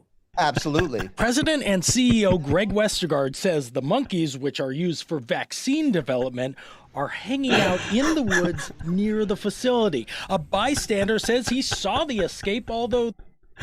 Now, I mean, I'm trying to think. I mean, it gets pretty cold in the winter, of course, but in South Carolina, I'm trying to think of what the actual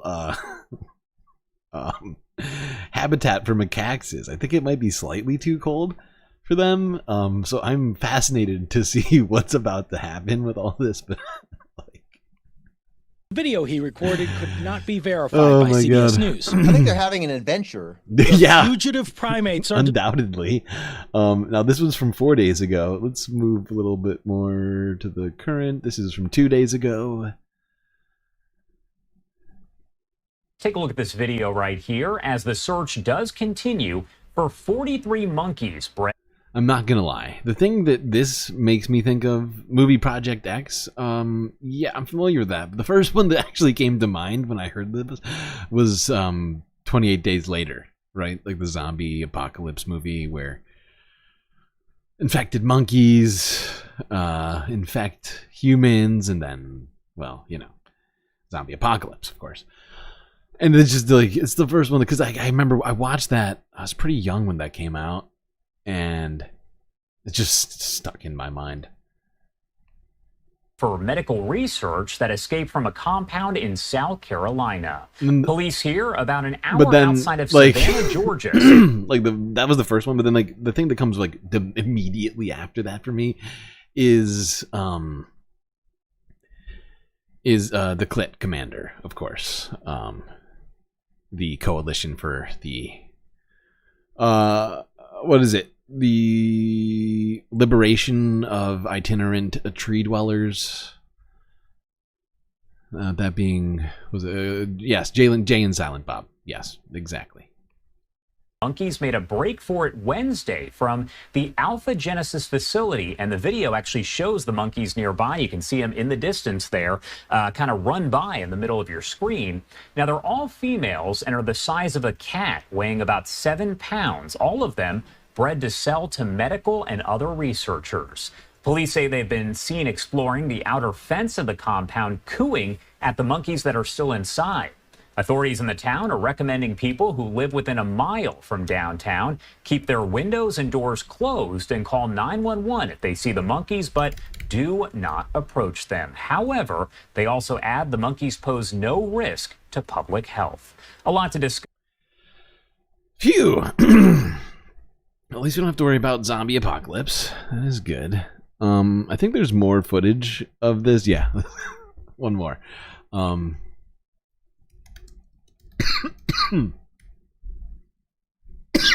The search is on for dozens of escaped animals in South Carolina. 43 monkeys bred for medical research broke their way out of a compound on Wednesday. I'm sure you've heard about it. Law enforcement and health officials say they don't pose a threat to humans, but people who live nearby are being warned to stay clear of those creatures and call 911 if they see the monkey. That's right. I guess call 911 if you see them. But also, there appears to be a suspect. Wait, god damn it. How dare you? You're ruining the timing right now. Hope you know that. Jay, before you go, could you say something to the camera about the clitoris? What? Man, you're such a bitch. Shut up, Justice. She's just a little embarrassed. She does this documentary for our human sexuality class, and we need a male perspective on the clitoris. The female clitoris? Yes. Yeah.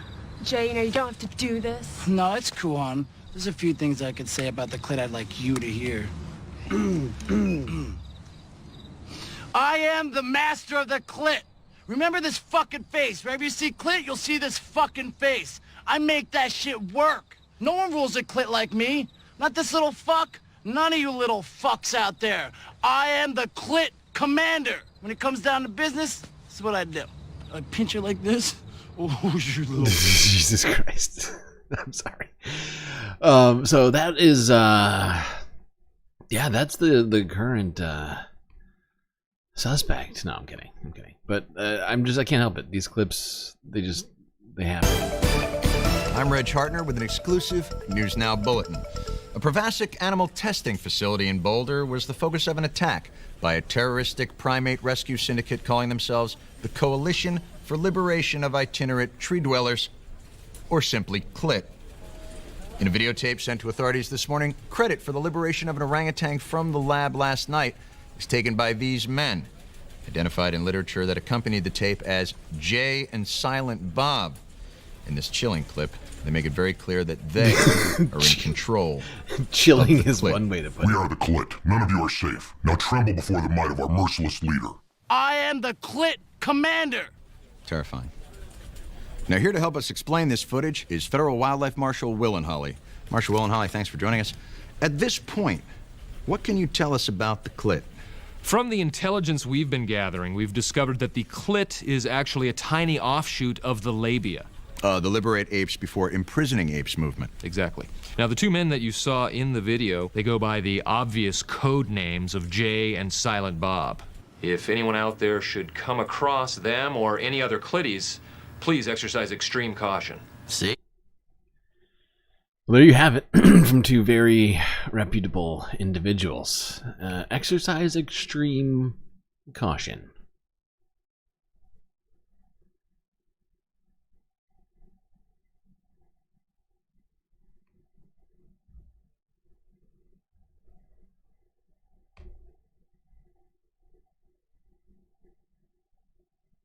All right, now let's go to this.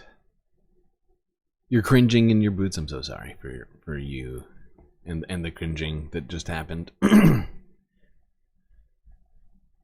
was unavoidable. The reference, it needed to happen. It's one of the only opportunities to ever even make that reference ever. Probably won't ever get another time. And shoulda, coulda, woulda type of deal, right? All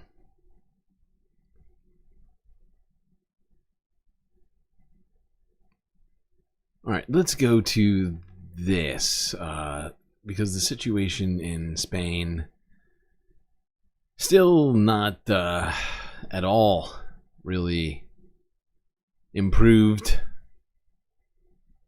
Still quite horrible. If you haven't heard or seen any of the footage surrounding all this, we have some of that for you now. The last couple days.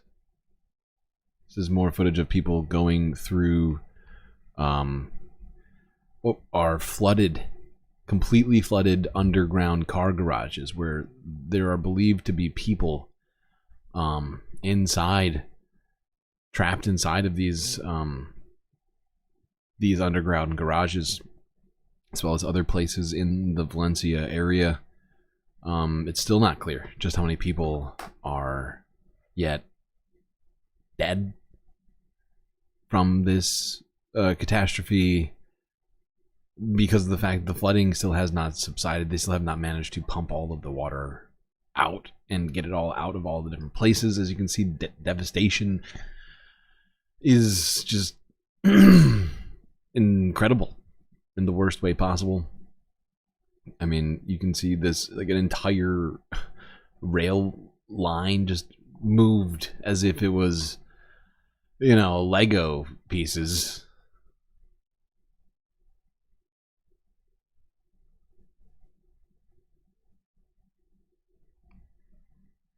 Just utterly horrifying levels of devastation in this area.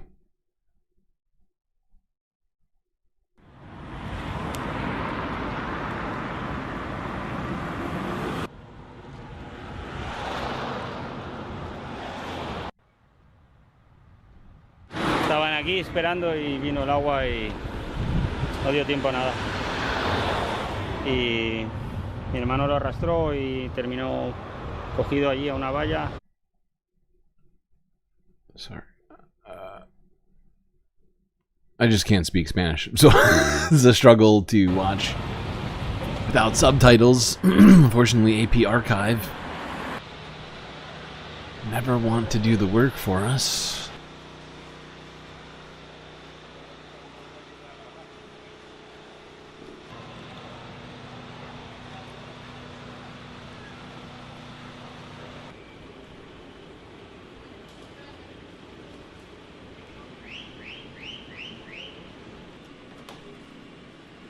El Capri. Y el agua, como puede ver, hasta dónde ha llegado. En la pared. Yeah. Aquí habían sobre 20 coches. Y todos los coches se han ido de barro, no agua, barro. Sí, ha sido una catástrofe muy grande. I understood at least some of that. Yeesh. Does look pretty catastrophic.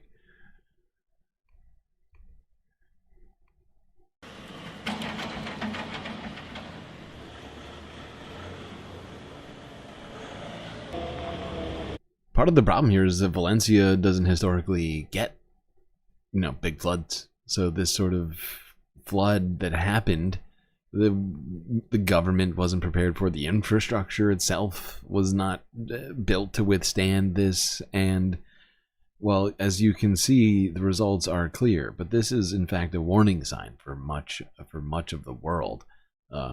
Certainly the most populous areas that are along the coasts that may or may not have the necessary sort of infrastructure for this stuff. And the fact is, you know, Valencia is a little inland, if I'm not mistaken. Let me look at a map real quick a second. I'm almost forgetting exactly where.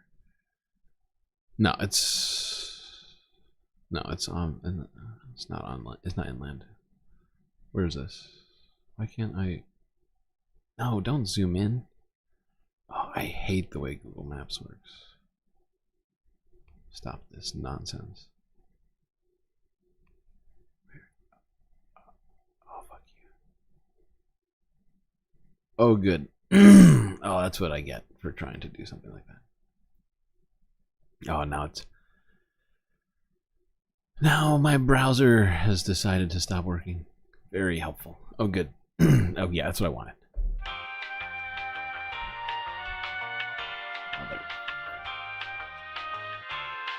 Please hold. Okay. So yeah, no, Valencia is not inland. It is somewhat coastal area, but yeah, I think it's on the Mediterranean. Although maps are not working right now. Sorry. Oh, but oh, there we go. At least my browser's working.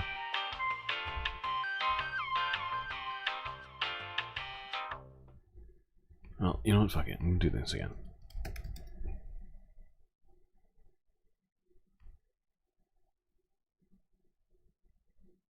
Yeah, it's on the interior Mediterranean coast there. Jesus. All right. Where are we? But you know, this is clearly a big warning sign for many other cities that may not be prepared for flooding in places that, you know, that hasn't historically happened a whole lot. And so you know, how humanity manages to sort of catch up to the state of our climate will directly affect literally people's survival.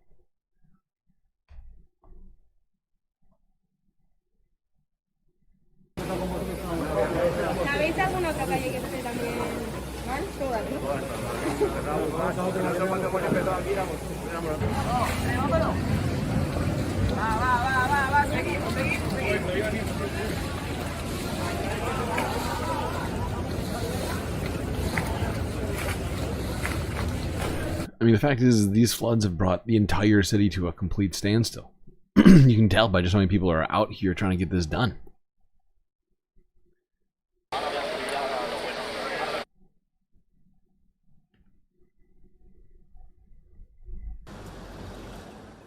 Parts of Spain recently flooded by deadly, devastating flash floods are now facing the buildup of rubbish and accompanying rats and health issues.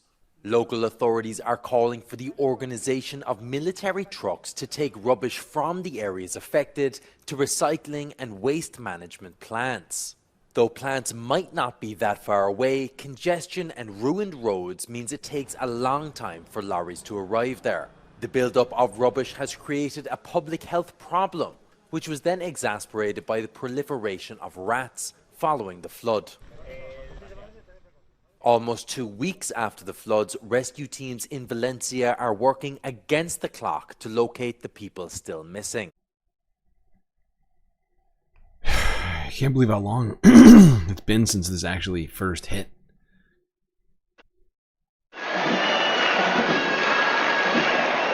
But this is footage of people coming out in the thousands, tens of thousands, according to The Guardian, in Valencia to protest the government's mismanagement of all of this.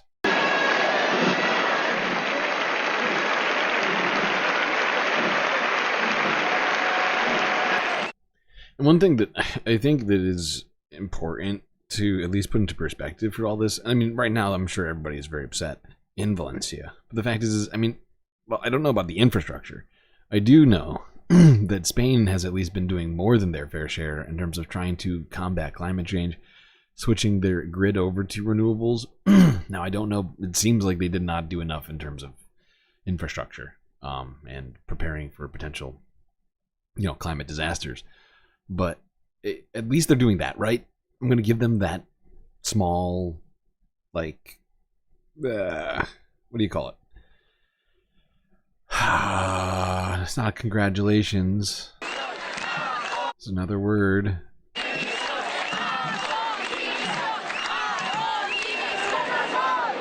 A small bit of credit, right? Credit where credit's due, but obviously in this particular circumstance, I mean, literally hundreds of people have died from this flood.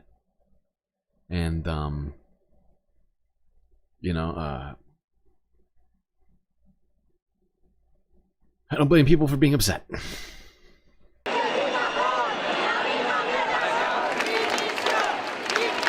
vivos, no sé cómo, y lo único que quiero decir es que este abandono y esta negligencia institucional se tiene que pagar.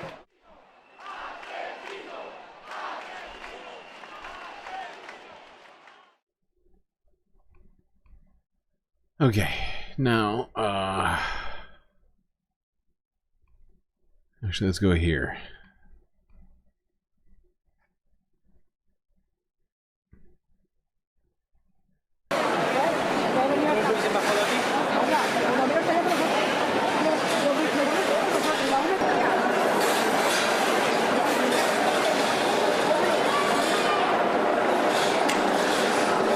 As you can see, the government didn't appreciate being so outwardly criticized. They sent the police down to crack down on these protests, although police look kinda scared, at least at this moment.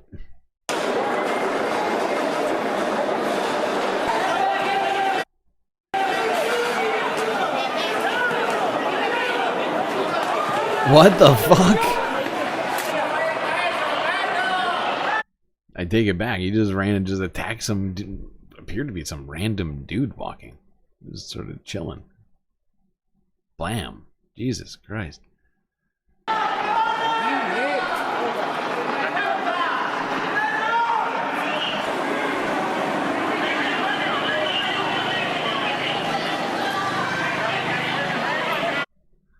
Well, this seems unnecessary. I think people should have a right to be protesting in this moment. But seems like Spain's not a big fan of all of these protests. All right. Now, let's move along. Got some more stories here to look at. Some good, some bad. Yeah, let's go here. A little fall. We're going to meet someone who's been drone described as footage. Sort of help bring you to perhaps a more peaceful place in your soul.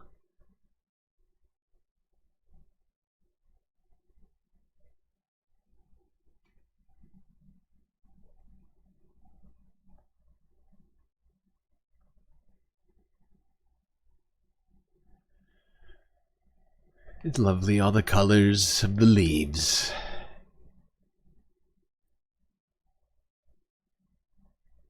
Serene.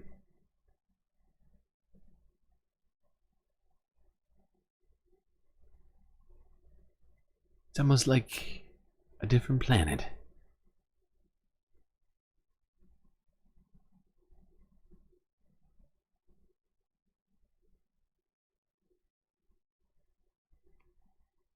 Well, I hope that was chicken soup for your soul, at least momentarily. We got some more stuff to look at, though. Let's go here to this in Africa. Sudan, specifically, as they are facing a particularly sort of human-centric version of climate-driven problems here. I'm going to visit the north of my country, where hundreds of thousands of families have lost their homes in floods.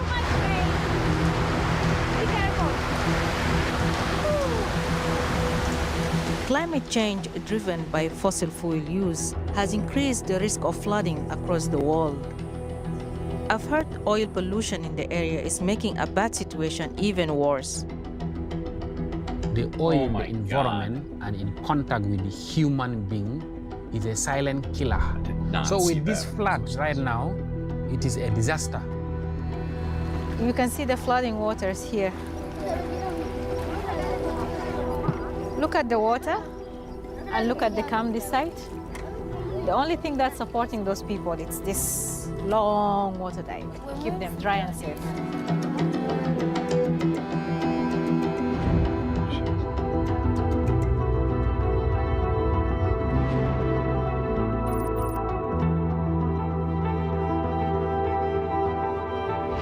This is part of Unity State.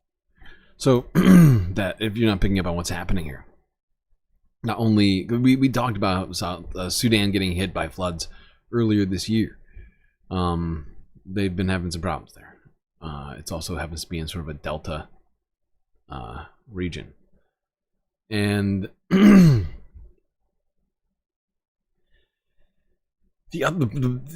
problem that's being exacerbated by these floods, or being created, it's not even exacerbated. Well, somewhat. I mean, well, there's already a problem that exists, I guess, when you really think about it.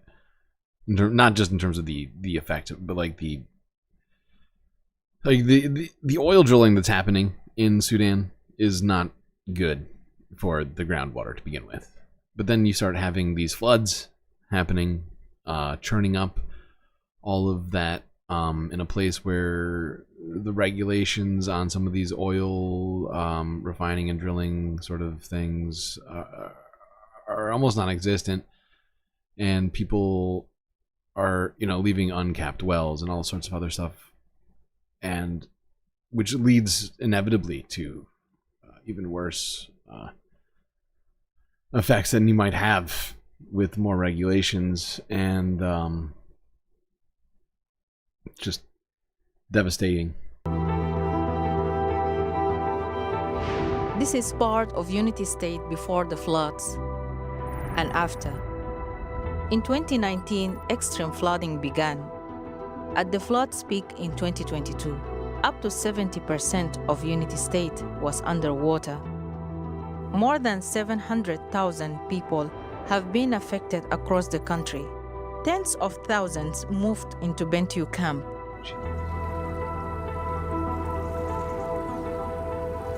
Today, woof, this whole situation is so fucked. As if the region didn't have enough issues, right? It's not like there's already tens of millions of people in Sudan literally on the brink of famine or an ongoing war with accompanying ethnic cleansing. Nope, not like those things are happening. meeting a village elder called Nyakuma in camp. She's agreed to show us her flooded home. Nyakuma, male, Chaba Kamal. Chaba Kamal. Tamam? Tamam. Yisim kef. Mada. You. We have agreed when we welcome a special guest. A special guest. When are you returning to your house? No, now we can go together. South Sudan has always had some flooding in the wet season, but it's becoming more extreme every year. Jesus. I was just listening to this. It's now the end of the dry season, watch it. And the water's still here. I always do this. Then I see the images and I'm still like, I'm just like floored. It's like I'm watching it for the first. Well, I guess I literally am.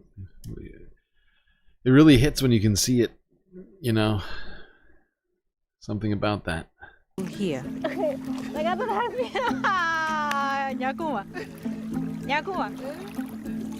أنا ما بعرف كلام تكانو ده. I'm panicking. I'm stressed. I am yet to get used to swinging left and right. Oh, we have cows around even.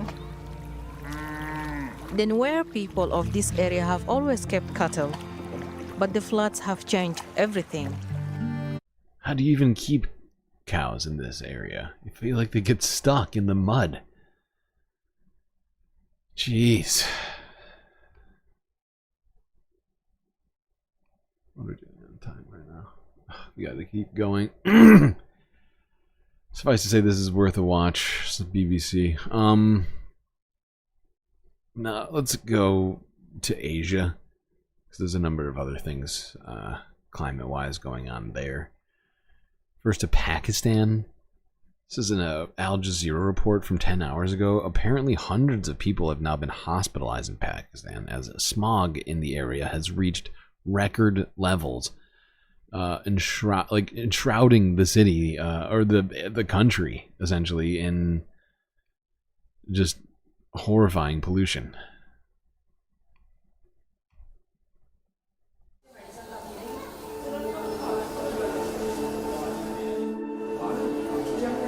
And you can't step outside, you can't take the kids anywhere, you can't even open your doors and windows because then the smoke comes in and it's terrible.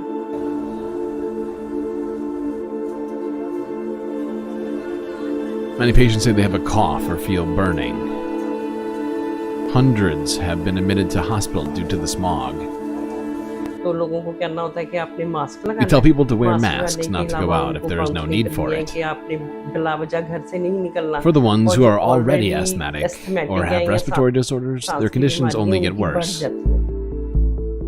The air quality index in Lahore has passed the 1,000 mark repeatedly this month. Anything above 300 is considered hazardous, so it's literally over 3 times worse than hazardous. Authorities have warned a complete lockdown could be imminent. You can't even see anything. It includes guidance, including wearing face masks.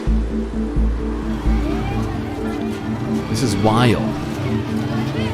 The government don't seize factories and industries emitting smoke. They are unable to seize smoke emitting, closing educational systems. Sorry, They are unable to see smoke-emitting vehicles closing educational institutions without curbing these reasons of smog is not a solution. Lahore is Pakistan's second largest city with over 13 million residents. It is consistently one of the most polluted cities in the world. This is horrifying. The province of Punjab has set up a smog war room to tackle severe pollution. My God.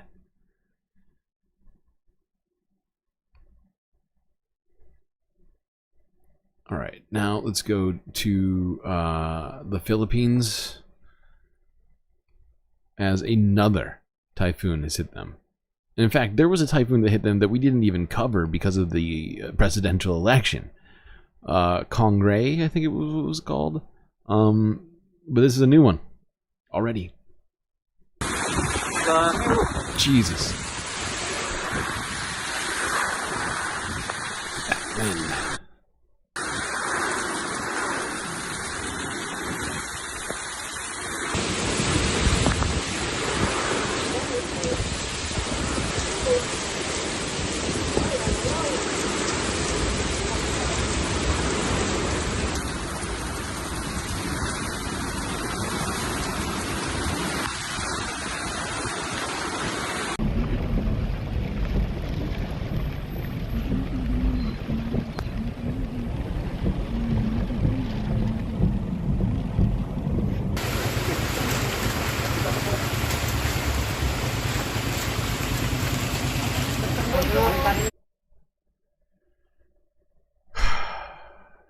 Seems like so many places in this world are literally going underwater. And it seems like barely anybody is talking about it.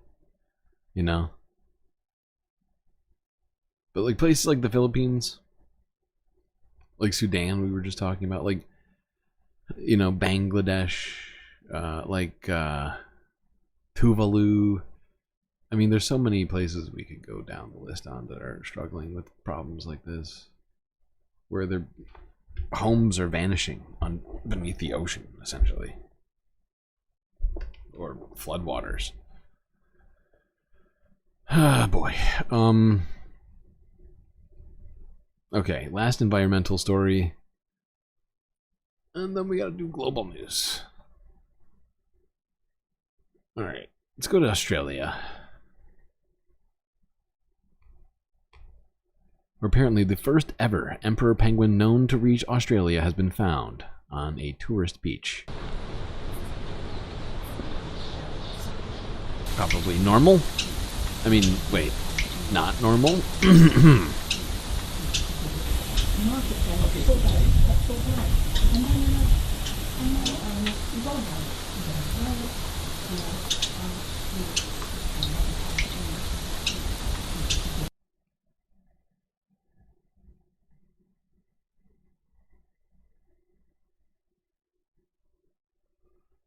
It's incredibly strange.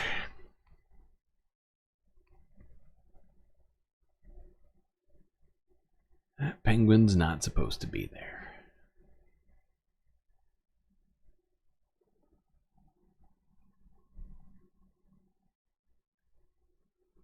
All right, let's go here. Even though people have been urging Elon Musk to stop sending so many goddamn satellites into space, well, his business, that being Starlink, demands it. And also, SpaceX gets to do the launches, so it's kind of a win-win-win for him. For the rest of us, especially those in space, and perhaps those on Earth who may be concerned about space junk coming flying down on them, this may not be so great. But this was earlier today. Little space news for you. Here's a Falcon 9 SpaceX launch, where they are about to throw another 22 Starlink satellites up into low Earth orbit, further cluttering the space which yours truly occupies.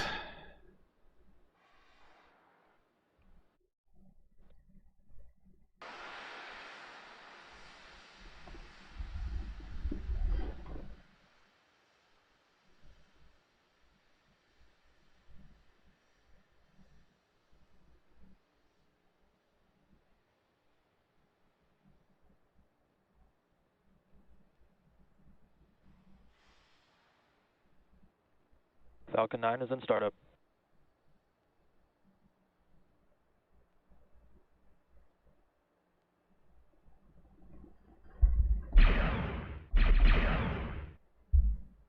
Starlink 6-69, go for launch. Must have some sort of goddamn shield.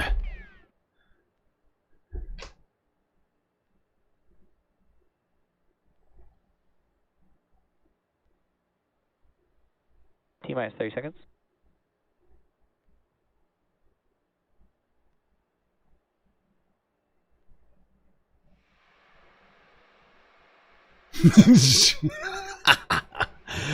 GSL has the right to self-defense. So true, so true. T-minus 10, 9, 8, 7, 6, 5, 4, 3, 2, 1.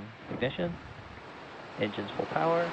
And liftoff of Starlink 669. Go Falcon, go Starlink. Thanks. Vehicles pitching downrange. What do you change the pressure nominal? Yeah. Well, guess I'll have to continue dealing with all these satellites flying by the space station. Okay. Now let's get to Earth news. And here is some, I'm sure everyone in this chat will be thrilled and just relieved to hear this. I mean, this is something we don't cover a lot, but the way that the Associated Press wrote this title, I could not help myself. King Charles III and Kate attend remembrance events as both slowly return to duty. Associated Press from a day ago. Thank God they can return to their duty. What is that again? I seem to be forgetting.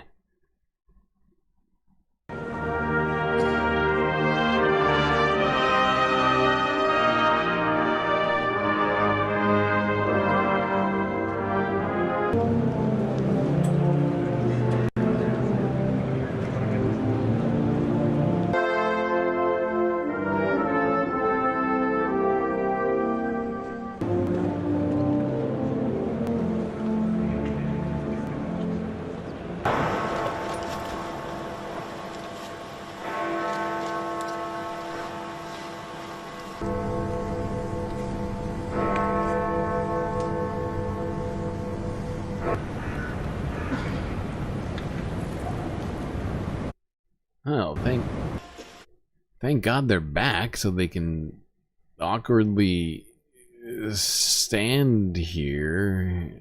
Very glad. I mean, whew. I know we talk about how we're worried about the state of the world, but at least we have King Charles III and Princess Kate back.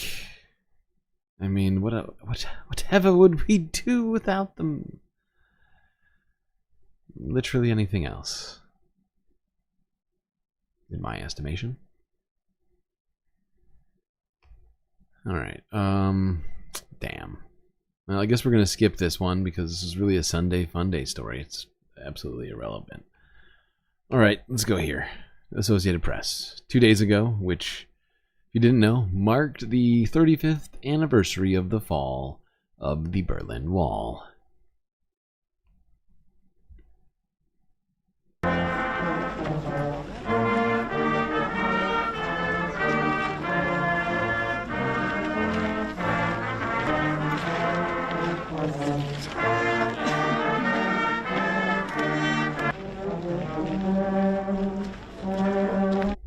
Who's in charge of the horn section? Oh my God, these guys suck. It's supposed to be a serious remembrance, and they got these third-rate horn players in the back. Can't even take it seriously. Okay, let's go here. Guardian news from a day ago. Ukraine and Russia trade huge drone strikes. Yay, more war.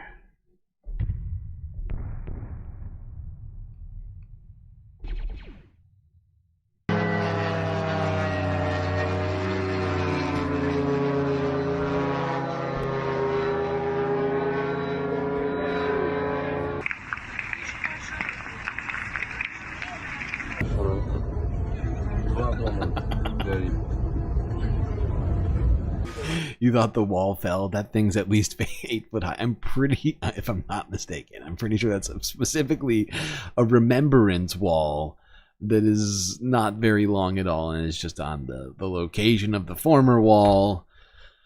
But I do see your confusion. I'm now that you say it, I'm also a little confused.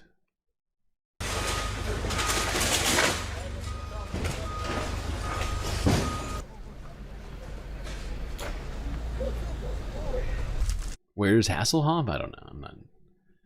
Do I look like I'm in charge of David Hasselhoff's sun tanning schedule?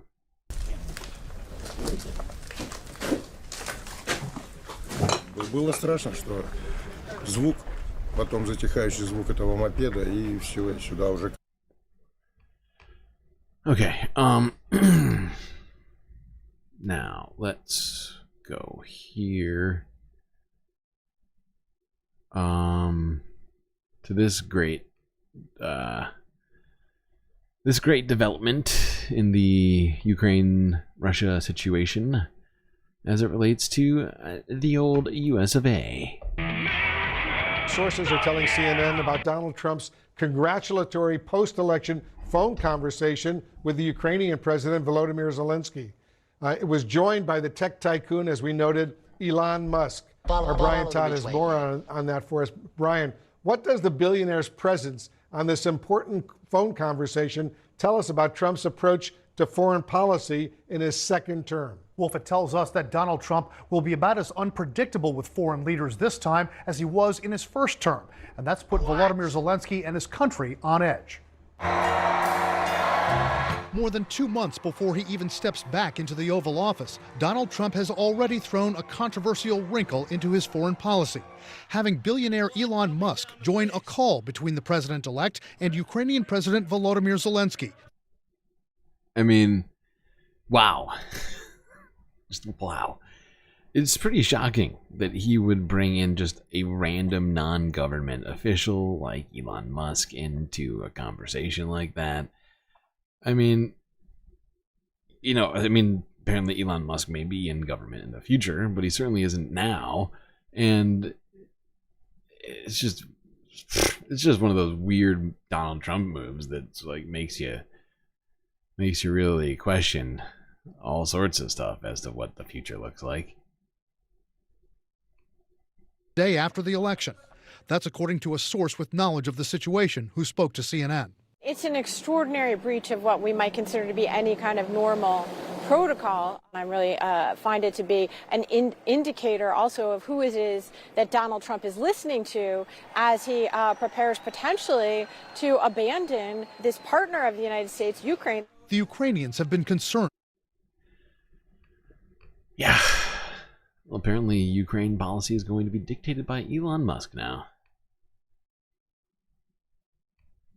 Now, apparently, at least according to many sources, Donald Trump also had another phone call with a different leader. You may be guessing who that is. However, that individual is denying this phone call. Never heard of it. Would you drum up?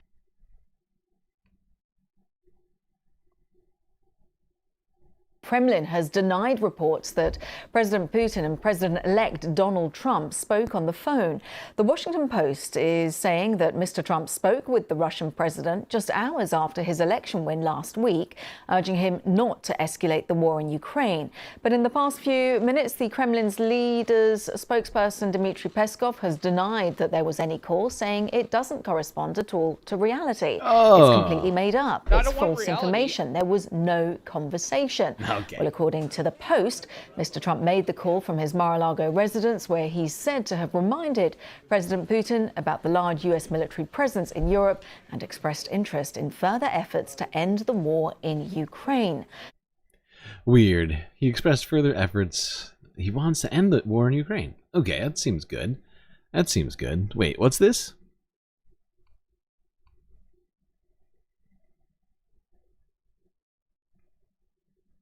Out of the war in Ukraine, Ukrainian President Volodymyr Zelensky says Russia is expanding its offensive launching a record 145 drones in just one day. Glide bombs, in addition to drones, and a ballistic missile were also launched into Ukraine, killing at least 6 civilians, injuring about 30 more. Meanwhile, Russia is massing 50,000 troops. That includes North Korean soldiers for what looks to be a new offensive in Kursk. That's that region in Russia that has been partially occupied by Ukrainians. Ukrainian intelligence tells ABC News that this video right here, it shows North Korean soldiers in Russia. ABC's Patrick Reevell joins us now with more. So, Patrick, what's the latest on? Okay, that's good enough. Thank you, ABC, for the headline. Weird. Seems like Putin is continuing to want to fight the war. It's weird. It just sort of is counterintuitive. All right, let's go on to the Middle East. Hey, we've done pretty good, though. We've made up time. 5 hours. I think I did pretty good with the 2 short breaks today. Somehow we managed to get through this in 6 hours. Really good job, everybody. I think it's partly all of your doing, really, if anything. I'm just here. I'm just along for the ride. Let's go. Where do we start? You know, fuck it. We're gonna look at this video again. We looked at this earlier this week, I think. It might have been during like one of the streams that are private on Patreon, though. So we're gonna do this twice. Let's go here. To Lebanon first. Baalbek at a World UNESCO Heritage Site. يوم حزين بمدينة بعلبك لهيدي الاستهدافات الغاشمة من العدو الإسرائيلي اللي استهدف مدينة بعلبك واستهدف المناطق الأثرية فيها. اليوم المبنى اللي تم استهدافه. So if you were wondering to yourself whether or not Israel actually can do whatever it wants, I mean, if everything else hasn't told you that they can do whatever they want, this should at least give you a little bit more clarity.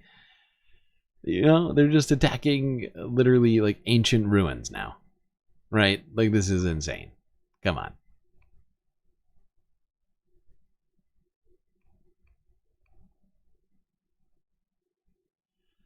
Stuff that's supposed to be like double protected by by UNESCO statutes as well. I mean, it's clearly not a military target, and it's just ridiculous.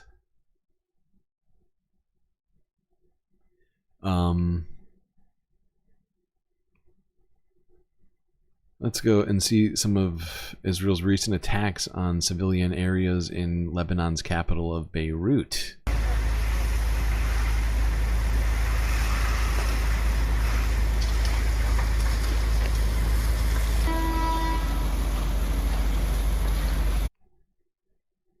And, you know, this appears to be an apartment building. And I don't really care if there's somebody in here who could be deemed Hezbollah or whatever, right?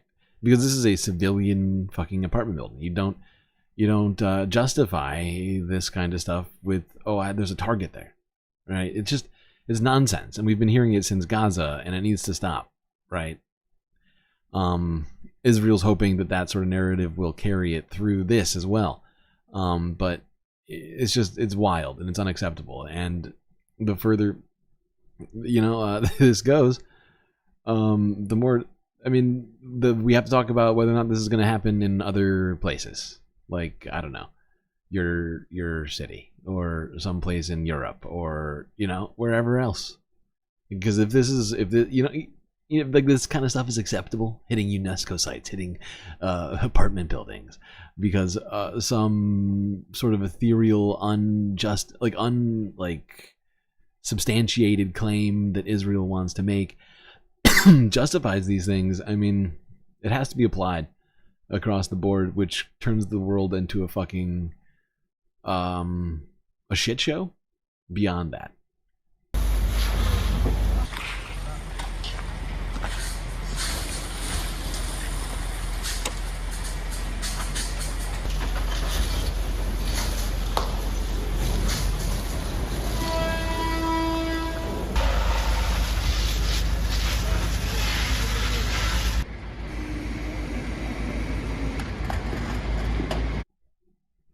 Here's some more footage.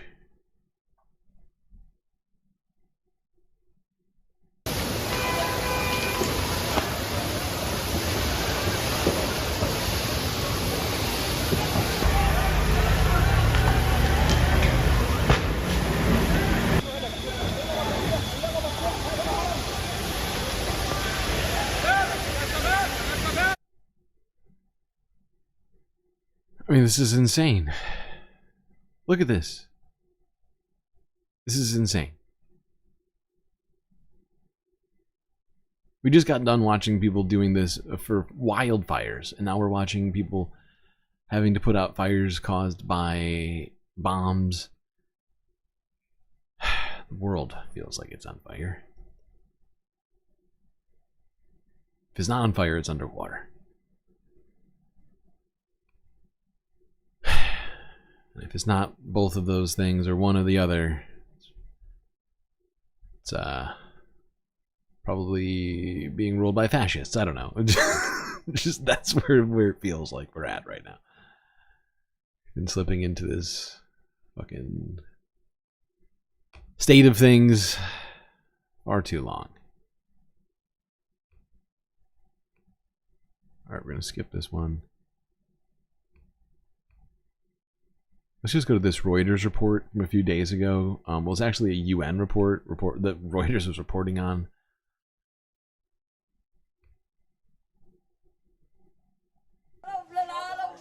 Nearly 70% of verified Palestinian deaths in the Gaza war have been women and children. That's according to the UN Human Rights Office on Friday, which condemned what it called a systematic violation of the fundamental principles of international humanitarian law. Israel's diplomatic mission to the UN in Geneva said it categorically rejected the report. The UN tally since the start of the war, in which Israel's military is fighting Hamas militants, includes only fatalities it has managed to verify with 3 sources. And count. Is everyone going broke slowly in New Zealand? Aren't there like a bunch of like super rich people like moving to New Zealand and like buying up land there or something? The fact is, I'm subscribed to a couple New Zealand channels, but there's not a lot of news that we keep up with from there. So, yeah, I don't know a whole lot beyond like things like Jacinda and I don't know, Taskmaster New Zealand. All right, no, I know a little bit more than that, but you get my point. Continues. So the 8,119 Palestinian victims verified by early September is a much lower number than the toll of more than 40,000 at that time provided by Gaza's health authorities. But the UN breakdown backs the Palestinian assertion that women and children represent a large proportion of those killed. Jeremy Lawrence, spokesperson for the UN High Commissioner for Human Rights, said in many instances the killings of civilians could amount to war crimes. If committed as part of a widespread or systematic attack directed against a civilian population, further to a state or organisational policy, these violations may constitute crimes against humanity. Thank you, and if committed with intent to destroy, in whole or in part, a national, ethnical, racial or religious group, they may also constitute genocide, the report. Yeah, I think it's more than may. I mean, the ICJ already declared it's probable. So, it's definitely more than maybe. I know that. And my eyes and ears usually don't lie to me, and certainly not on this consistent of a basis. So, I think I can personally verify that what we're witnessing is a genocide ongoing, regardless of whether or not it's complete, which is one of the most, sort of horrifying sort of counterclaims I hear people make. It's like they're not all dead yet. Oh, good. Let's try that with any other group of people. Would you like that? Would you like to try that argument? Would you like to try and, pass that logic on to a few other sorts of things? It's like nobody, in no other way would, in most other circumstances, nobody would accept that sort of claim. Like, they're still Native Americans. Did they get genocided, right? They're still They're still Jews. The Holocaust, like, you know what I mean? Like, come on, be real with me. Of course, it's a genocide. You don't have to kill everyone for it to be genocidal intent. You know, that's kind of the whole deal, right?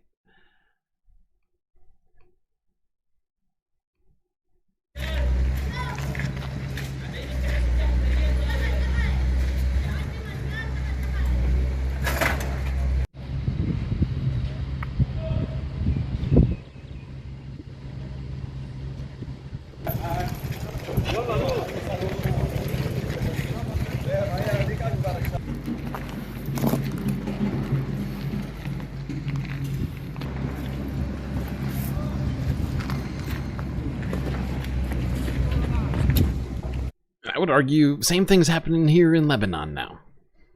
It's the same. Oh shit, we weren't even looking at it, were you? You didn't even see what I was looking at. I'm sorry, chat. But I mean, like, this is... You might as well just imagine Gaza, because this is what it looks like. Look at it. It's just utter and pure destruction. No discrimination. No concern for differentiating between civilian and military.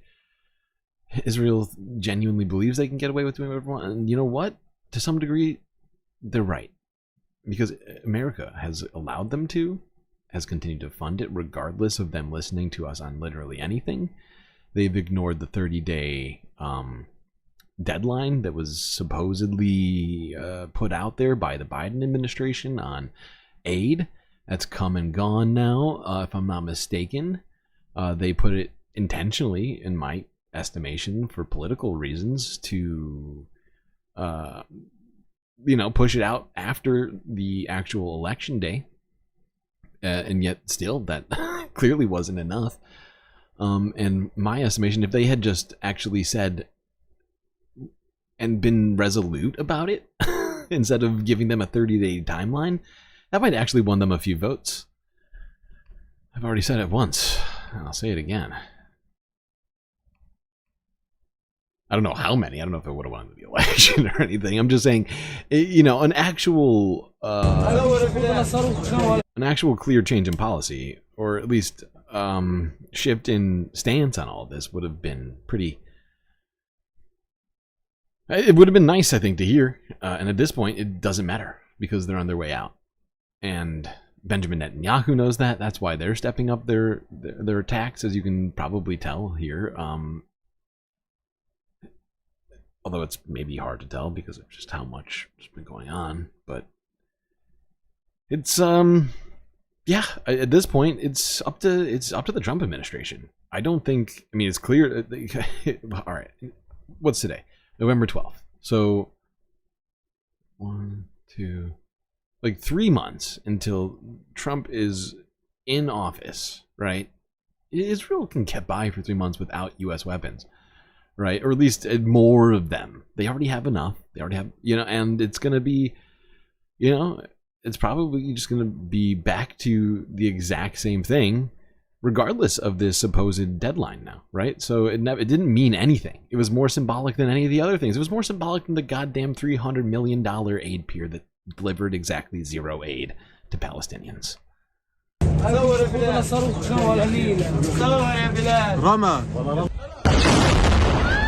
Fuck's sake.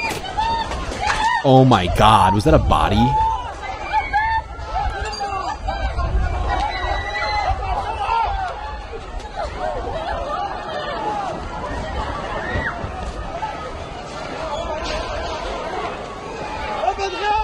Oh, thank god it wasn't a body. Oh my god.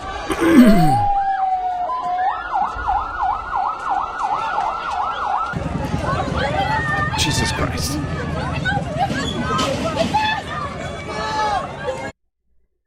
So this was a courtyard of one of Gaza's main hospitals. It's a defunct hospital. It's no longer running, but it's where people are camped out because it's supposed to still be a safe zone. But clearly Israel not only doesn't give a fuck, they just see it as a sort of lit target on a map. One of those 500-pound bombs.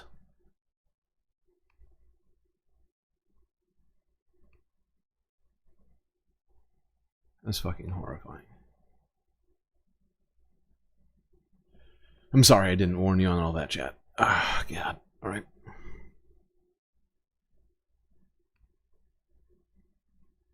This is the aftermath of raid in Lebanon. Going back to Lebanon.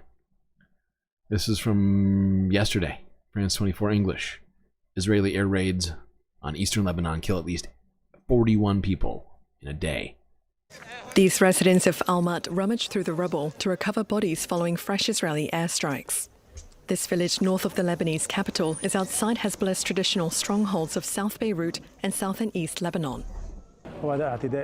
This aggression, as you can see, is part of Israel's narrative, which claims that important military or security figures are present among civilians, or that there are weapons depots. Our response to these Israeli claims is that key military or security figures are on the front lines, not here. But Almat was not Israel's only target in Lebanon on Sunday. It also struck the south near the city of Tyre and northeast near the city of Baalbek, where there was no prior warning to evacuate. The fighting between Israel and Hezbollah has seen a dramatic escalation since September, after Israel's deadly detonations of pages. I love how they make it seem like it's this sort of equal situation, where Israel hasn't been the one attacking 10 times more than Hezbollah has, or that Israel's been the one that's invading, whereas Hezbollah's been the one that is defending. And it's just it's pretty ridiculous. Sort of just nonsense once again from France 24. I mean, they're honestly, I expect better from France for whatever reason, and this is one of these blind spots from France 24 that I just find horrifying. They've been so pro-Zionist in terms of messaging. It's very frustrating. They're almost as bad as like CBS.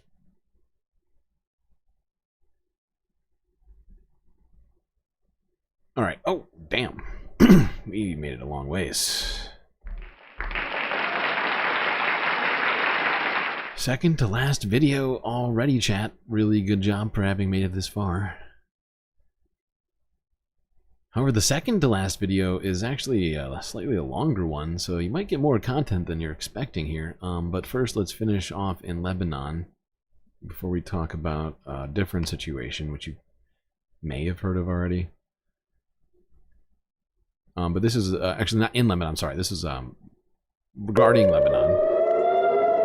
As earlier yesterday, was it yesterday? Yeah, yesterday on Monday, Hezbollah returned fire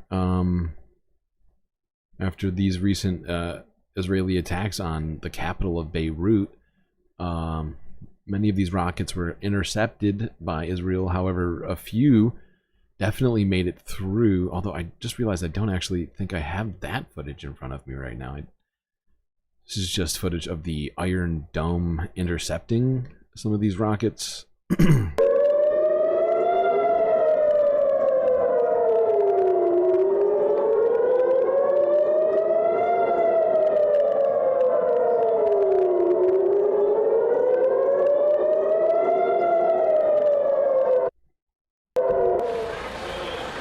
Oh, there it is. Here it is.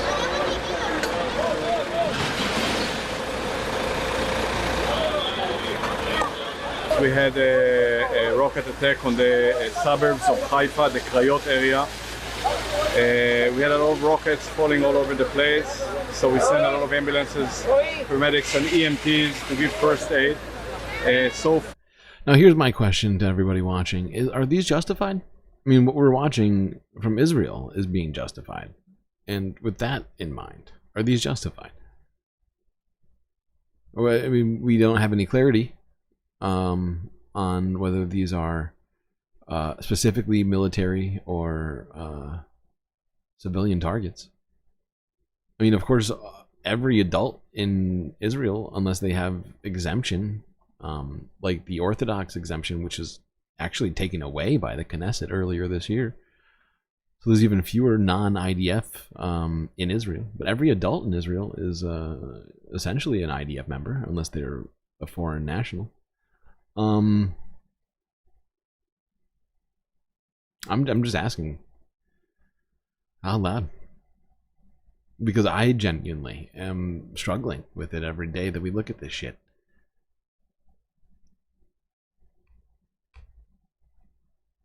Because how am I supposed to be a consistent communicator in any way if I don't condemn these things on all sides? But if we are we're being continually fed the narrative that all this Israeli attacks pretty much anywhere, literally anywhere, is getting justified by the news media, right? And it's wild that you know, that they paint the other side, you know, in this completely different light. It's like, oh, it's in a suburb and blah blah blah. It's like, well, what the fuck do you call Beirut aside from the capital of a country, a sovereign United Nations Security Council country? It just, you know, I don't know.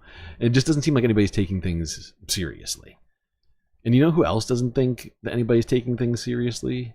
The Qatari government. It's not me saying that, it's them. Now let's go here to Democracy Now! This is Democracy Now!, democracynow.org, War, Peace, and the Presidency. I'm Amy Goodman. We continue to look at Gaza, where Israeli forces launched a deadly attack early Sunday morning on a residential area in Jabalia, where displaced Palestinians were attempting to shelter, killing at least 36 people, including over a dozen children. Dozens of the victims were reportedly members of the same family asleep when Israeli forces attacked their home. An eyewitness who lost several relatives described the horrific scene. We were just sitting peacefully. These are innocent citizens who don't belong to any military organization or faction. The eldest man is 70 years old.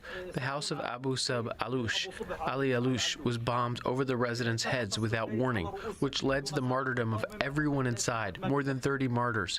Those who were lucky enough to survive were thrown onto the trees, onto the neighbors, and the remains are still scattered under the rubble. Palestinian journalist Mohammed Khaïs was killed along with his wife after an Israeli airstrike on their tent in the Nuseirat refugee camp.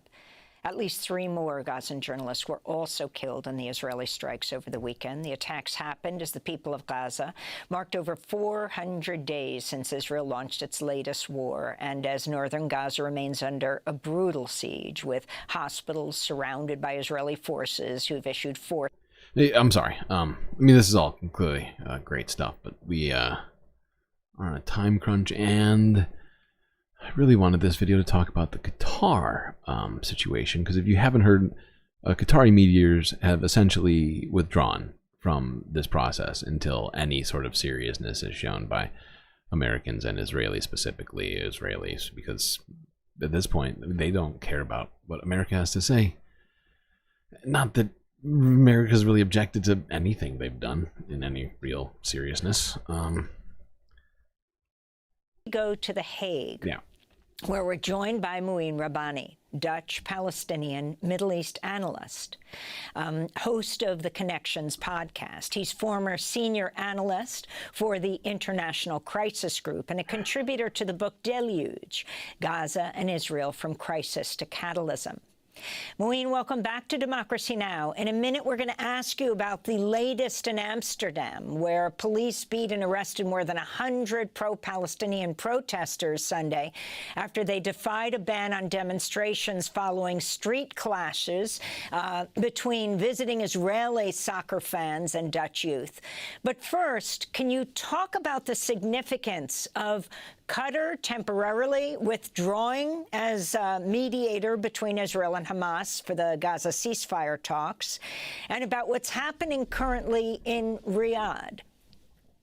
Yes, well, turning to Qatar first, several days ago, there were press reports that Qatar was going to, as you mentioned, suspend its mediation and also show the Hamas exile leadership that has been based in Qatar the door and ask them to leave the country in response to U.S. pressure.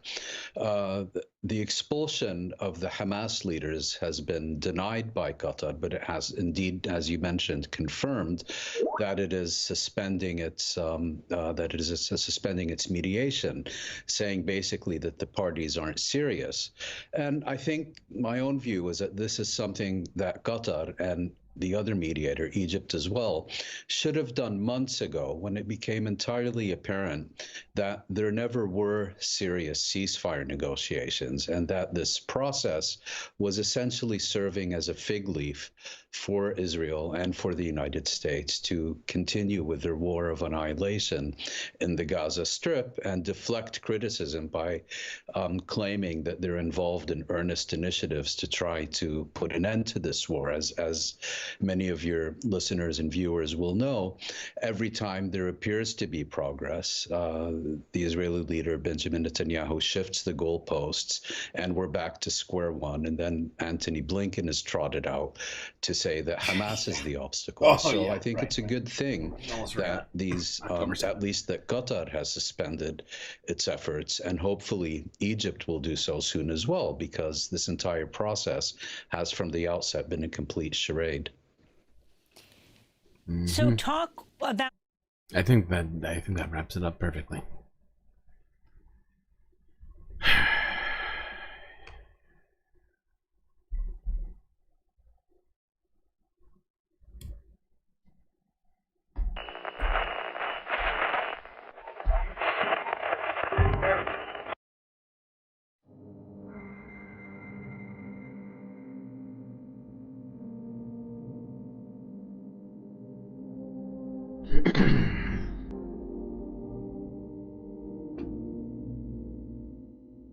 Well, we got through another one, chat. Somehow. This one was particularly long and arduous, but thankfully we had each other to get through it. That's gonna be it for me tonight. But till I see you next, you stay classy, Galactic Stream Nation.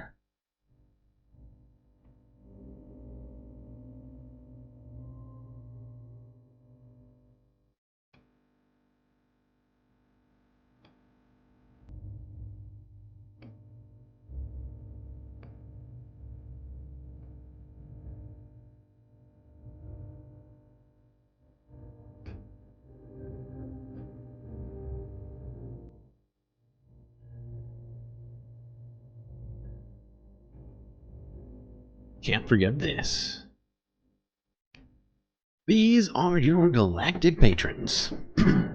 Gabby, Goth Dogs, Aaron W, Schmegley, PB, Mitty, Afroponics, Narwhal by Nature, Interplanet Janet, Techno Epoch, Robot Cat, Disco Wolf, Cali Braiding, The Anti-Corporatist, Obsessive Audio, Owanoa, Nadia, Jokey, Mrs. Jen, Omegastar, Sasha G, Pitchforks Dragon, Vincent Morales, and Donald James X.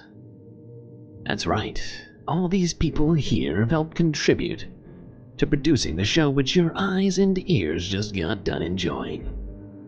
You can too, for just a few US dollars a month on Patreon.